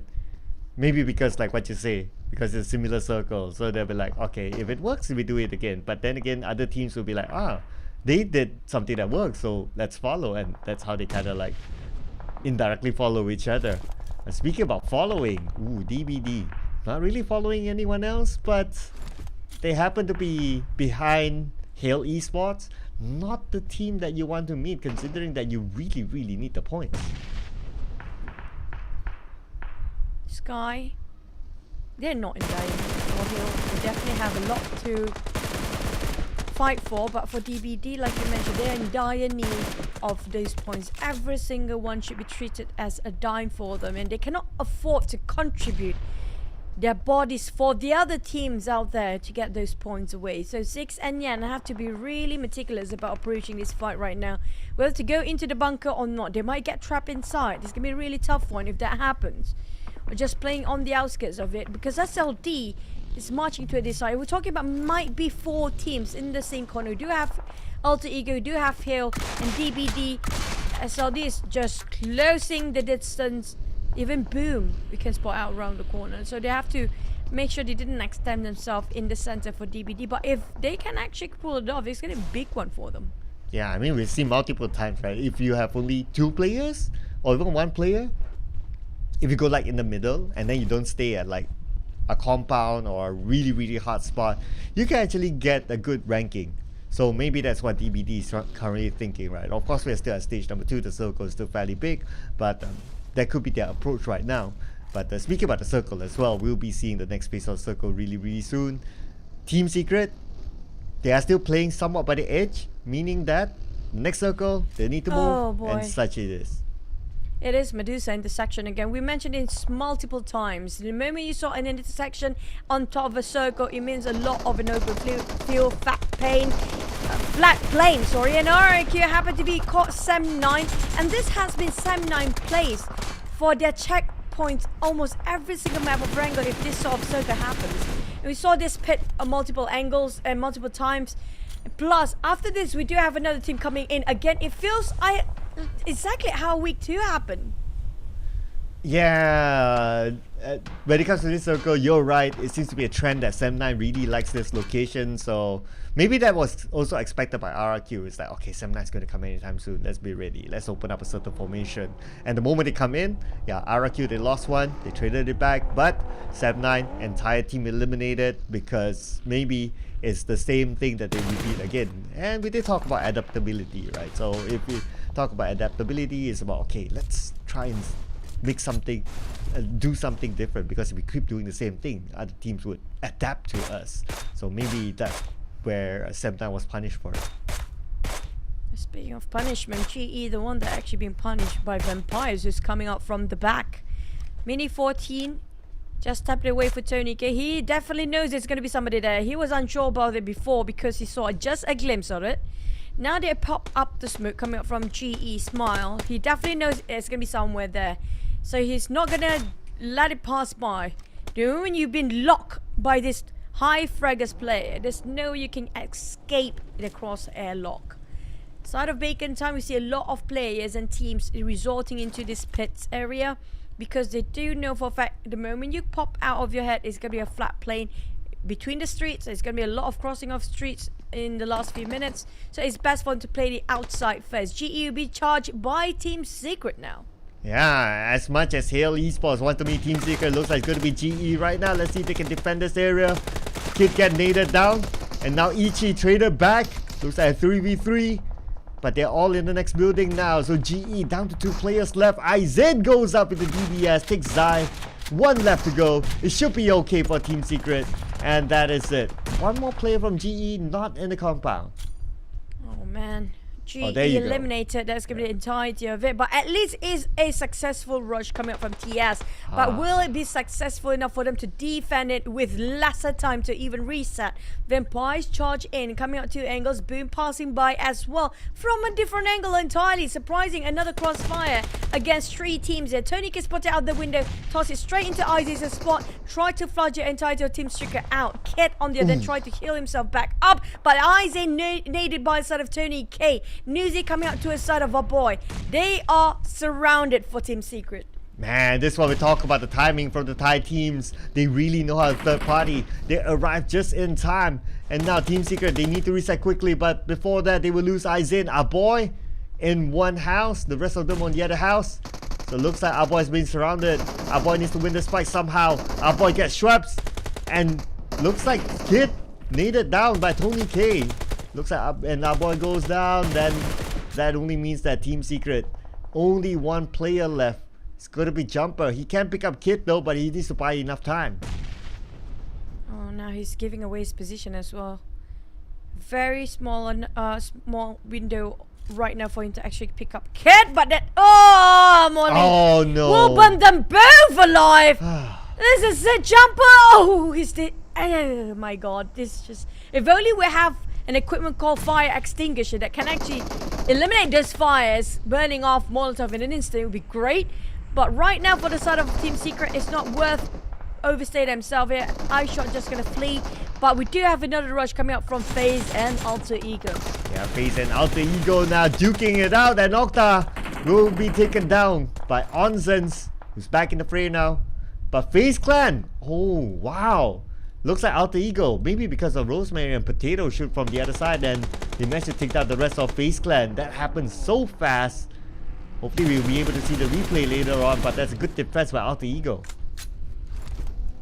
PBE, they will have to crossfire with another 2 teams, including Box and Hill, if I'm not mistaken. There you go. They're waiting on the low grounds coming up from the side of Hill. Target and Flash, and that's going to be one of the MVP just now, Flash. But in the forest we go. It's Grey Box versus Yudu Alliance, having exchanged fire at the borderline. And PBE happened to be there, just landed themselves after they're rotating, and they decided, you know what, we want to stay in the forest for a bit more longer. And they might caught in this crossfire between these 2 teams, and these 2 teams definitely giving away the position. I'm not sure how PBE will stay quiet. They definitely won't stay long, but Vampires just happen to rotate at the same time. Boom! Spot out Vampires. They pull over. They want to go for the fight. Oh, here we go. Boom. Maybe they don't want to stay long because 1 player is leaving this area. Oh, he's opening up the flanks. He's U-turning back. wonder do they really want to take that fight? But for Vampires, it does seem necessary because they're just right in front of Boom. Shots being fired on to Yummy. They can take down Yummy, one of the Starman of Boom. That will be the knockdown that they need. But so far, not yet. But I spoke too soon as Tony K knocks down Yummy. Yummy, one of the main fragger coming from Boom. Have to have help from his teammate Razy coming from behind. Almost clipped a lot on the side of Tony K. Last tick of health there. 1 HP. Never mind. Tony K taken out by Boo Boo Hoo. They're shutting down Tony K all rounder. But Boo Boo finish off. Newsy. There's going to be Nate hurting a lot. Double down. It's going to be on Razy. Razy needs help. Pombit have to pick up Yummy and now push forward. Buy stall time. Never mind. Stone clean up the job with traps as well. It's going to be Boom eliminated as fast as we saw just now. Yeah, and you know what? Vampire Esports didn't lose anyone, so they're still in a perfect condition. But can't say the same for Team Secret, as Jumper got eliminated, so they're out with only 3 elimination points. Right now, we did talk about DVD strategy, playing as a duo. They still have the circle. But for South Hill, now next contender is going to be PBE. You do have, never mind, Sky. Monboy shoot him down and finish off straight away. What a clean execution. And that's going to be 1-to-1 trade as Raimon next will be counter fire. Tiger Axe open up the smoke, making sure that Raimon to just go back and trying to go for a retake, but they won't allow it. Hail Flash losing 1 more after Sky, down to 2 players. Tiger and the rest of Hail didn't see this firepower coming from PBE. They taken by surprise. Got slowed down, left with only Tiger to clutch it. Rank it is next as the Momboy versus 1v1 with Tiger. Momboy don't have that much space. He got clipped by the blue next and he don't have that much health utilities. Oh, and if Tiger wants to pick up his teammates, he got to do this quickly, but looks like he's going to prioritize that because Circle's on the other side. But also it's because Box Gaming Capone shot with the DP from afar onto Monboy, and that kind of saved them. But hey, Bacon Time Vampire! Speaking of the pits fight, here we go again. Vampires, Bacon Time. If you can defend this, it's going to be your strongest spot there is. The problem is, do you have the time to reset? Like I mentioned earlier on, they have to put in their mind that there's going to be another team ambush anytime inside of a pit because you have no clue what's inside unless you're nearby. It's going to be less than 10 meters when that happens, and you have to be more than prepared if the third party coming in with full HP. But in this case, they don't even have to come near. RQ from afar, they're just going to shot down the players of Vampires. Oh yeah, RRQ will be happy to take that knockdown, but not happy because they can't secure the elimination just yet. If only RRQ has a full squad, they might want to rush in, but because they're playing as a trio, so looks like they're holding back for now. And plus, they're being shot at from the other side. But hey, RRQ is moving in. Are they going to zoom in? Not yet, but Nebriko with the long range is going to give cover fire for Best G to take his position. Vampire right now, they got themselves quite a number of smokes. Just hope they can actually stall themselves from being spotted by the side of RRQ. Even Alter Ego trying to shoot towards the side of Vampires due to the smoke. It's just the smokes are too attractive for the players. And when you saw smoke, you know exactly there's going to be a player there or nearby the smoke. But for Alter Ego, they definitely have this compound. We have very sort of similar fights early on, but different teams this time. With Alter Ego barely make it into the circle. They do have the compound, yes, but how much longer we don't know. But the teams that realize that, you know what, compounds might not be it. They realize that, yeah, outer fields is way better. Playing outside, you have more space. But at the same time, you don't have much barricade. Yeah, they're going to depend on their vehicles. But they also depend on their vehicle for the next stage because they're kind of stuck between roads. You need to be prepared to make their rotation. And speaking about rotation, RRQ, they left that fight, not interested, goes up north, up on the clear. But on the southern side, look at the number of teams. 4 teams close by with each other. Absolutely not clear at all. But they still have the circle. It's going to be bunkers area for the circle. That's the worst part of it. It's going to be multi-level of terrain. Box and DBD both realize this. They got themselves the bunkers to work around. We do have another side. I think it's going to be Alter Ego who got himself inside. Still got 4 walls to take covers for Vampires on there. They're not being favored at all. We're talking about them having the roughest circle amongst all the other teams down there. And if they can make it, it even got themselves a chicken. And that's a big statement. Oh yeah. Let's see if they can really pull off a surprise. Now, The challenge is for Vampire to pull off the next surprise if they can get across, because look at the crossfire by Alter Ego. In the compound, they can see Vampire. Rosemary on the off angle can see Vampire as well. So Vampire is kind of stuck. Probably the only option is to go down south, and that's their route. But before that, it's going to be Kenny that's going to take out Tony K. Speaking of Tony K, spotted out maybe by the side of Yuri Alliance, and the spray was remarkable. The tracking coming from Yuri Alliance, that was something so clean. Vampire straight away eliminated. Next, with Alter Ego still staying indoors. Side of Yuri Alliance definitely had a big win on that. 3 eliminations by far. DBD got himself a 6. Again, can DBD secure those chicken? Ooh, okay. I'll be holding my breath for that, because they're playing as a duo. But now let's put focus onto the southern side. RRQ, still on the outside. They need to cross the road, but similar situation like Vampire Esports. Crossfire from Alter Ego is going to stop them from coming in. Side of SLD crushing into box compound or take the bunkers. He'll try to close in the distance. Now, at least they got themselves bunkers, but will it be lasted long enough for the circle to be favoring them for the longest time? RK have to cross the road. This is going to be a tough one for them. They pop the smoke, yes, but Alter Ego will not give them any sort of entry here. Fnatic just eyeing out to the side. Of the moment they push inside, you're going to straight line off South Fnatic just now. And not just that, coming up from behind, somebody's shooting them for RK as well. Decided, you know what, it's not worth popping out the smoke, but Alter Ego Fnatic still see through everything. I'm not sure who shot on the other end. It's going to be Octa. Alter Ego scored both. It's the same road as Vampire Esports, and they had the same fate. But another same fate as well for Hale Esports, number 6 with 5 elimination points. So far, we do see that Vampire Esports the most elimination points in this round as of now with 10 elimination points. But the rest of them will add up still as Yudo Alliance and DBD. Yudo Alliance coming in from the other side. And it's going to be DBS gameplay by Yen with the DBS of his own. 6 trying to just stall time here. They're being cornered every way possible. Yudo Alliance trying to crush in, but it feels like a fail. DBS on Chamil's hand leading out. With Yudo Alliance cooking up the nade cancel in the last minute. Now all they need to do with Yudo Alliance keep tossing those nades, those throwables, but they are running dry. Canny, here comes another, just to stall enough time for the teammates to be backed up again.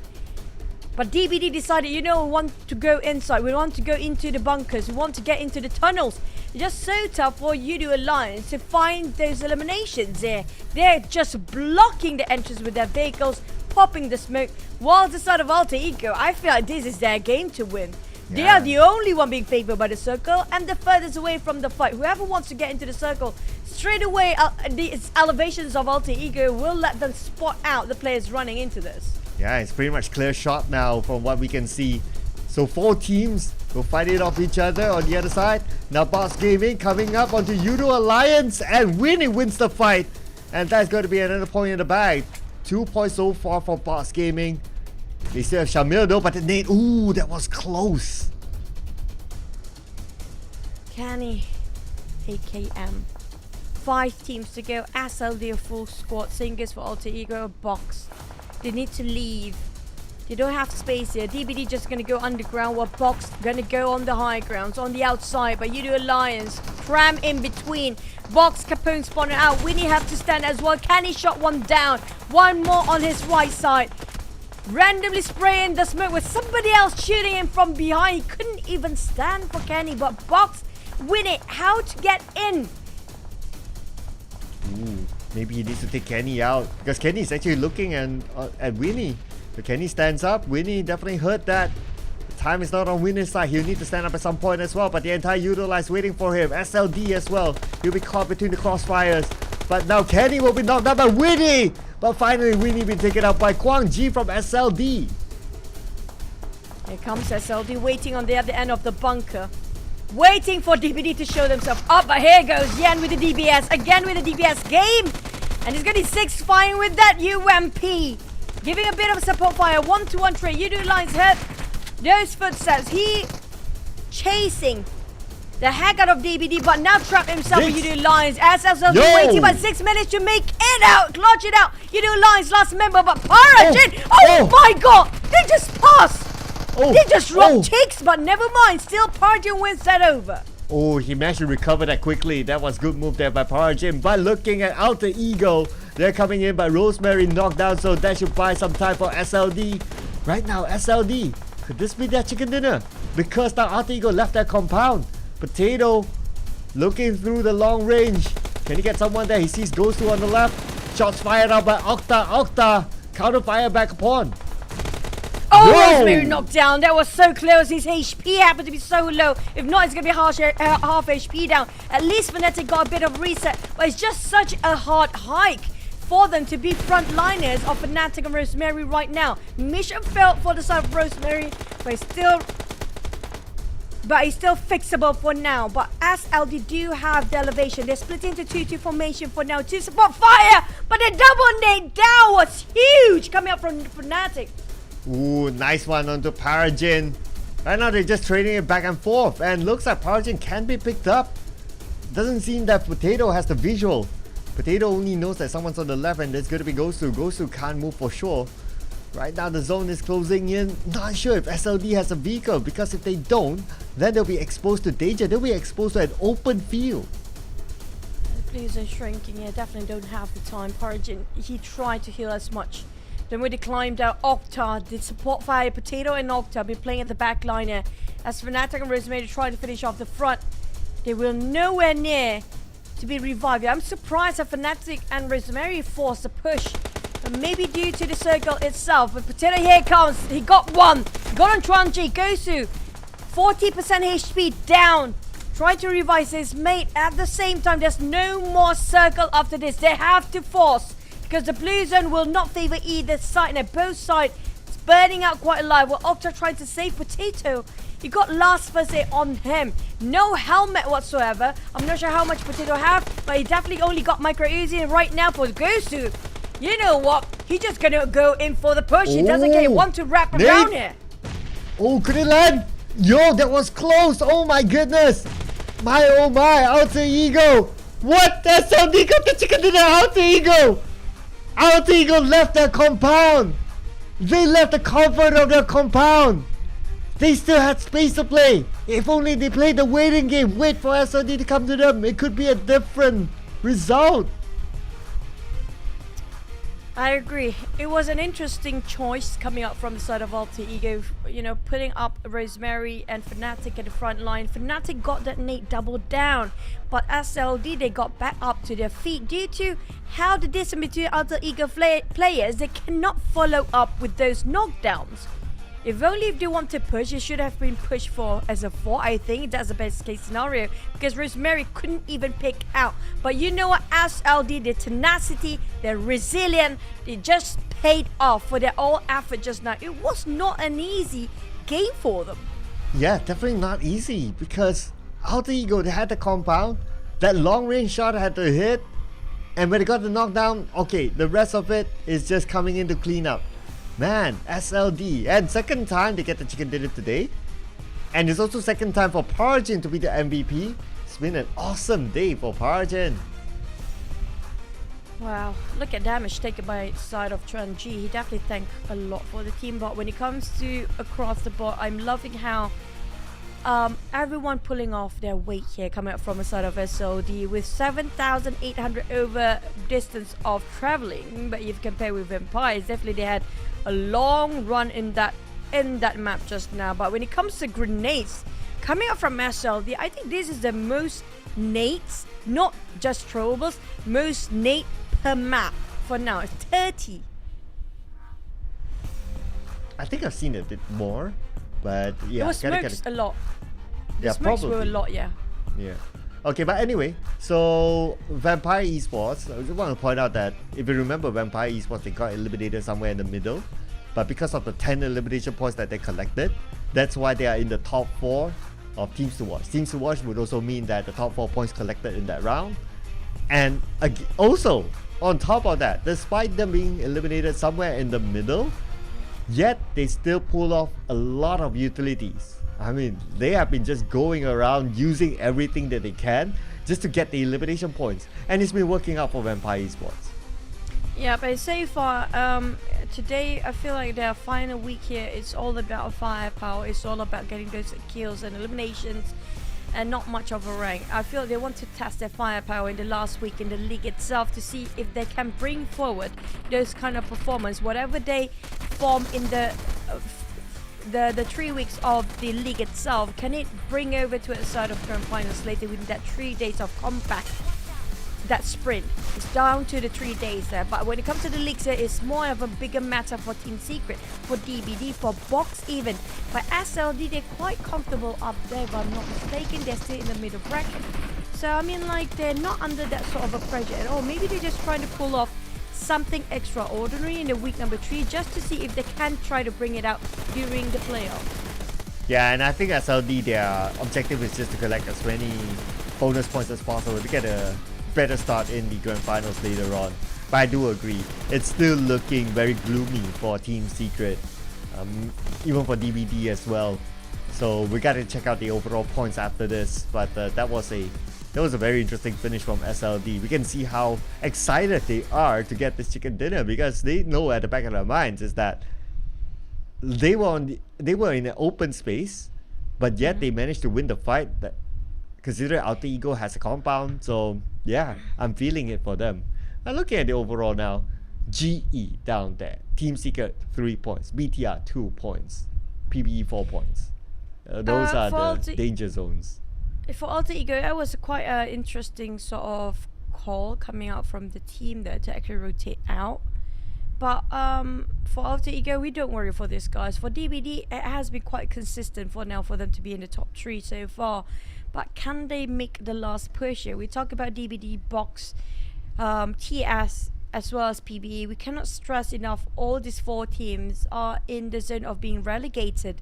And PBE, so far, we haven't seen extra push coming out from them just yet. So far, we saw the aggressiveness bringing into the game, but it didn't work as well as they were in week 2. Yeah, DBD, they need to push up a lot more.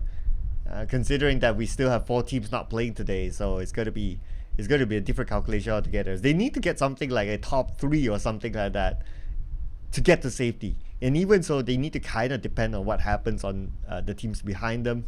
So now at number 8, yes, it's cool. Is it that far from the top 3? Not really. It's about 7 points difference from the top 3 as of now. Tony K, Ziggs, Fnatic, and Paragin. These are the names that you're going to be repeating and listening to them the entire day here, because they are on their peak form. Especially coming out from Paragin for the entire day, starting off first match until now. He popped himself up when it comes to the top performance. But Tony K just was a remarkable play coming up from him. You cannot deny that. He makes sure that he found the weakness of the team, taking out their flank first, taking out their limbs, and just slowly paralyzing the push or the transition of the other teams into the safe zone. Yeah, and he got 5 out of the 10 eliminations that Vampire Esports got. Man, he's just on his top game now.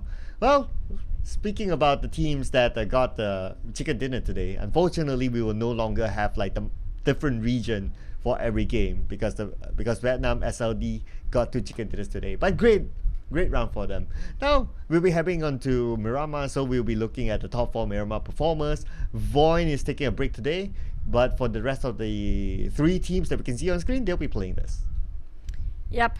FaZe, Sem9, and Hale. So far, Sem9 has been quite consistent, surprisingly, in final week here. Well, FaZe and Hale, you know, when it comes to the ties, there's nothing else that we can say except for they are one of the strongest region out there. You cannot say no to that anymore. It just shows with the numbers, with how they play, with their chemistry and the dynamic of the team, the adaptability about having a bit of a swing here and there. They just incredible. But can these other regions catch up to the ties now? We want to see if that happens, because you know what, we want a change of the flow. We want something that can contest or challenge the tie teams. But how can they make it? How can they change? What needs to be done?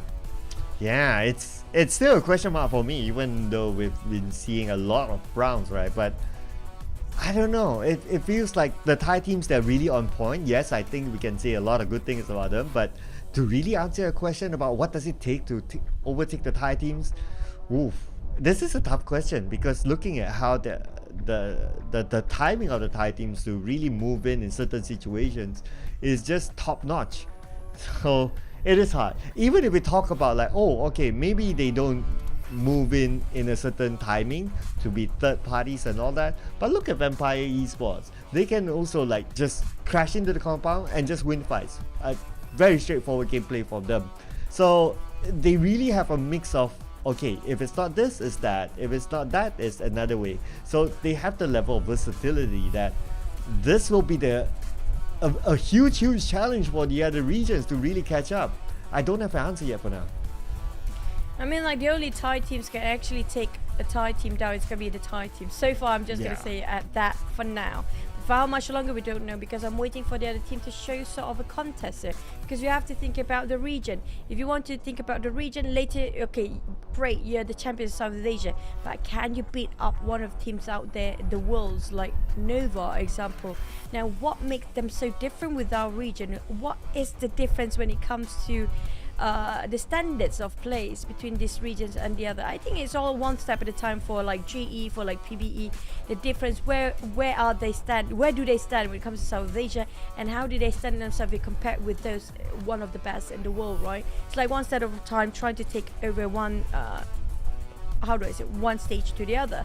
But speaking of the vampires, speaking of FaZe, speaking of like Kill, even, it's just they are just. I don't know. They're so hard to find fault from them. Yeah, it's it so is. hard to find any weakness coming up from the Thais, really. Yeah, totally agree with that. A lot of things are on point. Despite them going out somewhere in the middle bracket, like what we saw for Vampire Esports, they still managed to go out with 10 elimination points. And the other day, it's all about the points collected, regardless of whichever method that you use. So sometimes it can be that, and sometimes they can just end with a chicken dinner, or they can get good placements with still a decent amount of elimination points and still get good amount of overall points. Yeah, that's why. Totally agree with you that I think at this point it's really only the Thai teams can beat the Thai teams. I really wonder that if anything will change in the grand finals once there is a longer break, all the data has been collected by even other regions, other teams, to say that we found a way to deal with them somehow. That maybe things will change, but of course that will be left for later on. But as of now, really solid from the Thai teams. Yeah, I think like the closest one that actually have can give sort of a contest, can give a run for their money for the title is going to be Prestige EVOS. So far, out of my observation, I haven't seen so much of DX. I haven't seen, maybe Box, depending if they're in the mood or not. SLD feels like not there yet, but personally I feel like Prestige EVOS have what it takes, but they're not playing it today. Because when they are crazy for firepower, Void actually do have those kind of momentum too. If they want to go for the push, they can go crazy as, who knows, right? They're being possessed or something. But that's make a difference. I think the biggest difference is that the Thai teams don't overthink themselves. Whereas when it comes to the region, I realize that sometimes they love to overthink is one thing, doubting themselves is another. Yeah, I think that's a good different angle to look at it, right? Like the way they move, the way they push is just like kind of like no mercy, and even like the way they defend their ground, the way they take fights is really no mercy. It's like, oh, they would just go at it, and they would take like certain risks, but of course calculated risks, and it works out for them. And if their opponent, like in your theory, has a lower confidence level, then they'll be like, oh, okay, we'll freeze, and then we don't really move, and then, you know, teams will just take advantage of that. And for the most of the time, it's going to be the Thai teams. And, yep, as expected, it's going to be Boom, doing Boom things. No, the thing is, I didn't expect Yummy to go out. Of all the people, usually it's Keymine, it's Hexa, or Boo Boo Hoo. But here they're taking out Yummy, which is the second week MVP of overall second week here. He won himself a week 2 Terminator. Yummy. He put Yummy on a bench in Miramo. True enough. now that I think about it, like the last few days of week number 2, Yummy didn't really pull off. I think it was the last day or the second last day starting from that. He didn't really pull off. Even today as well, like we didn't really see Yummy pull off. Like he wasn't at that performance like what we saw at that time when he was at his best. So yeah, with a roster like that you have so many names that your team or your coach has a trend of switching out players. I guess they would just give you like, okay, a couple of rounds. If it's not working out for you, you're out. So that really keeps all the players on their toes, and sometimes that's not a bad thing. I mean, that's a cruel thing. It's a lot of pressure on that. But I have a feeling maybe Yummy just super exhausted for now. Maybe that's one of the many reasons too. The players need a bit of a reset in their mind. They need to have a change of pace. They need to take a break. And when they can't focus, it's actually good to actually have subs to play alongside with you in case that happens. But for the others, Genesis, Esports, GE, we haven't seen a lot of them today, but can we see them actually put in action in our first Miramar? Out of a two more maps to go, Cloud. Here we go, flying over the desert dunes of Miramar, the dry land.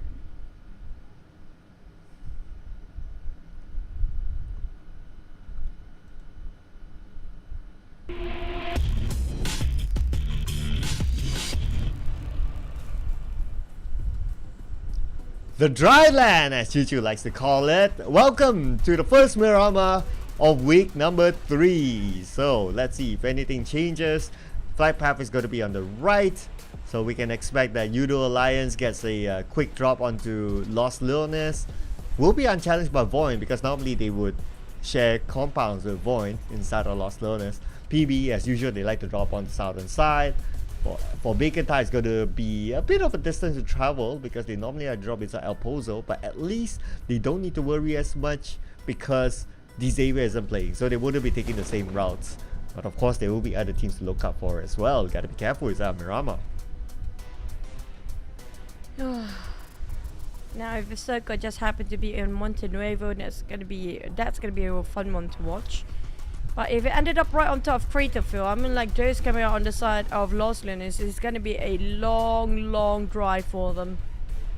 We're looking if there's any hot drops coming out from the teams of final week here, if they want to try to challenge somebody. We do know for a fact it's Lost Leonis.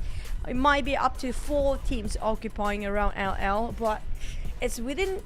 Wow, the circle right on top of Impala. It just happened to be with 40% of water as well. Of all the lands there is, the biggest map of all the lands out there, it has to be Impala with water in it. Great. Yeah, still the stage 1 though, so likely we'll move on to the main peninsula unless we get scabbed, and then it's still like really at the corner. But I would like that kind of circle. I think its circle is really challenging. We haven't seen like inside of Impala yet. So far the closest to Impala that we have seen is either next to Lost Leonis, the high grounds, or on top of Impala where there's like high grounds that's like really key areas. I think it was just like the last day of last week or something like that, but not inside of Impala just yet. I do like that kind of circle. It's because like you have like 3 very significant terrains. Like you have the top one just left of Impala, and then you have Impala itself, which is kind of flat, and then you got like the beach side, which is way down of Impala. So there will be a different sort of gameplay that the teams will need to adapt, and that's where we get to see like how they're going to adapt to that sort of situation. Yep. It's all about adapting. That's a key point here. So many key points and factors into PUBG Mobile. Even the luck have a bit of a part of factor in it. But it's all down to how you want to control what's in front of you. What's going to happen next is down to the players and the team here. Bacon Time, having only pistol working around them, they're just going to take the buggers and get themselves away from whatever there is, going for their second checkpoint. Speaking of which, Hill. There's one scary team here. We're talking about them quite a number. Last week it was theirs to take with 6 chickens, 6 Cloud. Yeah. Hell, they are currently holding the most chicken dinners overall. And plus today they also got 1 chicken dinner for themselves. So they are looking really scary. Even like Vampire, despite them doing really well like in week number 1, they kind of like fall behind week number 2. And then Hale is like we're still up there. Week 1 was top 5, and then week 2 champion, and then so far in week 3 already up there. 3-point gap, fine, but still up there, still consistent after 3 weeks. So the grand finals will be looking really interesting for Hale. I mean, like, I just wish when it comes to grand finals, there's going to be a lot of different teams, including DX or Boom, just really finding out there, give it a bit of a challenge for the Thai teams. But it will be a PMSL with Thai finals, who knows, right? It's down to the last day to decide. So make sure you guys jot down your dates. If I'm not mistaken, it's going to be 14 to 16 of April. So make sure you have those dates down, because there's going to be only 3 days of finals of PMSL playoff. Alter Ego, they had it just now for the last map. They had it. It's just, I think they have a feeling about wanting those eliminations that are being denied in the blue zone. That's why they force themselves out in the last minute. Maybe that's the case here. But when it comes to Alter Ego, they have the firepower. They have to keep Rosemary alive no matter what the situation is. Yeah, and the fact that Rosemary got knocked down first during that moment, well, I guess that's where the firepower kind of like decreased significantly. But I do kind of think about it as well. Yeah, we did talk about like I felt that it was really unnecessary for them to come out the compound to really push it, because they had majority of the within the circle, and then all they need, and they had a compound with the full squad. It's like perfect scenario for them. And if they were to push out, like their opponent would have the high ground advantage against whoever who's trying to push, and it so happened to be Rosemary in front. The moment Rosemary got knocked down, there's like, oh, all panic, because you kind of know that, okay, Rosemary is really, really important, and maybe they kind of like send one person out to kind of want to save Rosemary, but it didn't work out as well, got knocked down. Then it was left with the 2 players inside the compound. So from then on, SLD confidence level increased by 200%, and they did what they did, and they got the chicken dinner. So a bit hasty there, I'd say. Sada FaZe is another team with arguably one of the strongest firepower. But we haven't seen all day long come out from MR5, so I assume that it's going to be the entire day played by Onzen. Now, between we haven't seen MR5 and Onzen on the same roster ever. It's always Moment, Victorious, and Mela, and then swap Onzen's and Mod and also MR5. Sorry, Moment is a different player entirely. Moment, Victorious, Mela, and Onzen and MR5. We haven't seen a lot of MR5 play alongside with Onzen. I do want to see if that chemistry actually way better with Onzen's and MR5 at the same time. Yeah, we haven't got to see like the both of them like together in the team, right? So maybe there's a strategy that's been drafted out. It's like, okay, whatever position that you play is whatever Onzen plays, or something along the lines, and then the rest of them is like, oh, Onzen cannot really take on other players' position. MR5 can't do it. So strategically, the best combination is like just swapping in and out of both of them, just for fatigue. Unless it's really called for that they need to change up with other players, then so be it. But if not, that could probably be what they are looking at this point. At least they are a little bit more consistent in their substitutions. It's like they do stick to the plan a little bit more as compared to Boom, who swaps players almost every round. But so far, Boom is doing great with those swaps. Yeah, if you compare with first week, but it's just, I think it's really crucial for them to have Yami on their lineup, regardless of how the situation is. Unless he's exhausted, he needs to stay up. But for Team Secret, whatever you swap in and out, it's just not working. It's just, why is it so hard for them? You know what? It does feel like whether they put eye shots in or whether they put mints in, it feels like, I hate to say it, but on top of my mind is that it feels like the worst of the how should I put it, the best of the worst picks. Like there's still not a combination that they can really find. It's probably due to strategy, but then strategy is also impacted by who you have in the lineup, like whether you get the right comms or you get the right self-sustain in the round. So yeah, there are all those factors that, even as of now, coming back to this lineup, still not working out for Team Secret.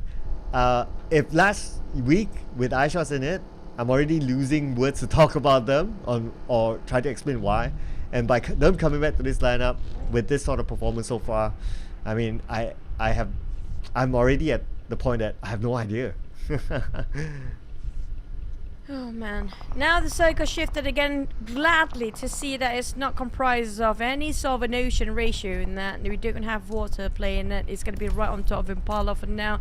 DBD, when it comes to getting those compounds, getting those rotations done, they can actually get into top 5 every single rotation there is, but the problem with them is just closing of the game here. They don't have enough intel when they start the fight, so they need to gain more intel information before they start to ambush or take any sort of compound fights. Alter Ego, on the other hand, they're trying to take as much how do I say, margins around the center of the map, possibly with RQ. Definitely knows there's going to be somebody around them. You know for a fact when this sort of a circle happens, it's going to be more than one places where a lot of players, but Hill knocking on DBD's door. Speaking of DBD, about there being ready or not, they definitely are not right now. Oh, Hale is way prepared to do this. So now with DBD left with 2 players, it's going to be Jimmy OP and Yen. That nade for Jimmy OP will get slow. So looks like a trade back by Jimmy OP. Got 2 for himself. Flash will be taken down. But now the rest of Hill, they are still active for the next compound. But at least now they kind of even up the odds. Tiger will be picked up by Sky only. But DBD is now in the position to push down. On the side of Hill, is it going to be a fail or successful push? Just now Sky pushed in and got 2 knocked down. But now Boom happened to be there. Speaking of third party, here we go again. Razy with a mini 14, shoot from afar, might be around 150 meters apart, climbing down. Wow, that's a fast. Never mind. DBD finish off straight away by Tiger. There's going to be 1 nade to rule them all. Instead of DBD, it's done. He'll definitely execute them just like that, but instead of Hill, it's not done and dusted yet for them. 2 teams eyeing them out. They got some help from Boom there, so someone got to buy Boom dinner after this. It's good for Hale, obviously, because now they managed to secure the compound and they're still in this despite them only having 2 players. But it's all okay for Hale. Still a rush-in that worked for them, but because now they only have 2 players, 3 elimination points, okay, but it's also opportunity for SLD to catch that number 1. SLD taking a bit of quiet rotation right on top of La Bendita. There's nobody else around there. It's gonna be Los Leones kind of circle. Or even La Bendita. I have a feeling it might heart shift on the north, maybe. I don't like the terrain on the southern part because it's going to be a really tough one for these guys. Multiple level of terrains. A box coming into it. They will actually have to face Alter Ego and Seminar at the same time. Speaking of Alter Ego, they are the one bringing the fight to a side of Box, and Box Junos want to get out from here. But can he be chased down by Rosemary? You know for a fact that Rosemary never backs out from a fight. Here comes a shot. Half connect, and Rosemary made a U-turn. Realized a bit too far. He tried to reposition himself, get on the flank. Oh, pedal to the metal, my friend. Managed to get away. Now Vampire Esports against Team Secret. Okay, let's see. Team Secret can take over this compound. So far, they're on the lower ground. Vampire Esports on the high ground. But another team seems to be shooting. Team Secret, they're taking damage despite Vampire Esports not shooting yet. So it could be from the other side. We got FaZe Clan, we got SLD. Probably pressuring Team Secret. Newsy tapping it out with a sniper rifle. La Bendita do have 2 teams, including Team Secret, how you mentioned before. Newsy, the moment he pops out his head to just see what's on the outside, a lot of teams actually eyeing out onto him. Can't even see where those shots coming up from. PEBE very separated among themselves, spreading out quite thin there. Still within reach if they need help. Box spotted them out. Winnie wants to have a go to scout. Where are they? How many teams are they up there?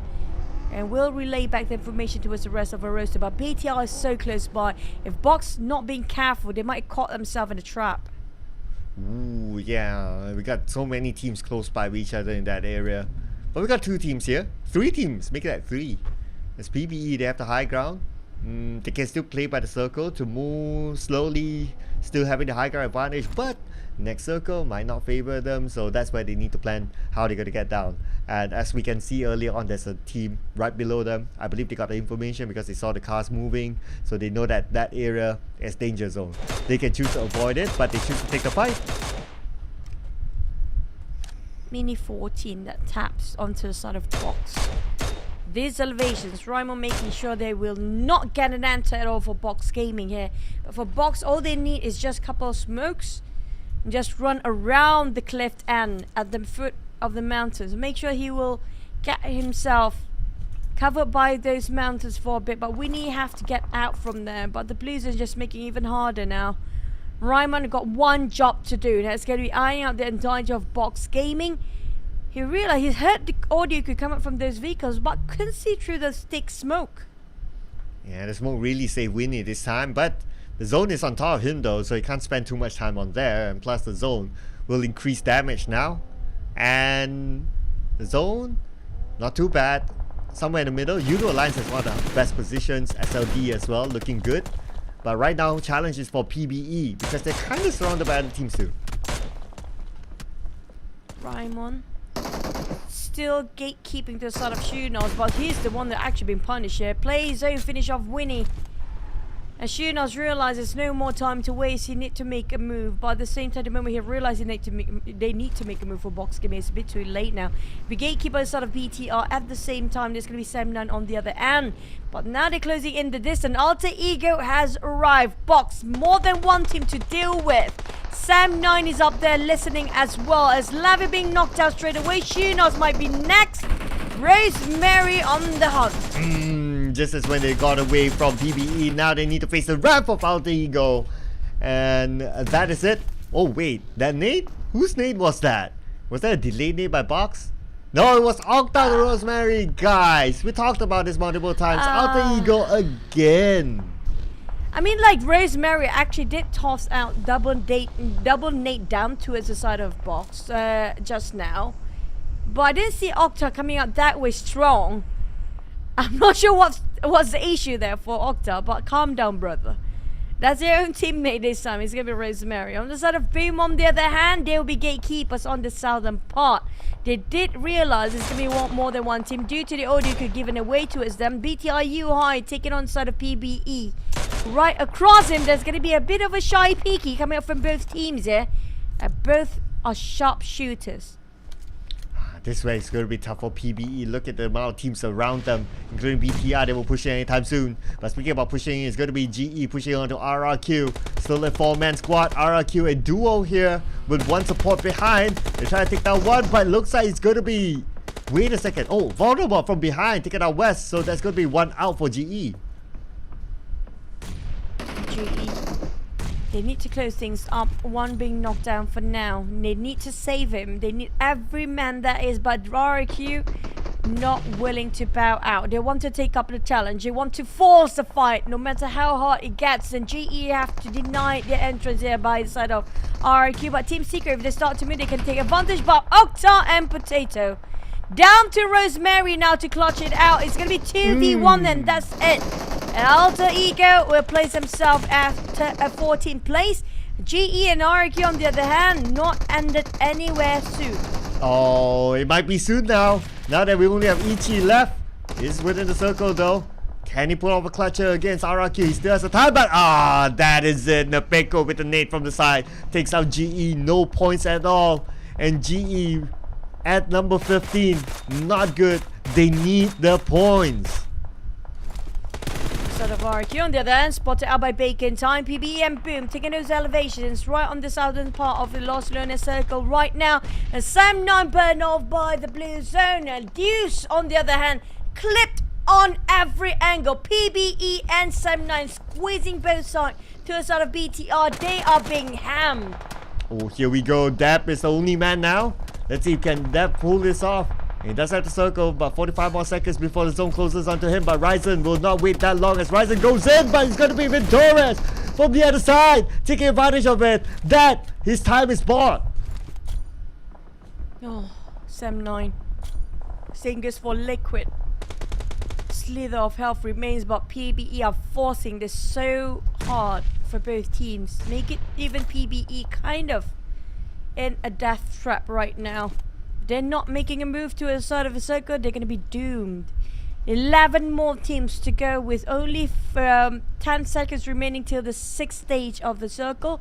RRQ, they definitely heard the pin just now. They need to flee, they need to push forward. Lucky enough he evaded those nades. More just next to the side of Bacon time, while Hill, Tiger is still alive here. Sky is still in there. I think this is one of the longest fight there is between Hill and Boom. Oh yeah, it's been a while now, but it might end really soon as Razy comes in. But they're on the lower ground. He's going to go into the room. Oh, he missed the room. He's still focusing on the second floor, but they're all on the ground floor. Razy punished for that, for not checking the ground floor, but now his teammates will come in. Tiger still with the DBS, but Hexas is there to save the day. Pombit will have a bit of a revival to be done. Finish off Hill just now with Hexas, like how we mentioned them. Down to 8 teams within seconds. RRQ even taking out Bacon time, but for Boom, after done with one team, it's gonna be Udo Alliance next. Can he drop those smoke grenade just to make sure they can cross those streets? But Boom, they don't have time anymore. Here comes the rush. Flex coming in first. They even didn't manage to just revive one. There goes Razy on his feet. Pombit left, but Razy didn't have time to even pull himself up for those HP. SLD happened to pass by, but Hexas burn off those corners by those mollies. Oh, but the nade from Razy from outside the building. 2 knockdowns back to back for Udo Alliance. This could be the moment for Hexas. Hexas has a nade of his own, but Kenny also has a nade. He's going to toss out to the second floor. Hexas! Short range nade takes down Kenny. Beautifully tossed indeed. Hexas fighting for his life. He still got himself the fight in him. He's the last member of Boom with the DBS. It's the DBS! Oh, DBS! It's gonna be the Mini 14 taken up from afar. What is that shot from SLD? Oh man. Udo Alliance, they got a second lifeline now. But now they need to defend this compound against SLD. And SLD has a full squad. Look at those nades, Choo. They're gonna get someone from this. Then definitely they will, as PUBG will take out Shamir. This is an opening for SLD. Oh, Udo Alliance living with only Flax here. You look too low to do anything about this. Goes to knockdown for now. But the rest of SLD is going to be 2v3. Flax trying to jump down the windows possibly. Adik look trying to buy and stall time here by tossing those nades on the stairs, but that's just it. Party with that molly burning them off. The best utilities to actually flush people out is always going to be the best one, Molotov. He has to come from Parajin, the man himself. And now SLD won that fight. But look at this circle. There's such an open area. We have 2 airdrops though within the circle. And let's see which team will go for it. Definitely not FaZe Clan for now because they have the compound. They're kind of comfortable there. But it's uncomfortable for Team Secret. Look at this. Shrap's got a knockdown. Rankit and the rest of PB happen to be freely passing through the open field there, even though they are quite too flat of a plane. We managed to squeeze in with a minivan. On side of Team Secret, they are in the pet. Vampires pushing them and just keep the pressure onto them. With those mollies, those burnings of vehicles all around the corners, don't want to push in for more. They have to cut across Team Secret if they want to get in the center. Stone definitely heard the audio coming from Aizen of how he tracks him down. But FaZe taking on Vampires, turning it from behind. Vampires, they have to deal with 2-way war here. Ooh, but speaking about dealing with war, Monboy now needs to deal with SLD. Right at the forefront, Monboy all alone. He gets the first knockdown. Kwang Ji comes in from behind. Smoke will be popped up. Monboy 50% of health. He only has 1 first hit, but he has no time to reset as they will come in. But he gets another knockdown to Kwang Ji. Wow! Beautiful defense by Monboy. The rest of SLD nowhere near. Monboy, whatever he got, he will use it to his best. With this shack and only haystacks, like you mentioned, Trunksy now have it another go. SLD feels like they're willingly tossing over their bodies in front of the side of Monboy. But you know what? Trongzin knows to make a rap out of it. Now he needs to just revive his teammate. While Vintori spotted out SLD players, it feels like a walking trap where PBE was at before. And now they're just so hard to get into this. We talk about, yeah, you got the circle right now, but there's nothing else to barricade themselves except for those haystacks and the small shacks. FaZe, on the other hand, provided they are in the circle, they don't even need to move due to the compound. Yeah, it's definitely an uncomfortable situation that SLD is at. Let's see if FaZe Clan still will have the circle next. But I'm kind of surprised Team Secret still managed to hold on to their ground despite Vampire raining nades onto them earlier on. But the next race will prove crucial for Team Secret as there's another team beside them. Shrubs not satisfied with this. He wants to go for more, going for the flank side even. DPE do have a full squad. Same goes for FaZe and Team Secret.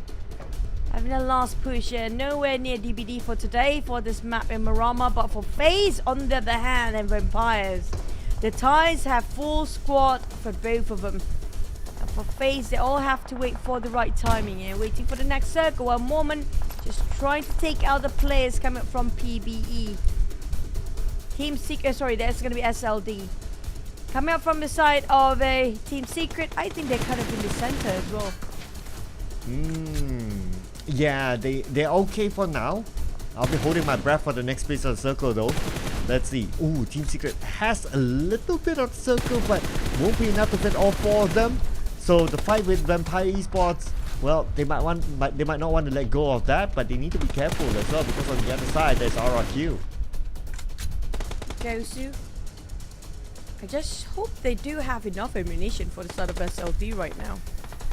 They can gatekeep as much as they want. Just hope they don't running out of bullets and utilities as they're trying to gatekeep people out. Stone and Tony K trying to scout out the rest of Team Secret. RRQ, they're playing this quietly as they remain as a duo. Newsy on the other hand, transitioning himself, pulled over right in the eyes of SLD. This is a dangerous game that News is playing. I'm not sure what's their interest here, but it's going to be eyes in from afar.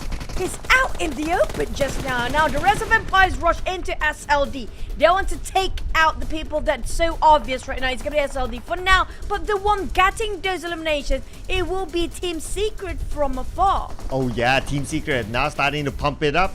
But how does Vampire Esports get away from this? Nade after nade being tossed out. And there's going to be Stone, but Stone counterfire upon Drongzin. Still alive. He can still pick up his teammate and they're within the circle, so he has time. Unless Vampire Esports chooses to rush in. But speaking about rushing in, looks like FaZe Clan is making their move. The Vampire Stone been knocked down. Now Team Secret taking advantage to eliminate them in this instant. FaZe might actually do the same thing like how Team Secret does now. FaZe is taking on the other end as well. RRQ stuck in between. Same goes for Vampires. Crushing these two teams now, compressing them in the center. RRQ the first one to bow down with one more player to go. The Jumper trying to find all those shots coming out from where? There's too many of them. I know, right? It's just crossfires everywhere at this point. You can't really tell. But Team Secret, so far they've been staying quiet for the most part of this round. And now they're starting to show themselves and they still have a full squad. They're moving on to RRQ. Best G is alone though. But Team Secret, not really interested with the backline because they need to move into the circle. But Best G might be taken out still. Ventura stopping Team Secret from moving in. And the circle will not favor Team Secret. Selby taking over the side of Vampires. Can they get a back-to-back chicken with two more players remaining? Strong's in. Taking over the entire team of Vampires by himself just now with the help of Team Secret, a boy. Vampires nowhere to be seen, down to FaZe as a 4. They got the most man here, where Team Secret had a 4 before, but one knocked down. Jumper trying to just distract all the attention, give the rest of the teammate to have a bit of a time to recover themselves, but they're a bit too segregated for the side of Team Secret. FaZe trying to force them out and bait out their fire. Coming up from SLD and Team Secret just to know the positions. But Mormon, look at Mormon. He's outflanking everybody else on the side of SLD. Oh, wow. Okay. Hopefully he doesn't get knocked down because if he does, it's going to be hard for him to be picked up. But right now, FaZe Clan, they are split between two teams. So their focus is One towards SLD and one towards Team Secret. Team Secret doesn't look like they have a vehicle, so it's a little bit hard for them. But they're still able to get into the circle. But the next stage, it's going to be tough. A lot of open space between them and FaZe Clan. And in fact, that FaZe Clan has opened up nicely within this circle. They seem to be holding this position strongly so now. Oh. Wow. Onsens and one tap. Coming up from my boy to spray to a side of Mormon. Spotting out Mormon who healed himself back up. Kit on the other end bleeding out. 4 eliminations for Team Secret with 2 more players remaining. Trying to work around FaZe Clan, who got himself quite a few there. We're talking about they are dominating over the circle. They have control of it.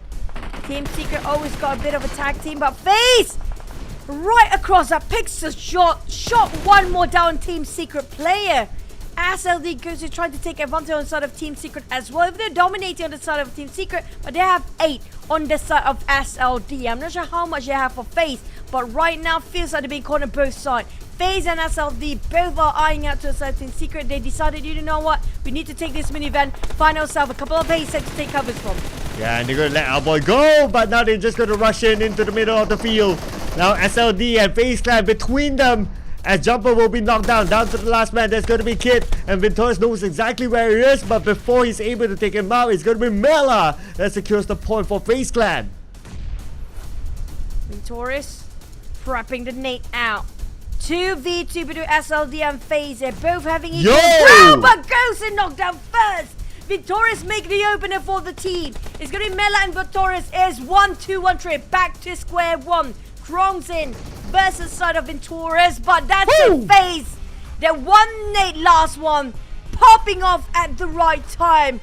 FaZe take another chicken for the day, and we're down to last game after this. But my oh my, do we have different flag waving? No, it's gonna be 2 titans, different one. Hill and then FaZe. Who else next one? Well, Hill, FaZe, then we got 2 SLD, and we got Sem9 today. Yeah, so that's going to be, we got 2 of the same flags today. So yeah, but FaZe Clan, you know what, you kind of think about it, right? Yes, they got a chicken dinner this time, but they also got a lot of eliminations the previous round. That brings it up to the top 4 in terms of points collected. And now this time they got like at least 12 eliminations with this chicken dinner. It's going to be a good haul here for FaZe Clan. And the man, the myth, the legend himself, Vintorius, is back as the MVP. Vintorius have been pulling off a couple of great shots and highlight when it comes to week number 2, and since then he's been taking those momentum down to even week number 3.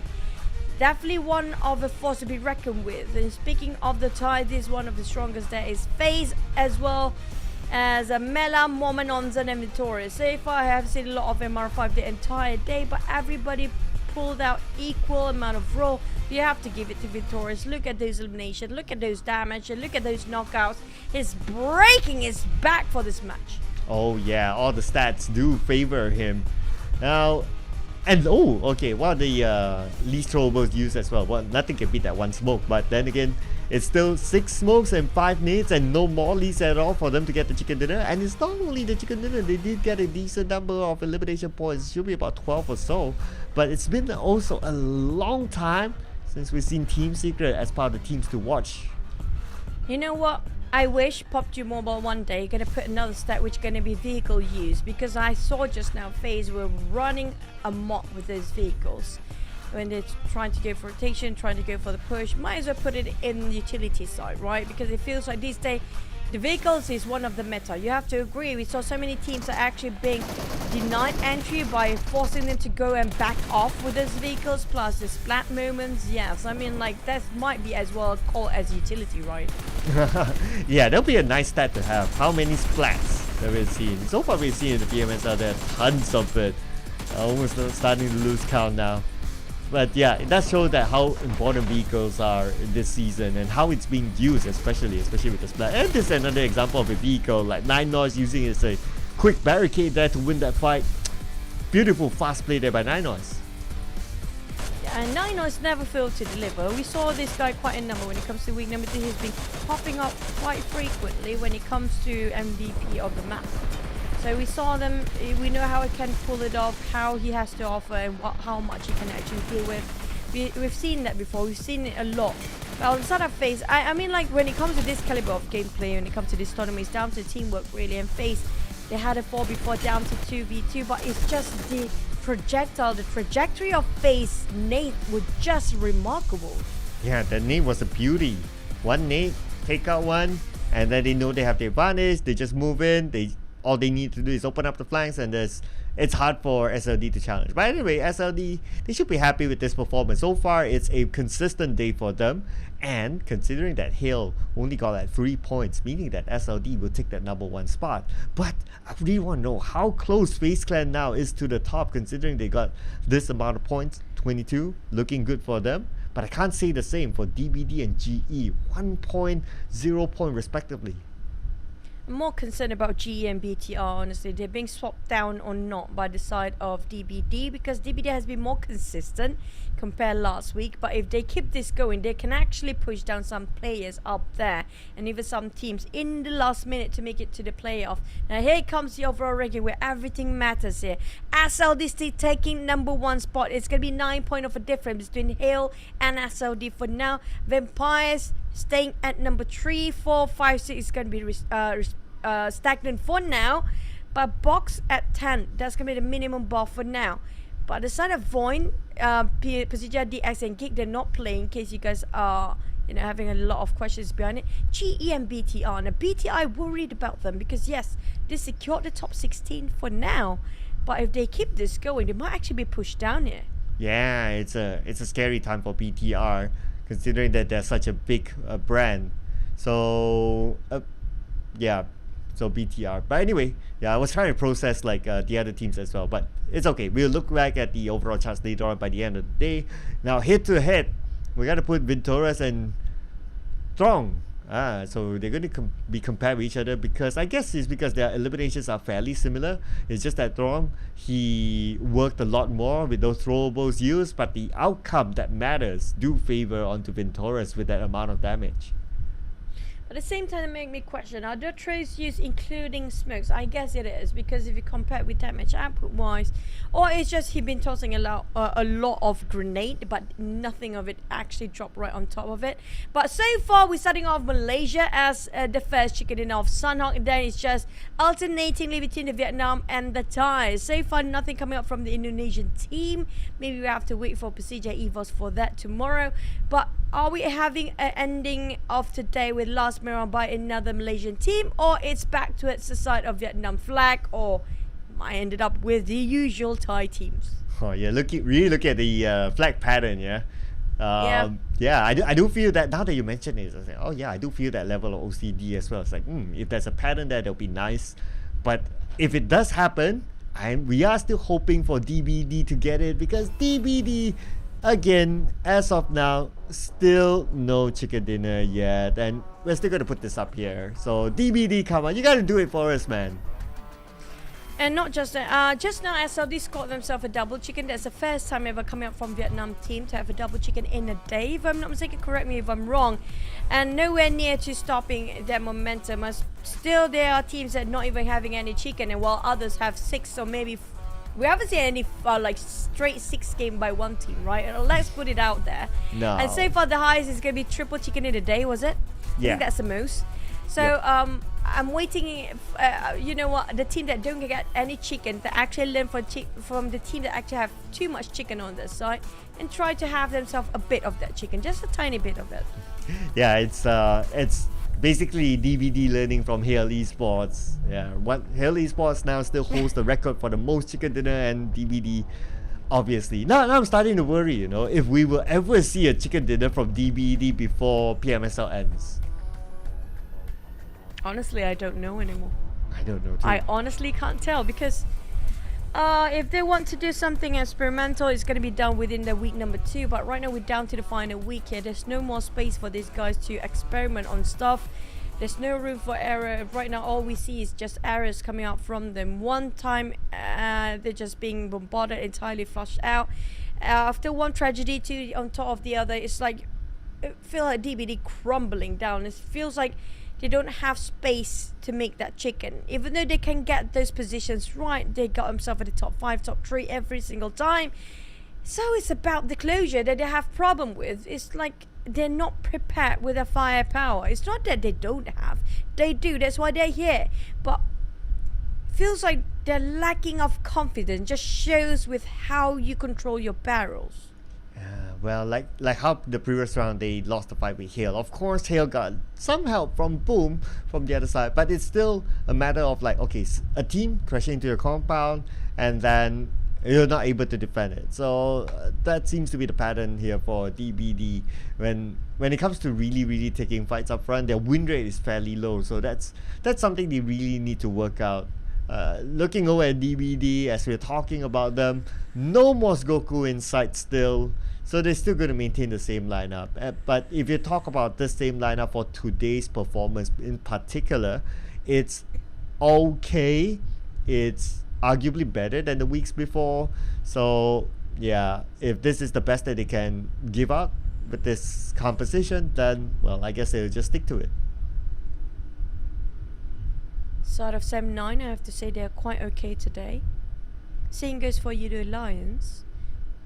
Got himself quite up to par with the rest of him, adapting. But for the side of DBD, I mean, like, all smiles for now, but who knows what's inside right now, how hurtful they are. Comes to not manage to secure those chicken at least once. Once is all we need. They're not rookies, definitely not. They've been here for the longest time there is. So how they were R2K, I think, survivors back then in the Southeast Asia. They've been there, they've done that.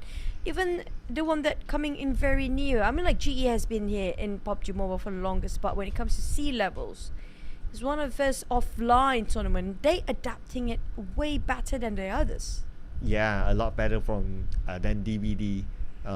Especially with last week's performance, which was the potential that we saw during the wildcard series. They were wildcard champions for a reason, so pretty sure that they'll be able to come back up. But whether they can do the great escape, because now they're like at the borderline, that will be the bigger question at the end of the week. I do sort of have this gut feeling that we will see GE in the grand finals later. I don't know. When it comes to the bottom six, how do I say, the bottom 20th place, 17th to 20th place is still sort of something that unsure of, something that we cannot see if they can have a bit of a last push. Because if they can push themselves up in the top 5 in the last minute in the bottom team up there, they definitely have more than 25 points for now. We do have Yummy back in. He got himself a bit of a downtime. I think he just need himself a bit of a reset, just a break. Maybe even try to relax himself for a bit, because you know when you're too focused, when you're too tense, you cannot play your best as well. So they have to maintain in between, balance it out. Not too much of a tense, not too much of, chilling, where you don't need it to be chill. You need those adrenaline rush still. Coming up from the teams other than we talked about before, right? We haven't mentioned enough when it comes to the side of RRQ for today, even Bacon Time. Now, I don't want to mention too much about the Thai teams, you know how powerful they are, but for the side of RRQ, I know that they have this. They are one of the teams that potentially can break the barrier within the Thais and the other region. But just sometimes the communication feels a bit off. Feels like a bit too overextend for some, and some are being left behind for the players. Yeah, probably a little bit of a confidence as well.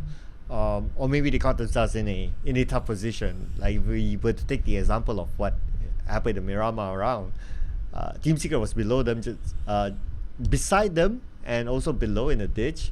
But maybe because they were caught in a tough position, a little bit open, and across them was, I believe, was Vampire. So as much as they wanted to eliminate Team Secret, they couldn't. And Team Secret, because they held their ground really well, they somehow survived the rain of nades from Vampire. And then they'll be like, okay, we have the information, there's another team there. And then RRQ couldn't really defend their ground from Team Secret when Team Secret was always there and they knew Team Secret was there. But yeah, so I guess it was just like pretty much straightforward fight that they kind of lost that with Team Secret, if we were to take that example. It'll be nice to see a few more rounds just to see how consistent they can be, and for us to have a good overall look on how RRQ would play this time. I have a better feeling. Are we extending the time or not? Yeah, it feels like we will. Possibly, yep. Speaking of information, I saw multiple times in the last map here in Miramar itself, a lot of teams happen to be crashing into compounds before they're getting any sort of intel, if there's anybody inside or not. Because you know for a fact when it comes to second circle or second stage there'll be a lot of teams start moving. And high chances of 80% of the teams already inside the circle.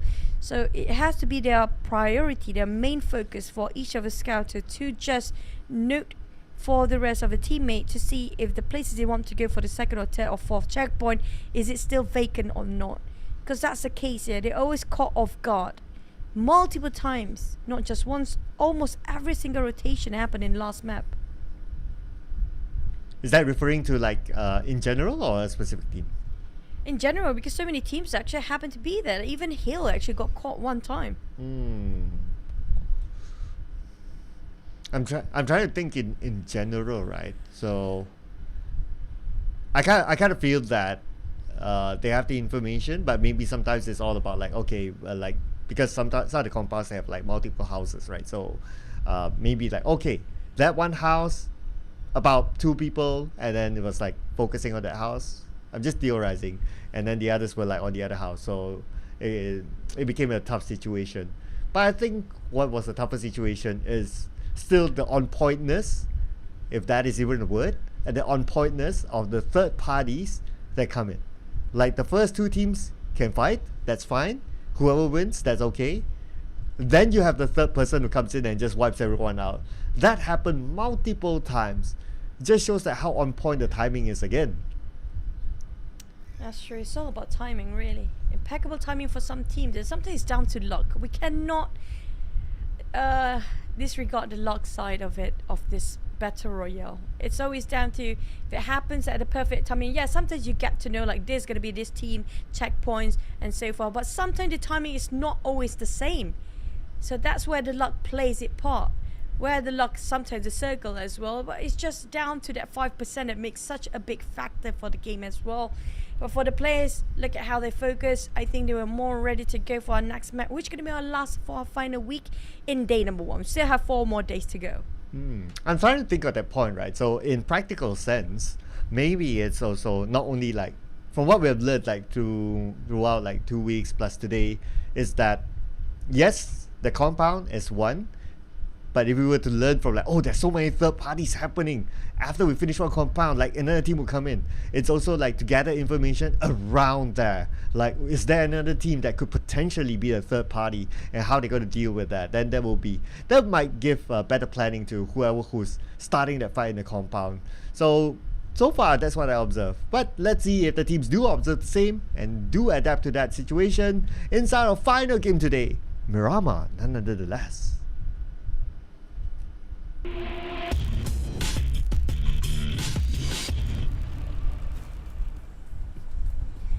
We are back here for our final map of the day. 4 more days to go. Tomorrow will be one more group not playing. They'll have a bit of a rest, which can be A group, if I'm not mistaken. For Group A, comprised of Hill Esports, Vampire Esports, Genesis Esports, and Team Secret. Now, Team Secret have to have a bit of a push here.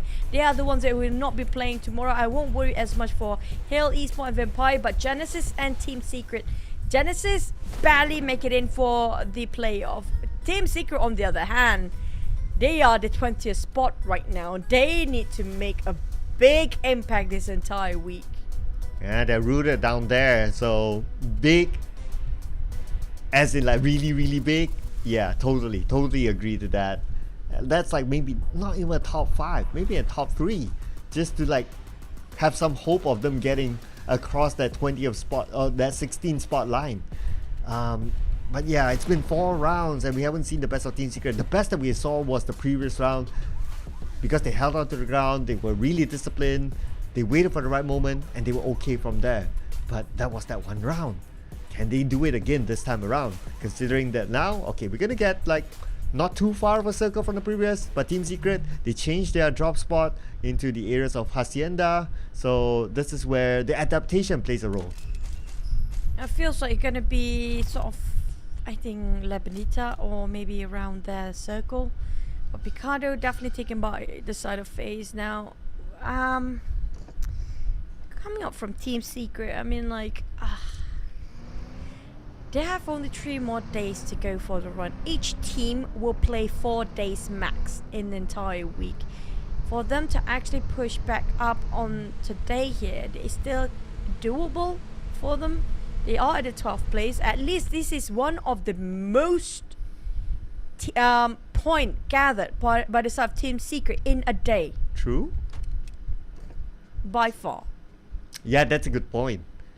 Previously, it was always like 1 digit, 1 digit, 1 digit. But now, 18 points. Okay, it's an improvement for Team Secret. We can't discount that. We got to give credit where it's due.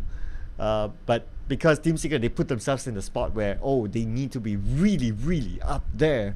And that's where it becomes very difficult. And you pointed out really well that all the teams only play for 4 days. And this is the last map. And there'll be 3 more days to go for teams at the bottom. Not only Team Secret. PBE, BTR, GE, still down there. Box, they are so far okay-ish. That gives them a little bit of hope. So, I's looking at the second page, and those on the second page happen to be in the bottom 6. Oh, man. I mean, like, what else needs to be done there? It's definitely easy for us to, we're all talk, but these guys are all action. They try their best, yes, but it's just not working out quite right for them. Are they just stagnant, or they're moving backward, or the other team is actually pushing forward throughout the entire league? Because right now, you saw GE, they are just in a trench when it comes to week 1, but they made a comeback on week 2. But it feels like a bit slower when it comes to week number 3, but they are at the 16th spot right now. They have to make it up to the top 10 if they want to secure those playoff slot. I mean, like, if it comes to the grand finals, it's a different game entirely. It's down to, almost an equal field all over again, even though it's not entirely equal with the initial bonus point coming in. But at least it's not too far compared to the gaps. Like how we did in back days. Like, we don't have this kind of format, right? It feels like so dominant now. This team is so hard to catch up with those tally up points. But this time we have a different format. Now they have a bit of a hope there when it comes to the playoff. But GE, they have to secure themselves in the top 10. Inside of DBD, they have to be more than that. Just like how the Secret, how you mentioned like them before, they have to get top 3. There's nowhere near top 5. They can't get top 5. They have to get top 3. Looking at the gap between Team Secret and the top 3, and it's quite significant. Even this round, it's not going to be enough for them to go up to the top 3. They need to really gain the points like in the following days that they will play. But if we gotta think about it as well, I'm so looking for a different angle, right? Like Box Gaming, so they're by borderline trying to get the escape. If the 4 bottom teams don't perform and they root themselves at the bottom 4, naturally Box Gaming will be safe. So Box Gaming will be looking to try to maybe somehow take down teams like GE, like BTR, like PBE, like Team Secret, just to keep them at the bottom so that they can survive at the borderline.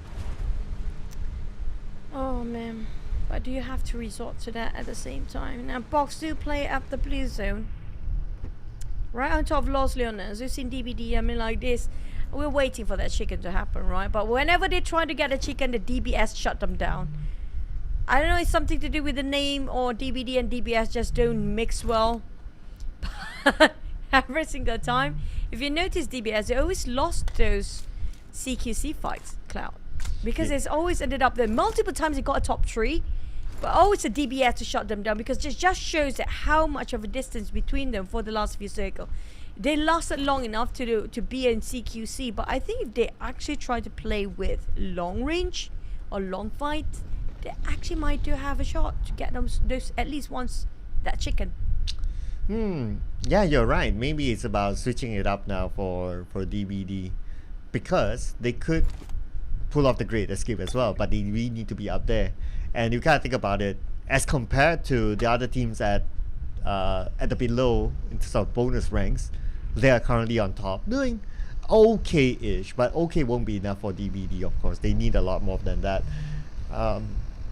Since, like you mentioned, that if the DBS is really their kryptonite, then the only way to counter a DBS is really to stay far away from it and try to take down who's holding the DBS. Like if you can see from afar, like, okay, that guy's holding a DBS, try to take advantage, try to take him out, and if they can get that knockdown on the DBS holder, then the fight will be a little bit more balanced.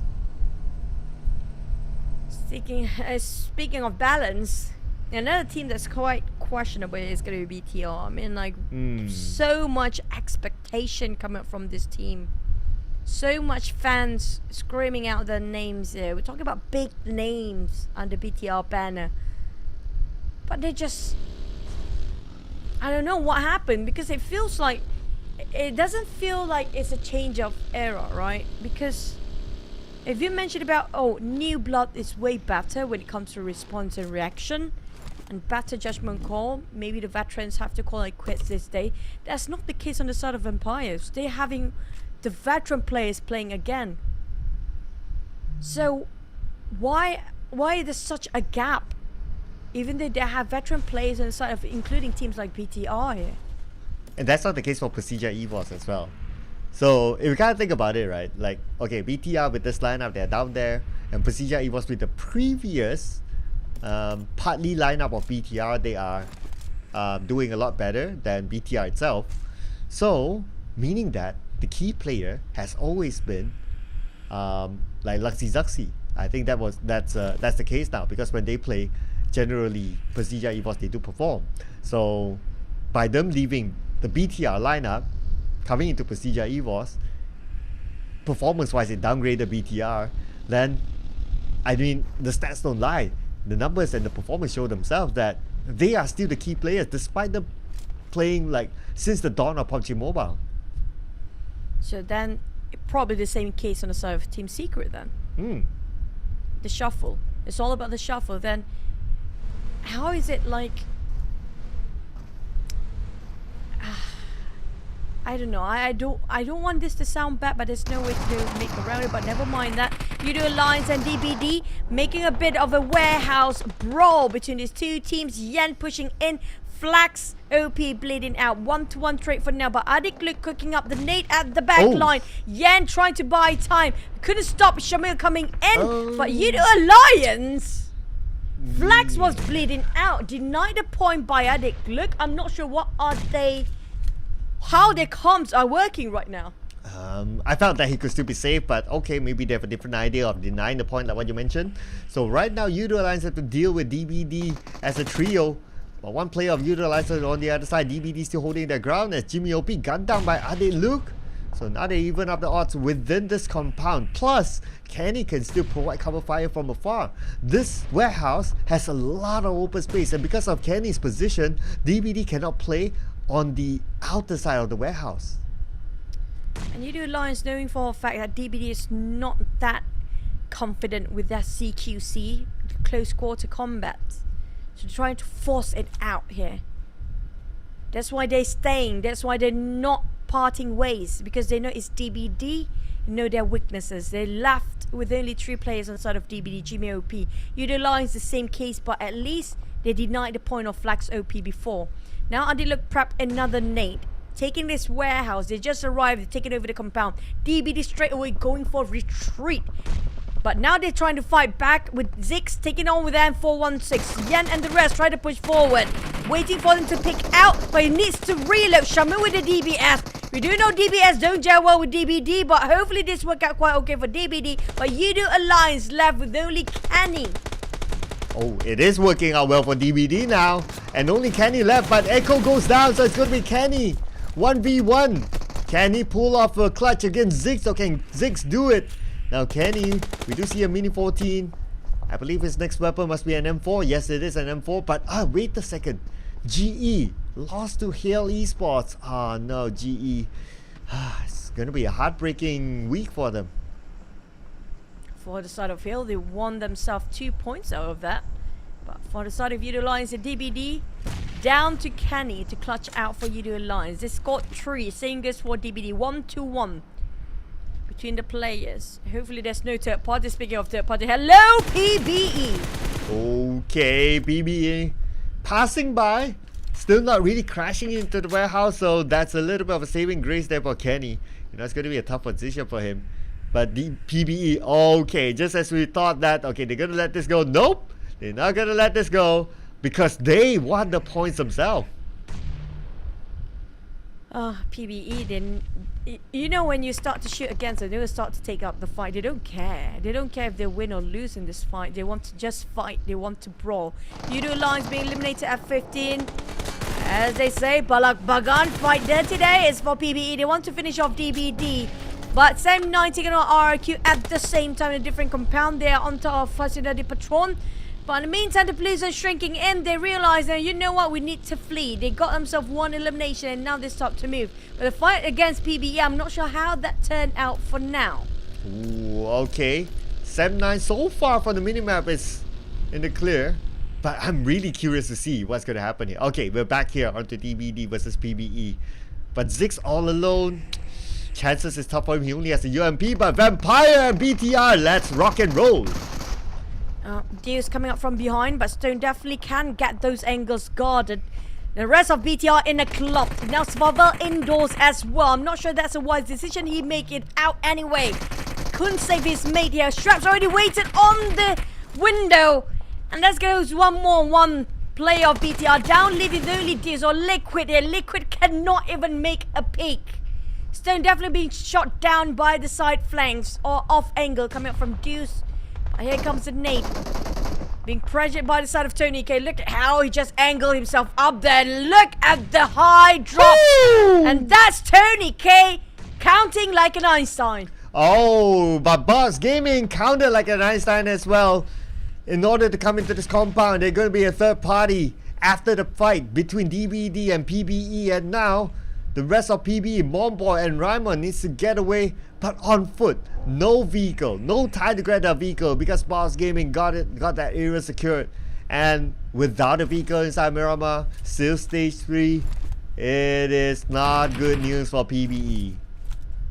Winnie taking on PBE, who just won themselves against Yudu Alliance before, and now they won even against the last player of DBD before. Now it's going to be on the side of a different team. Now PBE have to pick the fight. They're stuck in between two teams, either Box Gaming or is it going to be Hill? Hill just got themselves an upgrade of loot after they finished off GE before. Now they're spreading out quite wide. Look how confident they are on the side of Hill. This Cerebral PUBG coming up at this Bass coming up from the ties. And they just boldly moving forward. Their team comes working quite well. Everybody hop onto their vehicles, going in for the push. They're going different angles entirely. Gasto pulled over, just getting on head-to-head versus Momboy with a DBS on Momboy hand, but Gasto still with his rifle. Oof, gets low, almost shot down. Gotta be careful. And it's gonna be Vampire Esports shooting onto Hale Esports from afar. Nade thrown onto Raimon. Raimon still survives somehow. But oh, hang on a second. Sam9 and Boom is duking it out. Boom can just secure these eliminations if Pombit will be actually being supported by the side of Crazy. Sam9 have no clue which angle to hold on to. It's just too open inside. And there goes another nade drop out. Putra just naded dab to deny the points possibly. I have no clue, but the Malaysian team so far having a lot of self-nade. Yudo lines before, and this time it's Sam9. Loyu picking up back on Lung, choosing his mate. One side of Putra, trying to see if there's anybody nearby. He's trying to secure those elimination against Pondbit. Just knocked down just now, but Bacon Time is watching like a hawk. Ooh, and at the same time, Yummy, early elimination for him in this round. I guess he can't wait for the day to end right now. But Boom, they still have Razy though, so he's going to hold on for positioning points. Back to Vampire Esports versus Hale Esports. And now Vampire Esports, they have the advantage of the circle, but Hale has the high ground. But before that, Onza is going to take out Flash. Hale is going to open up the flanks. Let's see if they can crash into the compound. Tony K with the 200 IQ toss of Nate again opening up for the rest of Vampires. Now Hale start to be in shambles. They're being finished off and Tony K keep on tossing those Nates again. Hill plays himself 11 this time, finish off by the side of Vampires. He got himself 6 eliminations across the board, the highest right now and dominating when it comes to the most highest volume of eliminations. But they're not done yet as Box want to take them over. We do have Alter Ego across this crate of La Bendita. That's the Vampire Esports that we've been missing last week. So far, looking good for them. But Rosemary can't say the same for him. He's been knocked down from afar. But he should be in a position that he'll be able to be picked up by his teammates. For Box Gaming, on the other hand, this time around, still 2 eliminations. He wants to get Rosemary, but there isn't a good angle for him. So Rosemary will be saved.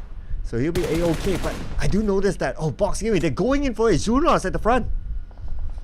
That long shot's coming out from behind. It was ambitious on side of Capone just now. Bold and brazen, they keep it going. But the one pushing is going to front line is Shunos and Levy. They have nowhere to run or hide. Levy spot him out straight in the line of sight.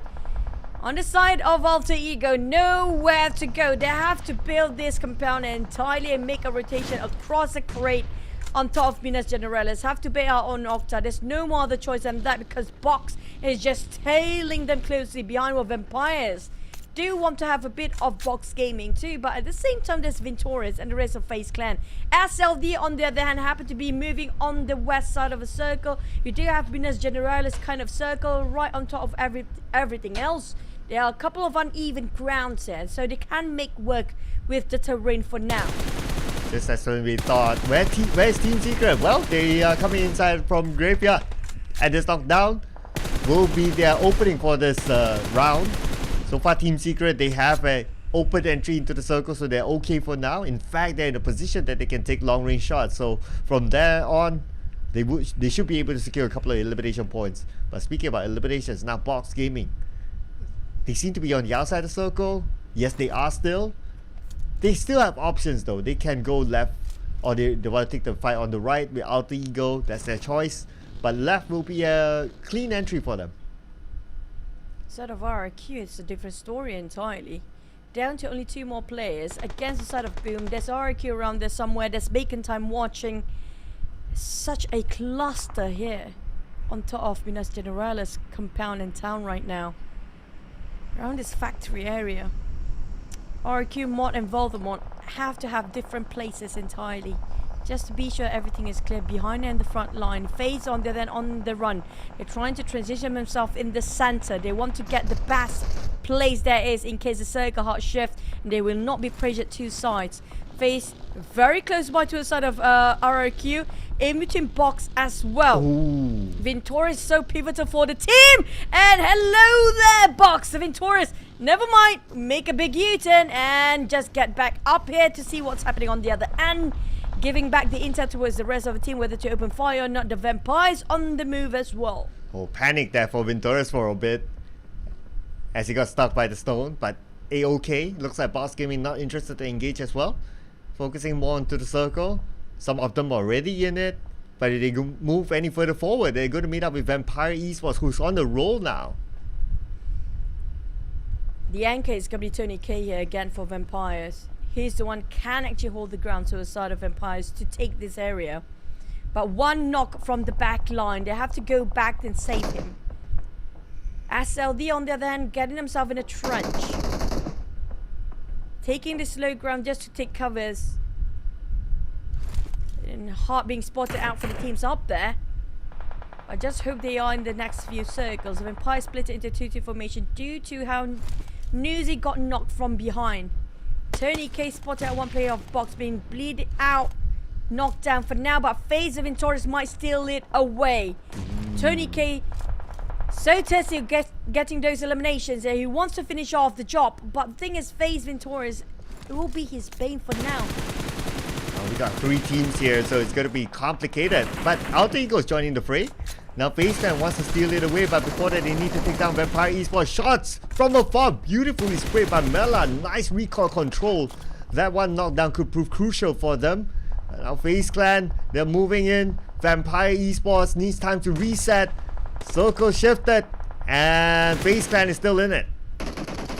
Clan is so smart playing around the valley between two hills here. They know for a fact they're guarding over the high grounds, and not just that, they just need to smoke on top of that valley. It's more than enough, but it's going to be exchange fire between Levy and Stone. Stone knocked down on one of players of Box Gaming.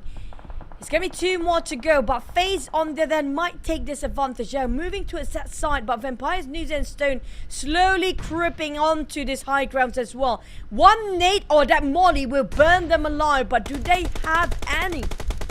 Oh, side shot here by Schwabs. Can he get it? Yes, he will. Got a little bit of help there from Stone, and now Schwabs will secure another elimination point, and that is it for Boss Gaming. Number 10, 3 elimination points. But you gotta be careful. RRQ, Boom can still catch up to them, and Team Secret as well. SLD caught himself in a trap here. They managed to flee out. Trongs in and goes to Kid. Knocked down on that nade. Kid got chipped quite a bit. He jumped straight down, but sprayed by the son of Origin. And SLD going to be decimated if they're not being careful. Dangerous game they play. Aboyna secures those in the trench, but the rest of Team Secret have to secure one more to shut down the rest of SLD. Goes to be revived back up on his feet. Now Trongzen, how to clutch this? They start tossing out the nades. They start tossing out the mollies. Try to fish them out, but they got burned. Trongzen have to get out from the trench. They are trapped. There's a small space for them, but Venturas, SLDT has taken on Trongzen. Goes to on jumper. Now they need a reset, but can they make it? Kid jumps down. Oh, there's a vehicle in between. Oh no! Oh no, Chichi can't get across! But now looks like our boy is going to come in from the other side, and it's going to be Team Secret winning this fight. That was a close one for Team Secret. Oh man, I just hope they can get out there alive. How to being block their way out of there, but Rosemary trying to do the impossible mission again. Last play coming from Alter Ego against the 4 entire teams of Vampire. 4 players against him. Oh, look at the nades dropping. Rosemary definitely a bit nerve-wracking there to stay alone for a bit longer. He needs to get out from there, but I don't think he got himself any smokes for now. 12 eliminations coming from Vampire. They are sucking the blood out for each of the player alive right now. Yeah, he got to turn into Beast Mary now if he want to win against Vampire Esports. And Rosemary, at least the good news is that he's in the circle. But let's see what he can do with this nade. Ooh, a counter nade on the Rosemary. 2 nades in fact landed on the Rosemary, but he still survives. His own nade will not land onto Vampire Esports, but he still has another. He needs to reset quickly. And now let's put focus on the Bacon time and 7-9. Bacon cooking those nades, prepping themselves up. Armstall counting the time, 4 seconds, and drop it down. Noise giving the pressure to a side of 7-9 to flush them out, but nobody inside of the compound or the small shack in front of them. They just pull back, way back for side of 7-9. Noise spotted out by Long or Loyu from the flank first. Now Armstall has no clue how much of a distance between them and Loyu right now, but this might be a failed attempt of rush if Bacon Time is not being careful about Loyu. He's the one that anchoring the rest of Bacon Time from pushing in. Oh yes, because the Bacon Time moves towards the left or their right, then they meet up with him. But now FaZe Clan Vampire is going to be the 2 Thai teams, but 2 knockdowns back to back. Beautiful DBS by Mormon. Can he get another one? It's going to be Mela getting on the stone. And now Vampire Esports, only 1 man left.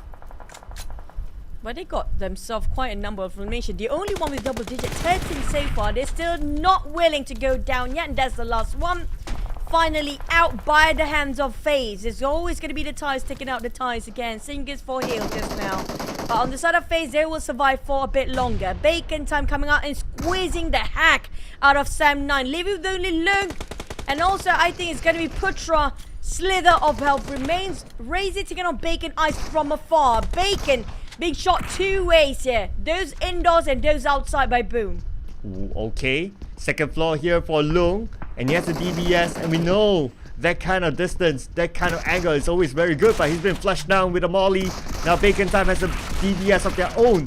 It's going to be arm style at the front. Shots can't connect. If only they can. Yes, they will. Looks like it's going to be low, but Lung loses. Looks like it's a trade back here by Bacon Time, and Bacon Time now super duper low. Low, you should be able to do it. All he needs to do is just spray onto his final opponent, and that is it for Bacon Time.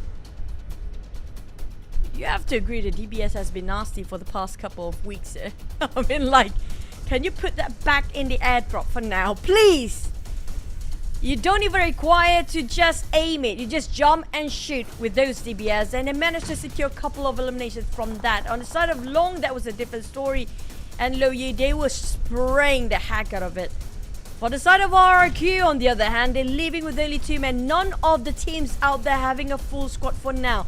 Everybody have the equal amount of fair play, except for FaZe, of course. The others can still score themselves the chicken, but Voldemort knows exactly where it is. Here comes Cerebral PUBG at its best. The counting of 200 million IQ of tossing from one nade to a different building entirely within a small angle of window. Okay, let's see if this connects. Nope, it will not. And if you kind of think about it, Razy have been holding this building for almost the entire game. And now he's top 5. He's getting those placement points for his team. It's going to be a tough challenge for Razy next because he's by the edge of the circle. But now, Team Secret coming to the compound. Team Secret 7-9. We saw this before last week a couple of times now. They're going to do it again this time. Aizen got clipped off. Quite a bit of damage taken there. Leaving with only 5% HP left. He got himself a couple of bandages and first aid still. On side of our boy, they do have one molly. This is one of the greatest utilities for you to flush people out. The molly plays such a big part. The AoE is covering so much even though it's on the other side of a wall. But Lung on there then starting off with replying with those nades against Team Secret for now. Trying to bait out their exact position to know exactly where those nades flying from. Lung spotted out what's happening outside. Mela taking on our boy. Team Secret cannot overstay themselves because the other teams start to close in, and the domination of the circle taken by the southern part of the side of FaZe right now, getting on our boy. Even finish it off. FaZe is not contested at all. Oh no, nade onto Aizen. Beautifully tossed by Long. And that is Team Secret out at number 5. But this time around, decent amount of elimination is going to be 5 for them. And you did talk about FaZe Clan. They are unchallenged. Yes, they are. They're the only team on the other side.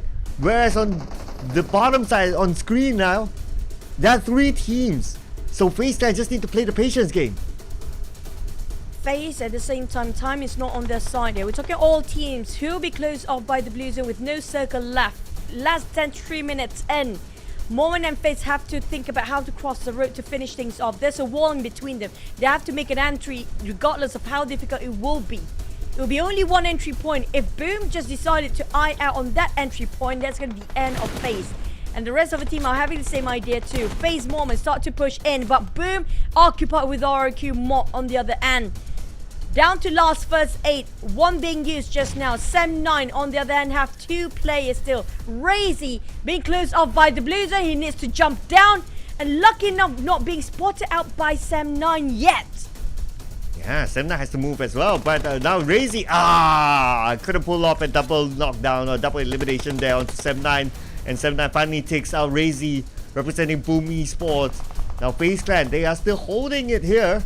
But looks like they might need to clear either RRQ or Sem9. At the same time, lucky enough, they still have the smoke for the side of FaZe. But Sem9, they have to go out. They're being cornered by the blue zone. There's no way you can survive this. FaZe have the patience, and they are so lucky not being pushed by the blue. The blue is not even closing at their side. On the side of Sem9 RRQ, they have to push themselves forward, and FaZe just waiting this out. This FaZe Clan's game right now. As Sem9 and RRQ just duking it out against each other. Now Voldemort's left. He sprays. He got. Lung secures another. 11 elimination on the side of Sem9. Well, FaZe got a 9. And a DBS, I think. For the ending as well. Yes, it's a DBS ending from FaZe Clan. And again, Thailand gets the chicken dinner. FaZe Clan, obviously. Well, I mean, again, just shows that the region supremacy, the region gap. FaZe Clan representing Thailand. Chicken dinner. Maybe they will even take the #1 spot. Well, I mean, like, what can stop the tie set for the other ties. Hill taken down by Vampires. Vampires taken down by FaZe, if I'm not mistaken. Bacon Time, I'm not sure what happened there. They kind of stuck in between too many teams at the same time. Look at how excited they were. Oh yeah! What is that chant that they're actually playing? Mela definitely have a lot when it comes to coming into FaZe Clan from the different team before this, Infinity, and now bringing a different sort of a play in FaZe entirely. But for me personally, it was Tony K just now for the MVP. The way he tossed those nades were remarkable coming up from the side of Empires. But they didn't win those chicken, but nonetheless FaZe, what a team worked with such impeccable timing. They were patient, Cloud. Yeah. Such a patient team. Yeah, very, very. They waited for the right timing. The moment Sam9 focused onto the other side. Now, talking about disciplined teams down there, FaZe definitely had it. Sam9, close enough. They got double-digit eliminations. Vampires as well. Quite a consistency. This time we see a lot of TX when it comes to Miramar. So we can see and say that Team Secret do feel more comfortable in Miramar than Erangel, but sadly you have to master Erangel more because it's going to be more skirmishes and more maps on Erangel instead of Miramar. So Team Secret have to figure out that by tomorrow, because if not they'll be left behind quite far off. On the side of FaZe, on the other hand, like, they have been running down a lot of teams from behind, and we're talking about the most proactive map so far the entire day. Starting off our last Miramar map here today. I'm not sure how the rest of the final week will be. Yeah, the final week will be really, really interesting. Ooh, okay. But we'll look at the overall charts later on. But let's have a little bit of a highlight here. Team Secret, this is arguably the best round so far. They're confident to take that fight. They push on to SLD. They won it nicely. And it was good. It was a good round for them overall. It was just a fight with Sam9. I thought that because one of them, I believe, was Kid. Yeah, it was Kid. He opened up on the right where it was kind of open, and he got shot by the other side. Either it was RRQ or FaZe Clan. If only like they focused like, okay, let's go in. But then again, of course, you can't think about it. If you focus with one entry point, then maybe Sam9 could have been the one to like just focus on that entry point, and they would have taken out Team Secret anyway. So Team Secret, a little bit tough position, but anyway, it's still good. The fact that they got 8 points this time, the best they've gotten today. Yep, for the other teams up there, we're talking about Sam9, FaZe and Vampires secures double-digit elimination. There's going to be 2 teams going down without any points here, GE and BTR, and these are the teams that placing themselves the overall ranking bonus point at 15 and 16 place. They're not safe either. We talk about them, PBE, Box Gaming, even on sort of Team Secret and GE. I'm worried about these teams right now. Now, there's no more shouting now about who will get into the grand finals. You do know for a fact the top 10 or even the top 8 at this point when it comes to overall rankings, it's kind of secured and very comfortable for them because they do know they have the slot to play in the grand finals. Now it's down to them to do experiments, right? They want to try out something new. It's doable for them because the gap is just a big for the side of the tie especially. And speaking of which, SLD scored himself 2 chicken singles for FaZe for today. But hey, Vampires, no chicken, no problem. They got themselves in the top 3. But you know what? I'm liking the fact that a Vietnamese region team is taking the #1 spot. So if not, it would be normally like, for the most part it's Thailand, for some parts it's Indonesia. Finally, something else. So SLD, congratulations, they are winners in day #1. But of course, this will be the question, if they can hold on to that #1 spot by the end of the week, because FaZe Clan, now they're starting to pump up. Yeah, but speaking of the ties here, I mean, like, first week, at least we do have Indonesian team. Second week, it was back to its side of ties. But the number 2, 3, 4, it's always the ties here. And it's a bit too early for us to celebrate it so far, Cloud, because it's still the first day of the final week. FaZe Mela never failed to deliver. He got himself the last MVP, even got himself the players to focus. It's going to be FMVP run as well. Rosemary still having the most damage out of one certain map. 21,000 damage. I think that's the one he got himself 10 eliminations, but that's it. It's just a one-shot thing. So far, we haven't seen too much of Rosemary today. Yeah, I mean, if he continues on like this, he could be caught up by someone else, so gotta be careful there. Mela, still unshaken. He's 9 eliminations away from breaking that 100 mark, so remarkable indeed for Mela. Tony K as well, still unchanged there. 53 assists so far, so looking good for Tony K. And plus today was a decent day for Tony K too. He would have pulled out, away from maybe other contenders for that top assist at least. But Mela, honestly, doing good. Yeah. I mean, like Tony K, he's been pulling out quite a number of highlights with his grenade shots. So if you saw how many times he tossed a nade down to upwards, it's just so hard to land those shots and land those nades due to how you can't see what's above you. But he managed to make it happen. It's not just one time. I saw it across the last Miramar map around 4 to 5 times in a row. And not just that, his knockdown being taken away by the other teams too, but he keeps it going. He got himself quite a number of support and assists, as we saw the stats just now. But I have a feeling the entirety of Vampires, they are just monsters, really. Yeah, I totally agree. I mean, it's in the name of their team, right? Vampire Esports. And if you really want to like single out, like, oh, it's Tony K. Not really though.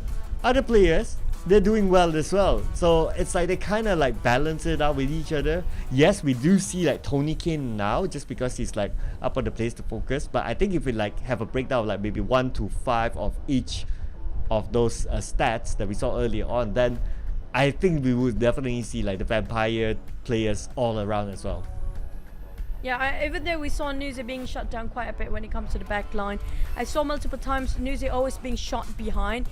Now that's what making it a bit difficult for the rest of the team to actually push forward because of how your watchman and your support being shot down from behind. It means there's another team closing in, so they have to rethink about the position and reassess the situation to make their decision about which way to go next, because that's a lot of case here. We saw not just on the side of Empires, there are multiple teams in that case. I think it was Alter Ego as well.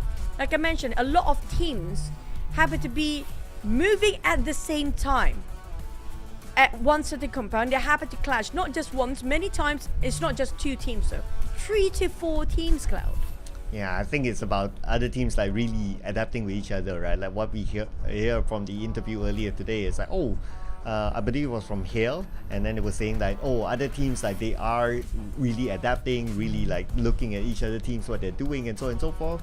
And so happened that a lot of teams happen to do the same. So the timing happened to be so. So yeah, I guess that's the case. But after this, we're going to get an interview. So no spoilers yet, so I don't know who's going to be interviewed, but normally it's that number 1 team. I would think it's SLD. Who do you think it will be? I mean, like SLD would be great too. I mean, that's going to be arguably one of the most best teamwork other than, I think, Hill. SLD, I did mention this multiple times. SLD and Hill since last week and the week before. SLD and Hill, I want to have an interview from both of them because how they have teamwork. If you look at how they play, it's not like one person flashy than the other, like the other team, right? They pretty much have the same path for every of the players, but the way they approach the game is very different. Yeah, even though like we can say that, Parjin, whenever they get the chicken dinner, he gets the MVP, but then it's really balanced for them. Actually, everyone played their role really well. And yes, so we're going to get into the interview really soon. So we're going to head on to who we've predicted as the interviewer. Let's go.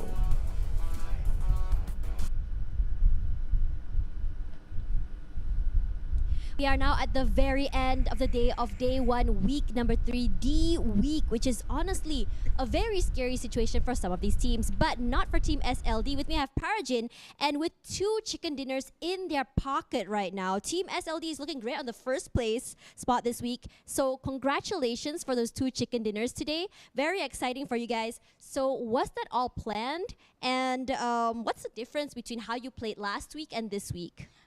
Rất là chúc mừng đội của mình đã giành được 2 cái cơm gà tới hôm nay. Cho mình hỏi là mình có cái chiến thuật gì khác của tuần trước và tuần này không? Và cái buổi chicken dinner này có trong dự tính của mình không? Dạ, cái hai cái top 1 vừa qua thì tụi em cũng đã dự tính sẵn rồi. Tại vì cái sơ suất ở tuần 2 thì do tụi em test chiến thuật xong rồi tuần này thì tụi em bắn có liên kết hơn. Actually, we have to make our goal to get the chicken dinner for tonight, and our strategy also changed from previous week because we more cooperate in this time. Well, congratulations on that. Very exciting to see these changes coming through. And I think that I really want to talk about match number 5 with you guys, where just now it was really unfortunate that you guys were eliminated in the last circle, but you guys still managed to get 9 eliminations. So can you share with us what happened with you guys and team phase? Trong cái trận 5 này á, thì có một khoảng thời gian là mình giống như sắp như là bị đai luôn, nhưng mà đội của mình vẫn giết được vẫn được có 9 kill đúng không? Em có muốn share cái thời điểm đó đội mình đã thể hiện như thế nào? Cái thời điểm đấy thì tụi em bị Vampire nó công và tình thế đấy cũng khá nguy hiểm, nhưng mà hai người còn lại đã tỏ sáng xuất sắc để giữ được cái chỗ đấy ạ. At that time, it was quite dangerous. However, the last 2 members still can cooperate and in the schedule and get the result. Well, they unfortunately wasn't able to do that, but teamwork definitely makes the dream work. Now, for my final question for you guys is, during last week, you saw that Yudu Alliance was using the Fragger meta, and they were able to get top 4. And this week, what is the meta you guys are doing? Như tuần trước thì em thấy cái đội Do họ đã có thay đổi chiến thuật và họ đã đạt được top 4. Nhưng mà bây giờ đối với đội mình có chiến thuật gì không? Dạ, tụi em thì cũng có rất nhiều chiến thuật, nhưng mà tụi em sẽ hạn chế public ra ngoài.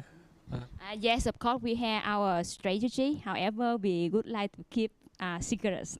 Ooh, yeah, we love those secrets, and we like the analysts kind of break it down. So you guys at home have to keep your eyes open. So now let's talk a little bit about your fans at home. Can you share with us what you guys want to say to your fans, and what do you guys want to wish your fans to say to you? Em có vài điều gì muốn chia sẻ với fan hâm mộ, và em cũng mong muốn fan hâm mộ chia sẻ điều gì với đội của mình. Trước tiên là em cảm ơn tất cả mọi người đã theo dõi và cổ vũ team em. Em cũng mong mọi người sẽ tiếp tục cổ vũ để team em có thể đạt những nhiều thành tích lớn hơn nữa. I would like to say thank and my best regards to all the fans who support our team and our player. We would like you guys continue support us, so that if you encourage us to get more better performance and good results. Yeah, there you have it, fans at home. Ladies and gentlemen, please do share your support to Team SLD. Congratulations for the 2 chicken dinners for today. And as we end week 3, day number 1, things are getting very, very heated. Things are changing. So let's head it back over to the casters for the breakdown of the day. And I'll see you guys tomorrow. Goodbye, everyone.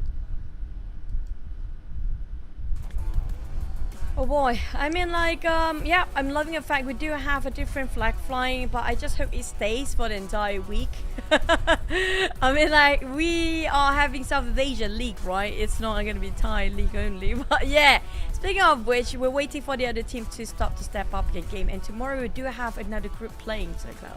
Yes, so it's going to be Group B playing tomorrow. So it's going to be definitely a different shuffle, and we'll see how they actually catch up, or how they will push down all the other teams that are at the bottom still. So yeah, Team Secret, despite today, it's been a decent day. It's been their best day in a long while, but like what we talk about, right? With Group B coming in, with all those heavyweights, it's going to be tough. But anyway, ladies and gentlemen, so that's going to be us for today. We're counting down the days now till we wrap up the week and find out who will be the bottom 4.